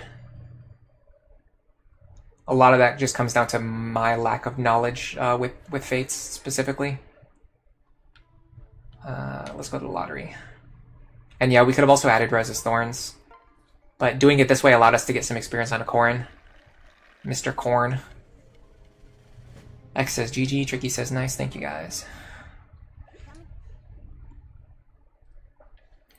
Okay. Support. Corn with Camilla. That makes sense. They spent the whole chapter fighting together. Effie and Silas had their S support. Now we can finally bench Silas. We don't need Silas anymore. And another really good thing about this pairing that I like specifically is that heart seals in this game are pretty contested, I would say, especially early on. If you do Effie with Silas, like if you're not planning to use Silas for anything else, and for some reason you are planning to use Effie, so I guess if you're specifically playing this drafted run where people drafted Effie, excuse me, and you're being forced to use her, you can use a marriage seal with Effie to switch her into a Cavalier, which is just like, it's just like better than being a knight. And you're not using like a contested resource. We also got Kaze Selena already up to C support, which is really good. Hello, Sebastiano. Good evening. Welcome to the stream. You came just for the clickbait. Unfortunately, that's basically all I have. I have nothing else of value to offer you. That was it. You got it. You got clickbaited. You're here. Now I have nothing else. Was Effie drafted? Yeah, she was. She was drafted by, let's see. I said before that I was going to make it so that I could pull the infographic up on the stream, and I don't think I ever did it. And I don't think I have it. I don't have it ready to do it now because it's on my other PC. It's not even on the one that I use for streaming. But I can pull up my notes. I can tell you who she was drafted by exactly. In fact, I can be even more exact. So she was drafted by a YouTube comment,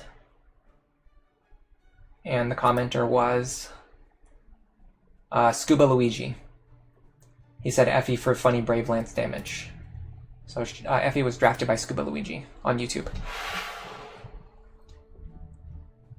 If I promote Effie to Great Knight, she also learns the Cavalier base skills.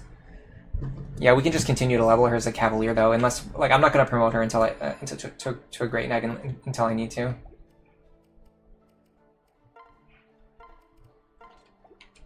Okay. Anything else we need to do? Any kind of inventory management? Laszlo is going to be... I keep forgetting that Laszlo is joining the team. He was one of the last characters drafted, so he wasn't in, like, my first original draft of my notes. So as a result, I keep forgetting that he actually is on the team. Perry's not on the team. She almost got drafted. She was actually, at the start, she was, I think, the first or second most upvoted character on Reddit. But then, like, after the thread kind of blew up, like, the Perry comments all got massively blasted with downvotes because she's pretty hated on Reddit. Reddit's really interesting because the opinions about games and things on Reddit are usually different than they are in other places. Like, you get a very specific, like, type of opinion and community on Reddit than you would get if you went to, like, a different place. Like, Perry is, like, super hated on Reddit. Okay. Do I have anything to sell? I think I picked up a bullion at some point. I guess not. Do I have anything that I want to buy? Yes. The answer is a partner seal.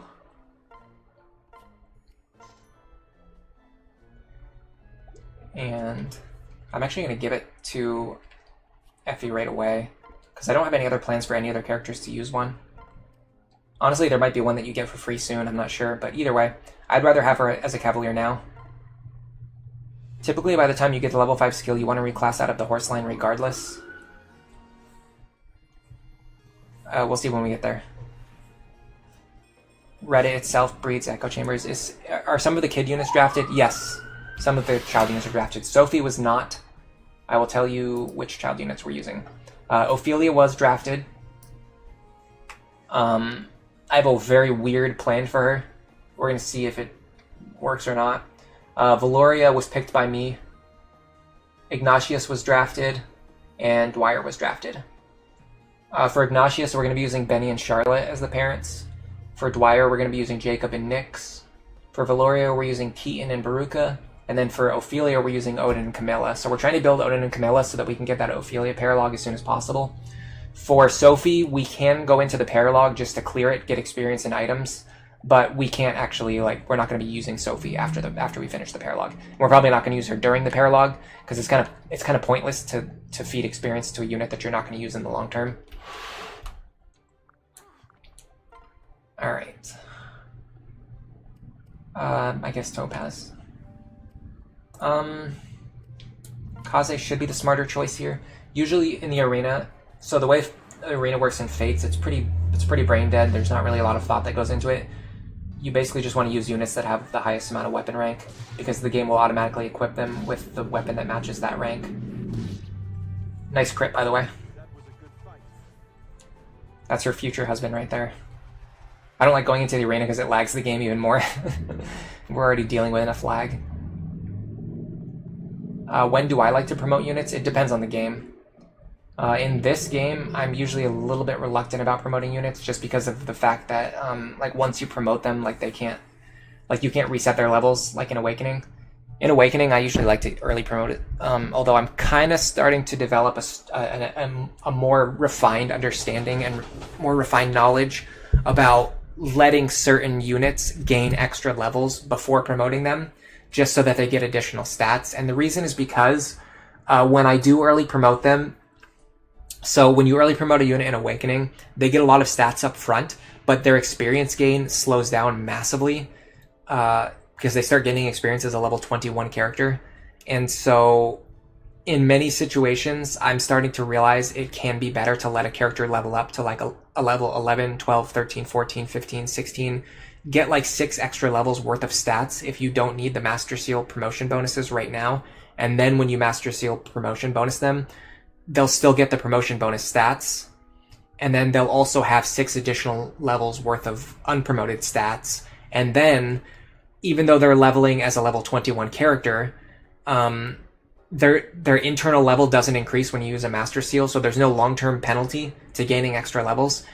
And then on top of that, the enemies you're fighting are going to be closer to level 21, so you'll actually still be gaining good experience. Draconis, you only promote it. You say you only promote at max level. Yeah, I used to be like that too, but playing Fire Emblem 6, I would say, is the main game that changed my opinion on that. I think in Fire Emblem 6, there are very good cases for why you want to promote units very, very early, sometimes as soon as possible. And I also lost an Iron Man run one time just because I did not use a Master Seal when I should have. But it wasn't a Master Seal, it was something, whatever crest. They have unit-specific promotion items, but I didn't use the item. And then my character, who would have survived as a promoted character, just died because they didn't have quite enough defense. Conquest, is it more efficient to promote for level 19 because you get the same rate of experience, but you get your skills 1 level faster? I'm definitely not knowledgeable enough about Fates to give you an informed opinion on what the smarter way to promote is, but I do know that in this game I tend to make the decision just based on the unit, like on a unit by unit basis. So like if I'm training a unit and if I want them to get their level 5 skills very soon to pass them down to children, for example, then I will try to promote them earlier. If I want them to gain like a ton of stats because I know I'm going to be using them in endgame and I know that they're going to reach max level and I know they're going to I'm going to try to cap as many of their stats as possible, then maybe I'll let them level all the way to 19 or 20. It just depends. FE6 has a bunch of different Jagan units. I'm trying to think. I mean, honestly, only Marcus really comes to mind. There's definitely like carry units, like they give you free units that can carry your game for you. But I'm trying to think of who the other Jagans would be. Either way, I'm going to take another quick break and then I'm going to come back. We are going to continue the stream. I'm very much planning to do a long stream today because I knew that I was not going to do anything else today other than this stream. And then I have plans with my friends later tonight. So there's not like anything else that I need to do in between those things, so I can stream as much as possible. And I'm going to try to clear 1 more chapter today, or at least take a look at the next chapter. But either way, I'll be right back. Time for a water break. Everyone, not just me.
Okay, I'm back.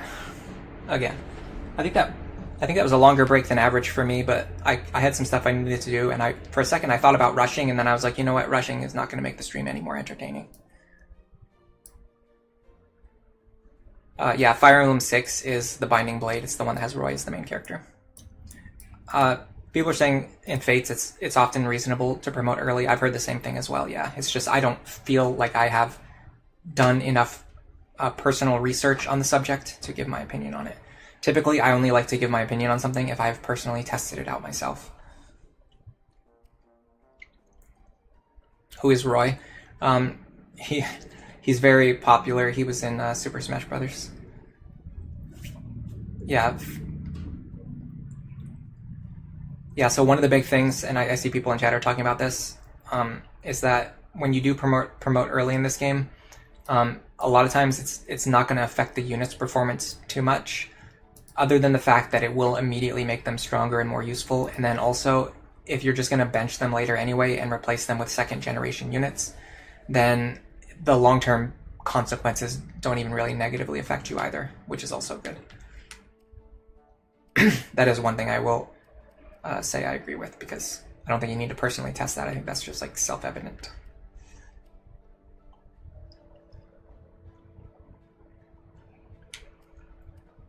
Alright, I don't remember what the next chapter is, so I don't really know exactly how to prepare for it. We can upgrade our resource generation tiles, which would be useful because we're relying on ridiculous RNG to get what we want. I think this is actually smart. This is going to allow us to forge something that we want to forge. It also wants us to build something new. It's probably nothing important. Just another statue. I do like lining up these statues in case I decide to play the invasion maps, but I usually don't even play those because they're not that fun. Oh, Roy actually got removed from Smash Bros. I didn't even know that. I'm not really like a Smash Bros. Player. I just knew that he was in it. I didn't realize that they had removed him. Okay, now what I can do is go like this. I can swap my Onyx for Sapphire. Now I can start gaining Sapphire through the arena and other methods. Chapter 13 is the one where I fight Scarlet and the divisions of enemy troops. Ah, okay, I know what map you're talking about. I don't really remember it too well, though. I think this is a map that gets reused across different routes because sometimes you start in the bottom left and sometimes you start in the top.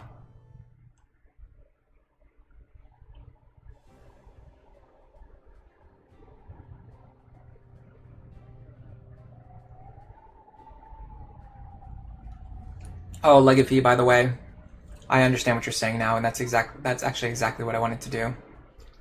I don't know why I completely forgot. That was actually I completely misunderstood your earlier message. What you're saying was literally my original plan for Effie. It was to use a Master Seal on her and promote her directly into Great Knight, because then she would learn the Cavalier's skills from her Great Knight backlog. I was just completely brain farting. Let me see. I probably saved the game already, but let me check. If I didn't save the game, I can undo that. I probably saved the game right after I switched her. I have a habit of just like saving the game constantly. Yeah, okay, so we've already saved this decision, so we might as well just stick with it. We'll just keep her in Cavalier for now. Yeah, my original plan was literally to do exactly what you're saying. It's written in my notes. I don't even know why. After 4 hours of streaming, I guess you just lose sight of your original plans. I mean, I don't have a backup save, but it doesn't really matter. It just means she's going to get 4 extra levels worth of stats.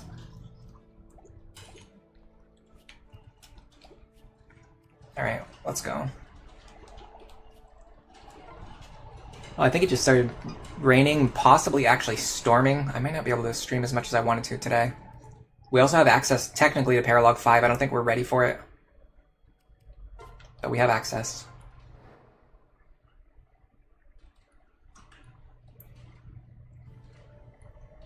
Draconis says, you hard reload. Why not soft reload with the save file? I don't exactly know what you mean by that. But probably because the method I'm using is probably faster, if I had to guess.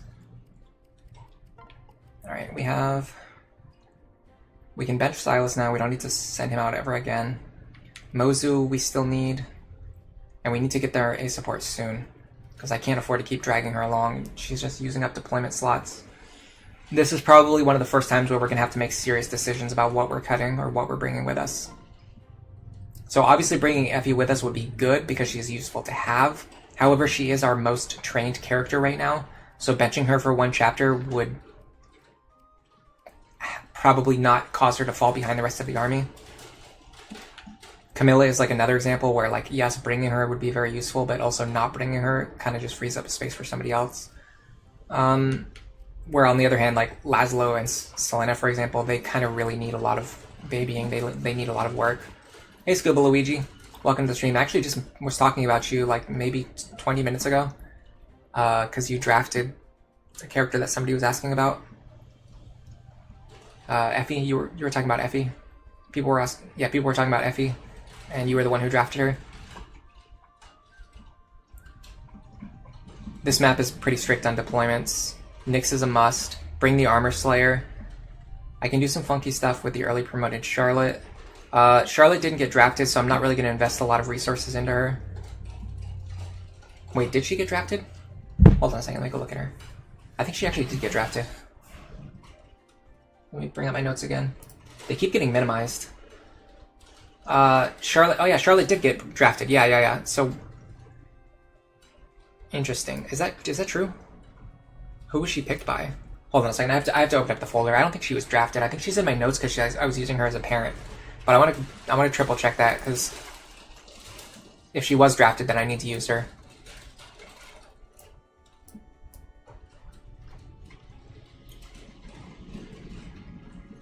I don't see anything about Charlotte being picked. I don't think she was picked. No, she was. She was. I see her. She's on the character sheet. Charlotte. Yeah, she was picked. She was picked by somebody on Reddit. I don't know who.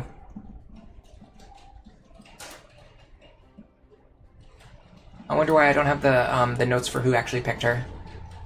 Oh, there it is. It's hard to see because it looks different because the Reddit background is different from all my other images. So Charlotte was picked by Beneficial Concern on Reddit. So yeah, we are going to be using Charlotte, but I'm probably not going to do. I'm not going to probably do whatever you're suggesting because I already wrote down all my notes. I already have all my builds planned out. So I'm not really taking build suggestions. I already have my builds planned out. If I don't bring units that kill wyverns and armors fast, then I'm going to be in trouble. Yeah, I have to bring. I mean, I only have one archer, so we have to bring Nyx, and then I think Selena is probably our best armor slayer user. Oh wow, Laszlo joins with sea swords. That's really cool. He's a little bit like Longku, isn't he?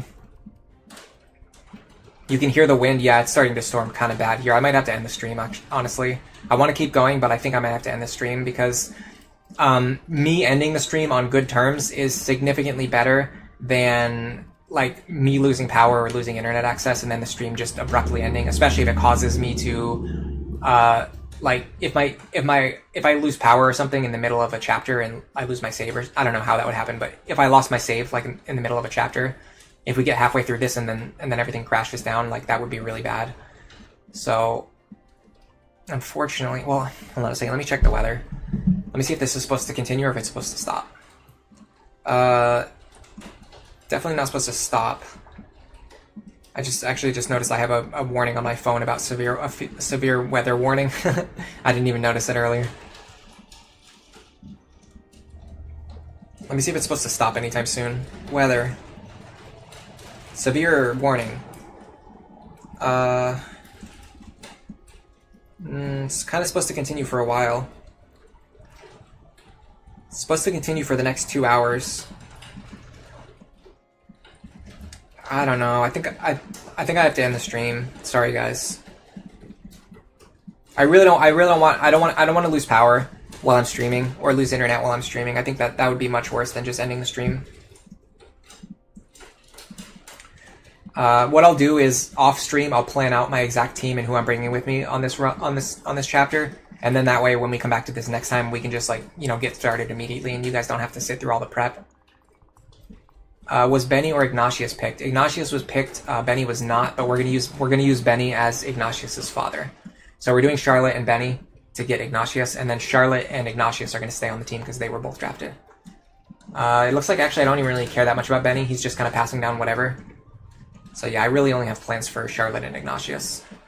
One of the things is that when you're doing a run like this, because I had I can't remember what the exact number was. I think I had like 14 characters that I allowed people to draft. When you're doing a run where you have to build 14 characters, you can't give every character like a creative, awesome, like super optimized build. It's just not possible. There's just not enough experience. There's not enough time available to train everybody up, like 14 characters up to like their maximum efficiency.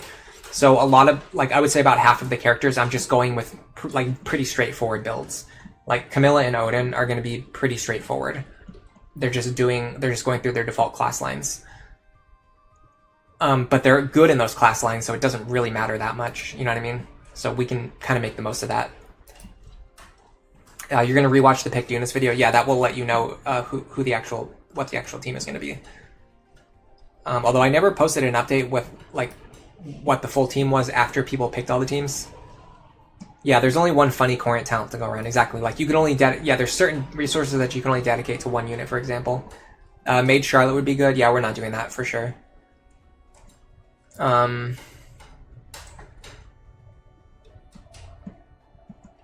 Backpack Charlotte would be a waste if I'm sticking her with Benny. Well, I'm not going to be sticking her with Benny because Benny's getting removed. After they get their S support, Benny's going to be removed. So it's just going to be Charlotte, without a partner.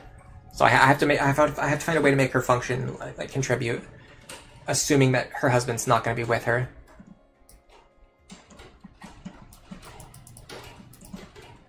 Because I didn't have a servant. I mean, well, I'm going to have Dwyer later on, but either way, like I said, I'm not really taking build suggestions. I already have it. I have everything planned out. So, like, I'm not gonna change my notes because it would require me to redo everything from scratch. Because if I change one thing, then I have to change everything else. And this is also not. I don't think I really need to plan everything to an insane degree. Anyway, like I'm gonna be able to beat this run even if I just go in like with, pretty vanilla planning. Like it's not going to be that hard. It's not like we're playing on hard mode. We specifically avoided playing on Lunatic for this reason, so I could just play more casually and not worry about builds that much. Was Flora staying on Maid or is she going to be a Dark Knight? Let me check and see if I wrote anything down for Flora. I actually just closed my notes, so I'm going to have to open them up again. Flora.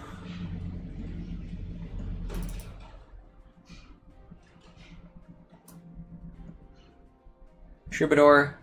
Oh no, I didn't. So Flora is the one character whose build I did not design yet. The only thing I wrote down was the classes that she has access to.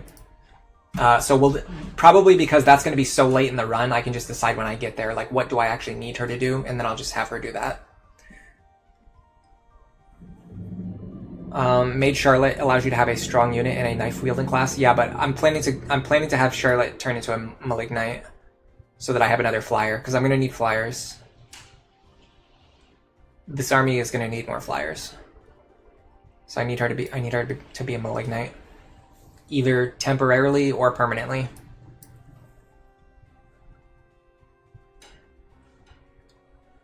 I don't know why I sent her through Hero though. Why did I do that?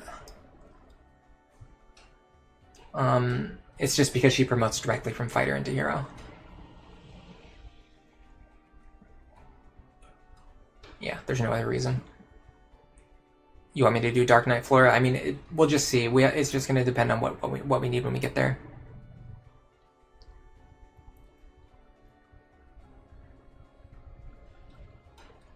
Let's see. Anything else I was missing? I just don't want to end the stream too abruptly, even though that's kind of what I'm doing anyway. No, I think we're good. Thank you, everybody. Thank you, everybody who came by today. Thanks to the chatters. I know I was a little bit cranky today, but I was having fun. I'm not always. Sometimes I sound more cranky than I actually am. Sometimes I'm saying stuff like in a joking way, but it sounds like I'm cranky. So partially that. Partially I was actually kind of cranky just because. Yeah, she's getting friendship from Baruka to get Malignite because her and Baruka were both drafted. It's already all planned. Don't worry, I got it. It's under control. What am I gonna do now? I don't have any plans till 7. I'm not sure what I'm gonna do, but yeah, we need flyers. We can use Dark Flyer if I have to, but like I said, I'm not really planning on using DLC right now.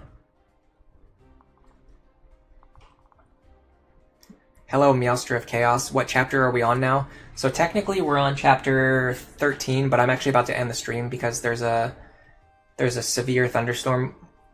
Not just warning, but the severe thunderstorm is actually happening right now outside my window for about the next 2 hours, and I'd rather not be streaming while there's a severe thunderstorm going on, because there's too many things that could possibly go wrong. I don't want there to be like a power surge on my PC or anything like that. Yeah, I'm pretty sure I asked people if they wanted me to use DLC, and I think people voted mostly no. So I think we're not going to do DLC. Stay safe. Thank you very much. You guys as well. And for now, enjoy the rest of your day.